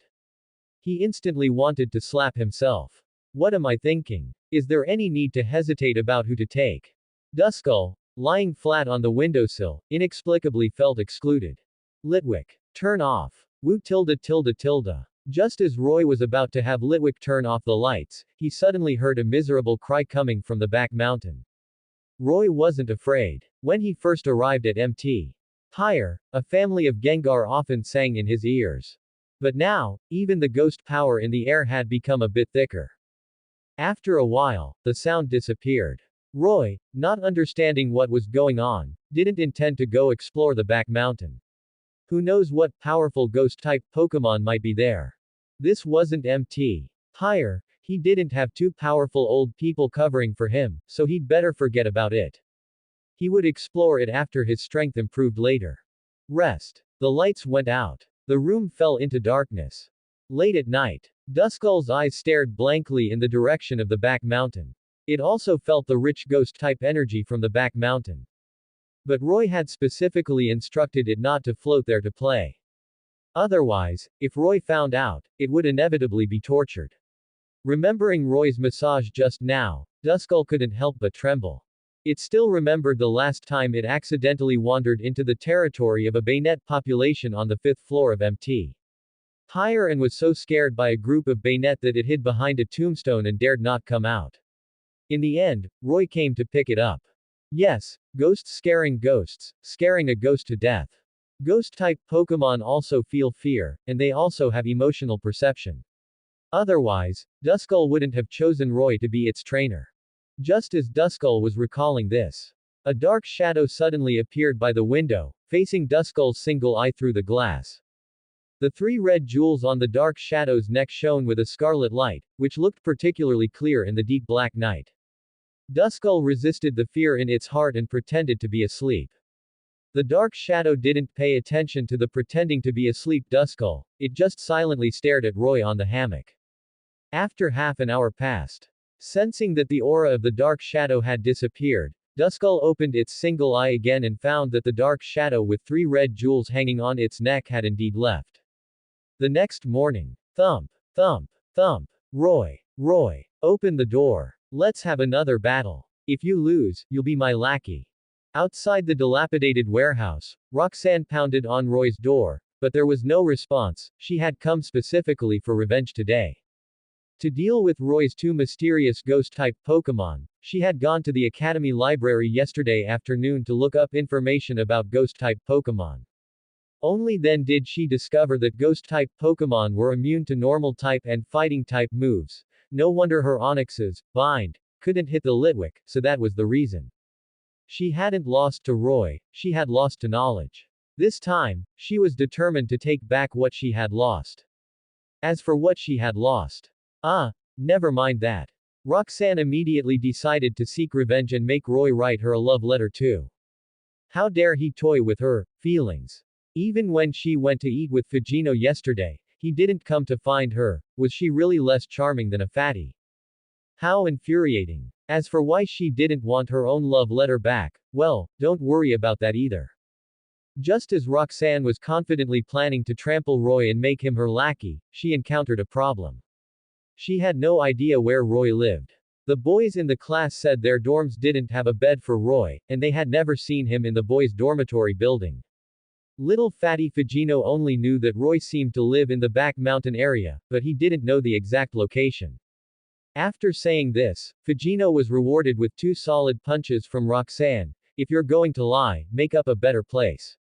Seeing that the lackeys in the class didn't know where Roy lived either, Roxanne had to ask the people Roy had blocked yesterday, but none of them knew. In the end, she had to go find teacher Lina to get Roy's address. Roxanne hadn't expected Roy to actually live in such a godforsaken place in the back mountain of the academy. It turned out Fujino hadn't lied to her. Of course, since she had already hit him, an apology was out of the question. This morning, she stepped into the morning light and arrived at Roy's residence. The warehouse was separated from the back mountain by only an iron fence. Looking up, one could see the outline of the mountain, and the morning mist lingering in the mountains added a mysterious and eerie color to the back mountain. Suddenly, Roxanne felt a chill coming from behind her, her body trembled, and goosebumps broke out on her exposed arms. It wasn't as if she hadn't heard the legends about the back mountain. Legend had it that there were terrifying ghost-type Pokémon in the back mountain, but then she thought, wasn't Roy a trainer of ghost-type Pokémon? And that Litwick of Roy's, which looked cute but was actually disgusting. Thinking about it this way, Roxanne suddenly felt that ghost-type Pokémon didn't seem so scary anymore. Confirming that the dilapidated house converted from a warehouse was indeed where Roy lived, the scene of Roxanne knocking on the door just now occurred. After knocking for a long time without a response, a cafeteria uncle finally saw Roxanne when he came to the back mountain to pick up materials and shouted at her. "Little girl, stop knocking. That young man went out early this morning." Went out in the morning. No wonder there was no response for so long, but she had come specifically for revenge today. How could Roy have gone out? Roxanne was furious. Why did he have to go out at this time? Then do you know where he went? Roxanne asked the man. I don't know. He doesn't tell me where he goes. In the morning, Roy had eaten 15 buns in the cafeteria before leaving. He was already a bona fide star at the cafeteria. Roxanne wiped the dust off the floor, took out her handkerchief, laid it on the ground, sat down at the door, and decided to wait for Roy to return. But the chilling aura from the back mountain made Roxanne's body tremble. Should she come back tomorrow? No, Roxanne, how can you retreat because of such a small difficulty? Roy dares to live here, so what are you afraid of? Are you really inferior to him? Thinking of this, Roxanne sat firmly on the doorstep. Is this the Pokémon contest venue? At this moment, our protagonist Roy was riding on the bicycle he had fixed the day before, looking at the promotional photo in his hand and then at the huge hemispherical building in front of him with curiosity. This was twice as big as the Academy's battlefield. There was an endless stream of people outside the Pokémon contest venue, but most of them were spectators there to watch the exhibition matches, while the contestants and applicants formed a long line at another side door. After all, the rewards for this Rookie Cup included rare things like an evolution stone, so they naturally wanted to give it a try. There was no other way, the Rustboro Academy was too far away. Seeing this, Roy also walked towards the line. Suddenly, a little girl wearing a red headscarf bumped into his leg. Roy was fine, but the little girl fell to the ground. Because the Hoenn region was hot year-round, the little girl was wearing short sleeves and shorts, and her skin scraped against the ground, causing a few drops of blood to seep out.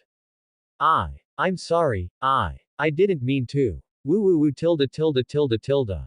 Seeing the blood on her leg and feeling the pain, the little girl started to cry. Roy felt the little girl looked familiar, but couldn't remember where he had seen her. He didn't blame her, but instead helped her up and brushed the dust off her. He took a red bean bun he had brought from the academy cafeteria that morning out of his space bracelet and gave it to the little girl, then took out a potion and sprayed it on her leg where she had scraped the skin. It will sting a little, bear with it. Watching Roy carefully treating her wound, the little girl's tears stopped falling. Roy's Litwick also popped out at the right moment, working with Roy to make various funny ghost faces appear in the flame on its head to distract the little girl. The little girl ate Roy's red bean bun while being amused by Litwick's various ghost faces, seemingly forgetting the pain in her arms and legs. After a skilled routine, the little girl instantly went from crying to smiling, and Roy finished bandaging her, even tying a bow. This felt just like his daily routine of taking care of Phoebe after he transmigrated.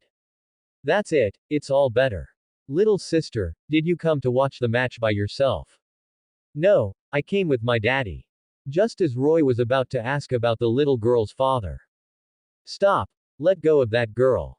A middle-aged man in a beige jacket ran over, scooped the little girl into his arms, and then checked her to find that she hadn't suffered any injuries other than the scraped skin from the fall, finally letting out a sigh of relief.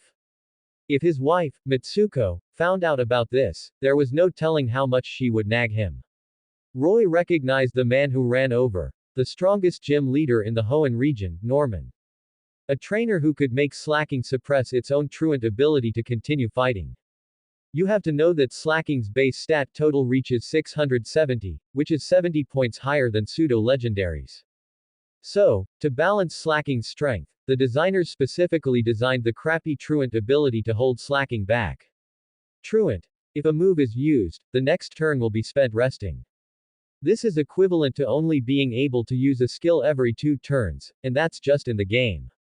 In reality, once slacking's truant ability triggers, it immediately falls to the ground and sleeps, not paying any attention to its trainer at all.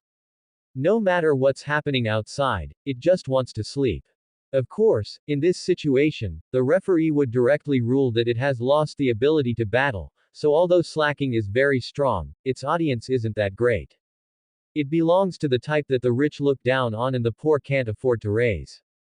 So it goes without saying how terrifying a slacking without the truant ability would be. Since the man was Norman. Then the little girl who just bumped into him was the future Hoenn dancer, May. He didn't expect to run into the heroine. May looked to be about 5 or 6 years old, even younger than Phoebe. No wonder she looked so familiar. May, does it still hurt? Norman checked the bandaged wound, looking at May with a pained expression. It doesn't hurt anymore, Daddy. It was that big brother who sprayed medicine on me and gave me a delicious red bean bun. May swallowed the red bean bun in her mouth and shyly pointed at Roy. Norman then noticed Roy on the side. Thanks a lot, young man. I was too anxious just now. It's nothing. Since your daughter is fine, I still need to go line up to register. See you next time. After politely waving goodbye to May, Roy walked toward the contestant registration line. Roy didn't expect Norman to do anything just because he helped May, it was just that May reminded him of Phoebe. He wondered how Phoebe was doing. What a warm-hearted young man. Norman sighed, watching Roy's back. Daddy, that big brother is so handsome. Huh. Is he handsomer than me? Yeah. Handsomer than Daddy. Crack. It was the sound of a heart breaking. No. Hearing his daughter's retracting words, a glimmer of hope reignited in Norman's heart. I haven't asked for the big brother's name yet. The heart was completely shattered into powder. Norman. Confirmed, definitely a yellow-haired guy. The old father Norman, who had been dealt a heavy blow by his daughter, took May's hand and walked into the Pokémon contest venue with their tickets. Pokémon contest backstage preparation area. Professor Oak, Elite Four Agatha, thank you so much for taking time out of your busy schedules to come to the Hoenn region as our guests. An elderly man with a serious face and thick reading glasses shook Professor Oak's hand and said in a warm tone. You are too kind. If it hadn't been for the vast amount of Pokédex information you provided back then, my research here wouldn't have proceeded so smoothly. The plain-looking, flat-topped man before the old man was not as ordinary as he appeared. He was, in fact, one of the legends of the Pokémon world. In terms of research, he was an authority in the Pokémon world, having published a theory on Pokémon-type research 5 years ago that laid the cornerstone for the major theoretical types of Pokémon. It was also he who first advocated for the creation of the Pokédex, using types and species to classify Pokémon, while simultaneously serving as a research consultant for the Indigo Plateau Pokémon League.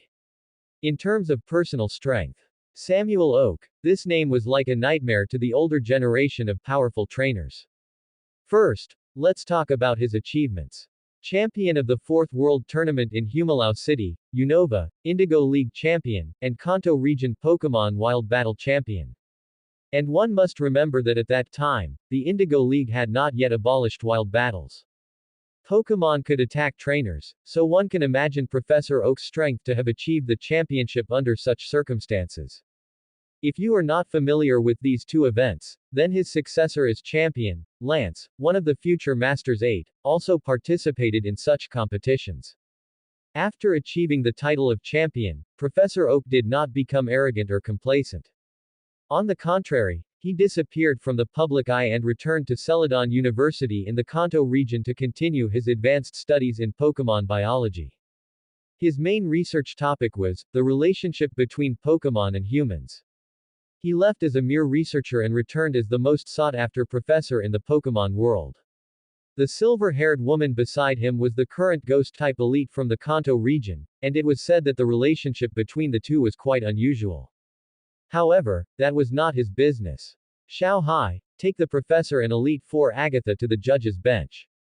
Yes, the two of you, please follow me. A somewhat chubby middle-aged man trotted up to the old man and diligently led the two toward the judge's bench. Agatha had no interest in the Pokémon contest. In her view, it was just for show. As long as moves were practical, that was enough. Why bother with all those flashy, bells and whistles tricks? Real Pokémon battles were found in regional leagues. But she couldn't help it. Professor Oak had owed a favor to the organizer, the old man from just moments ago, years ago, so since he had invited them, Professor Oak couldn't refuse. Debts of favor must be repaid, so she had no choice but to come along. Compared to navigating social graces, she preferred spending time with ghost-type Pokémon. At the same time, she disdained Professor Oak's Pokémon research. What was the use of researching so much if his strength hadn't increased at all? In her eyes, only strength was the true path, everything else was fake. Her purpose in accompanying him to the Hoenn region this time was to awaken the trainer genes within Professor Oak, hoping he would return to the ranks of trainers. Of course, this was also her last time trying to persuade the man beside her. If Oak still chose to continue his Pokémon research and completely give up being a Pokémon trainer, then she would have to give up as well. Hey! Isn't it done yet? Can you hurry up? Are you people in the tournament committee useless? If you delay me from winning the championship, will you take responsibility? Participant registration desk. A man wearing a black headband impatiently urged the staff to register his information, his attitude extremely arrogant, as if the championship were already within his grasp. The staff member ignored him. They had seen many people like this. They simply processed the paperwork and signaled for him to enter. HMPH tilde you know what's good for you. Failing to get the reaction he wanted, the headband man snorted coldly, took his number tag, and entered the inner arena. It was finally Roy's turn in line. Beautiful, I'm here to participate in the contest too. The female staff member at the registration desk naturally had a good impression of a polite, good-looking young boy like Roy, and her tone softened involuntarily. Please show me your Pokémon for the contest, and I'll register it for you. Roy handed his ID card to the woman and released his Litwick from its Pokeball. What a cute little candle, it's a Pokémon I've never seen before. What's his name? Apparently, the female staff member did not recognize Litwick, but that didn't stop her from wanting to reach out and hold this cute little guy. This was one of the perks of the job, getting to play with cute Pokémon.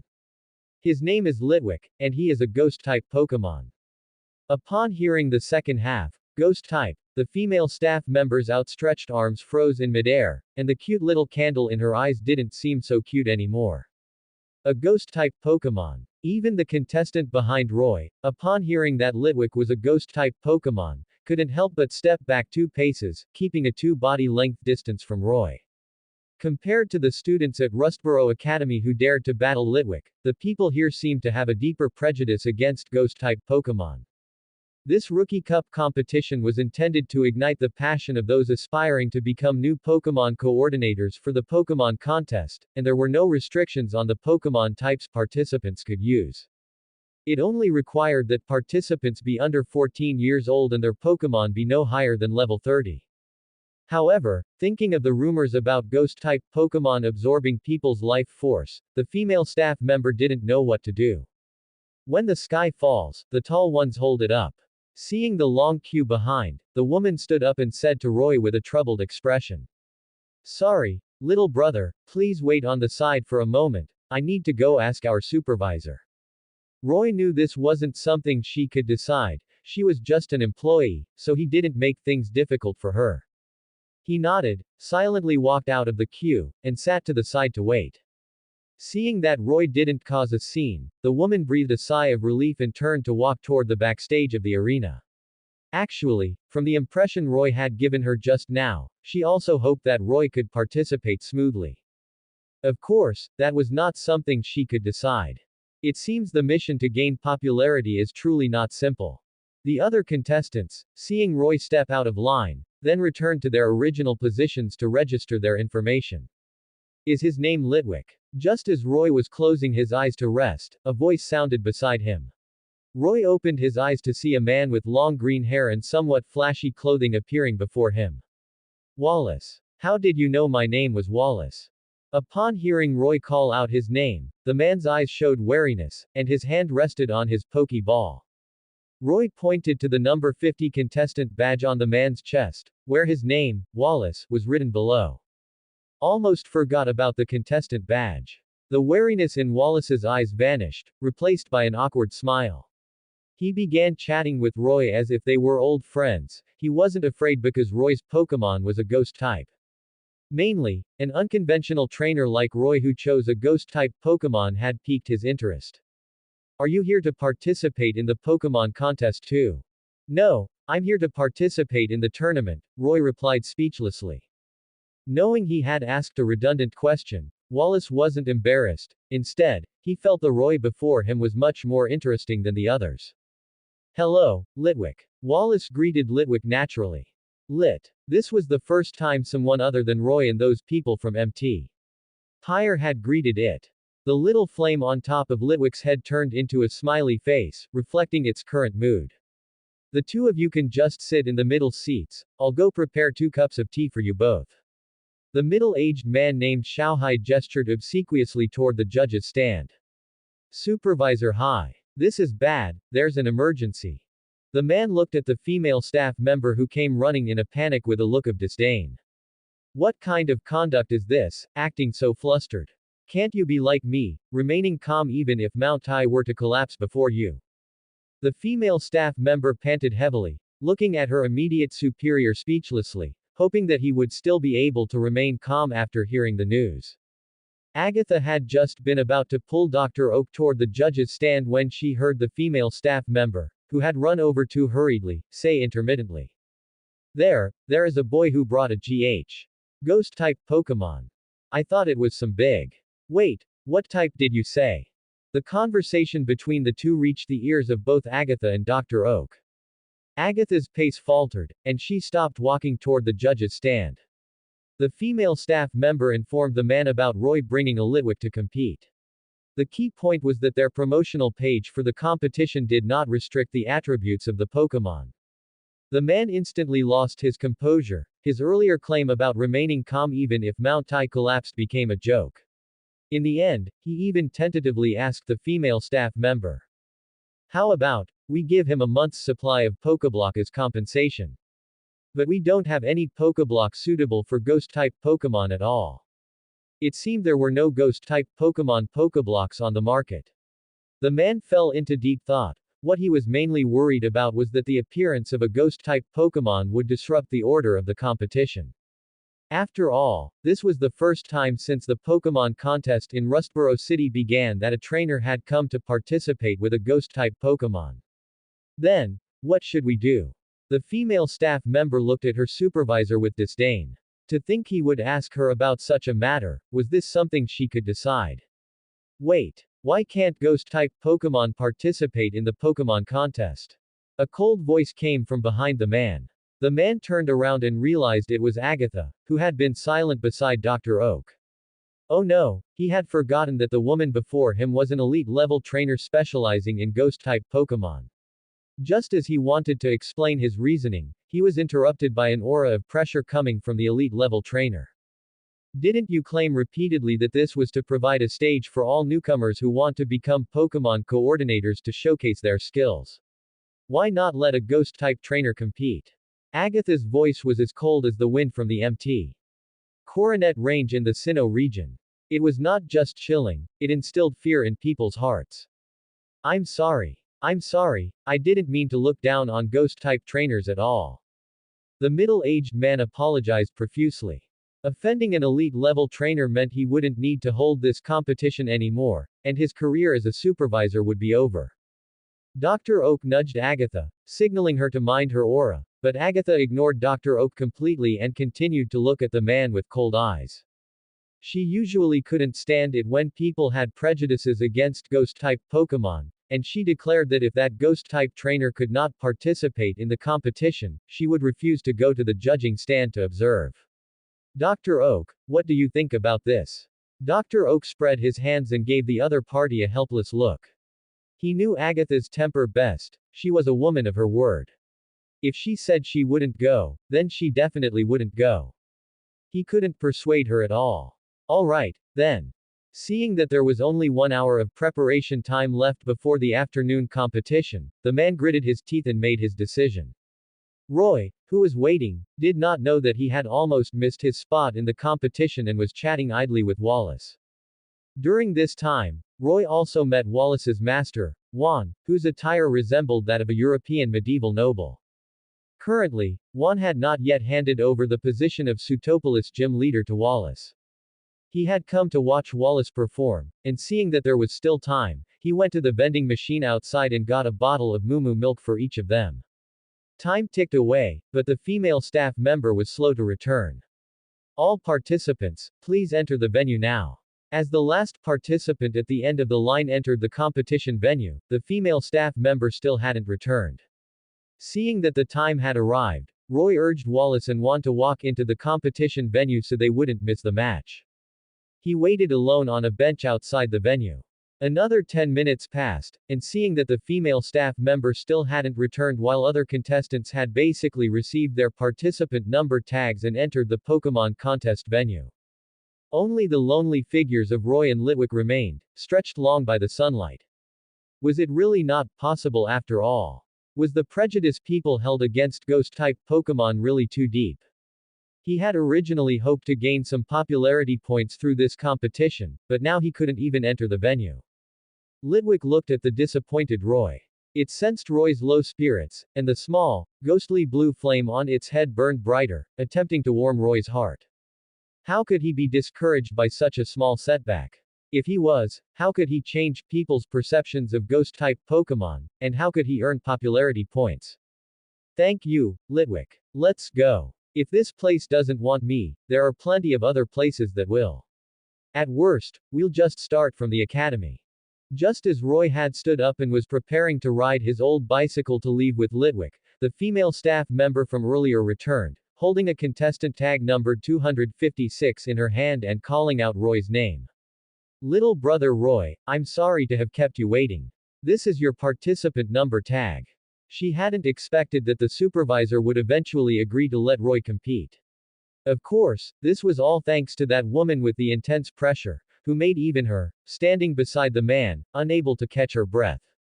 Having obtained the qualification to compete, Roy successfully entered the contestant preparation room backstage. Roy, over here. Wallace was stunned for 2 seconds when he saw Roy enter, then immediately called out to him. He had still been regretting that Roy couldn't participate in the competition. After all, whether it was its appearance or its own demeanor, Roy's Litwick was a plus point in itself. Thanks. What are you thanking me for? Wallace looked at Roy with a confused expression.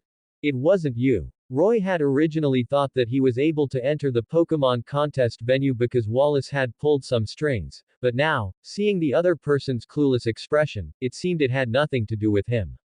How could that be? This Rookie Cup competition is organized by the official Pokemon contest organization, an institution affiliated with the league.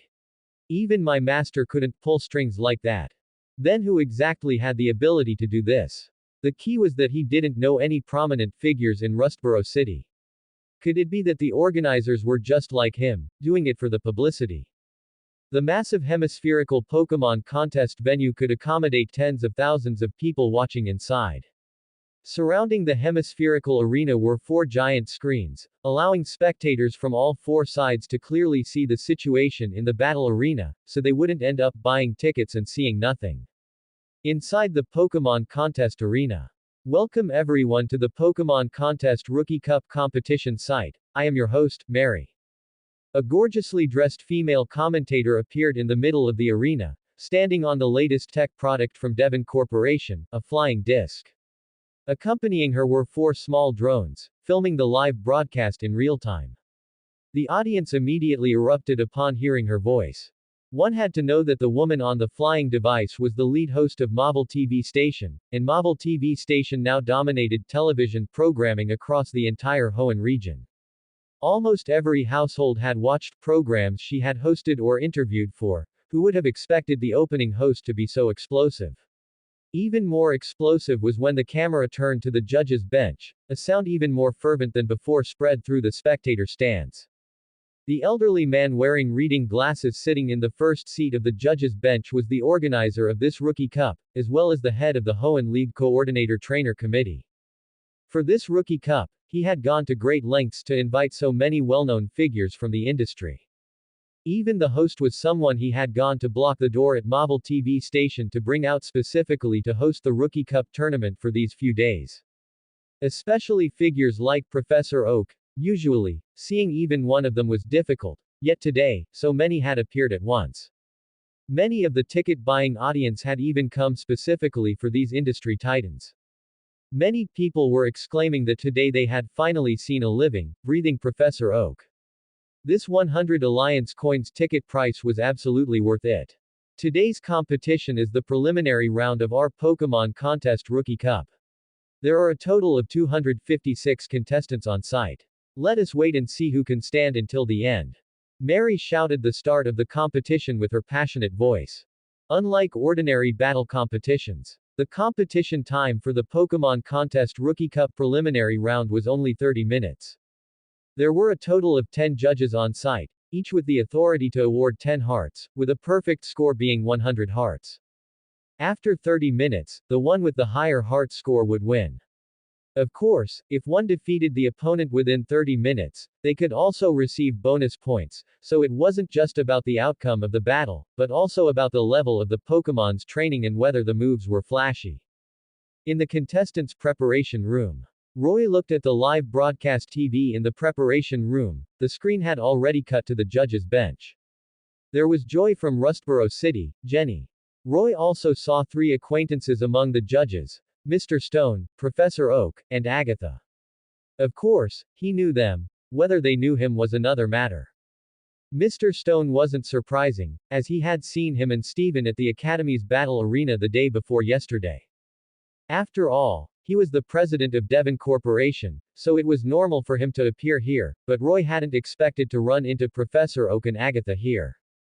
Wasn't Professor Oak a professor from the Kanto region? What was he doing here? This Rookie Cup was much more formal than he had imagined. The 3 of them looked much younger than in the games and anime. The biggest change was Agatha, whose face was stern, and she wasn't leaning on a cane like in the anime. However, time had still left its mark on her face, but beauty lies in the bone structure, not the skin. Judging by her bone structure, Agatha must have been a beauty in her youth. Let's begin our first battle of the day. Contestant 52 versus Contestant 64.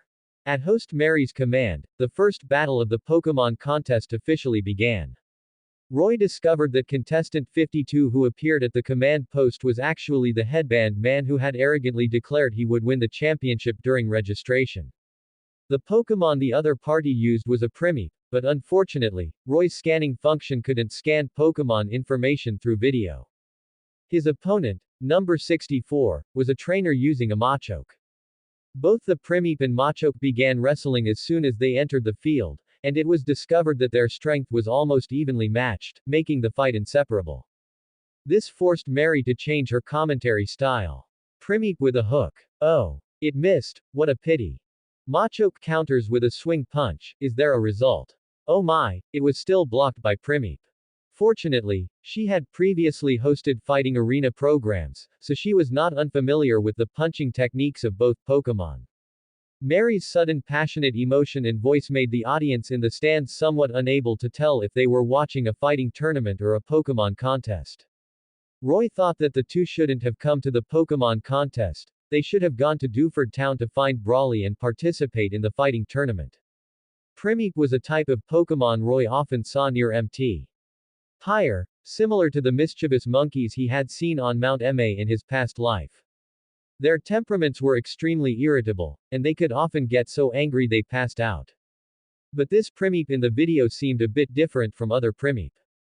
It didn't get anxious or irritable because the battle was deadlocked. Instead, it stared intently at the Machoke opposite, attempting to find the opponent's weakness.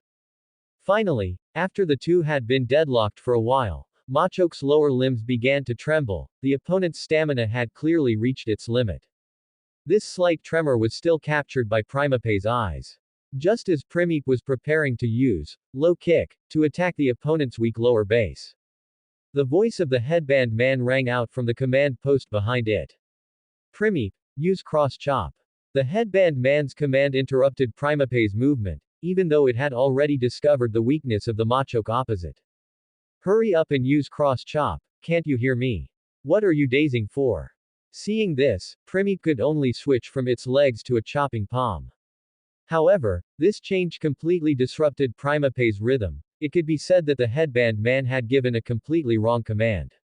At that very moment, Machoke seized the opportunity to use its momentum to press forward, its lower limbs kicking violently into Primeape's body, pinning Primeape to the ground and attacking with a barrage of punches. In the end, Machoke had the advantage in stamina, and with a low kick, it knocked the Mankey to the ground and secured the victory. Trash. The headband man looked at the fallen Primeape on the field and cursed under his breath. Primeape is unable to battle, the winner of this match is Machoke. Let us thank the two young contestants for the passionate performance they brought us, although this is not a fighting tournament. Now, let us ask our judges to score. As Roy expected, the Menki's trainer only received 30 points.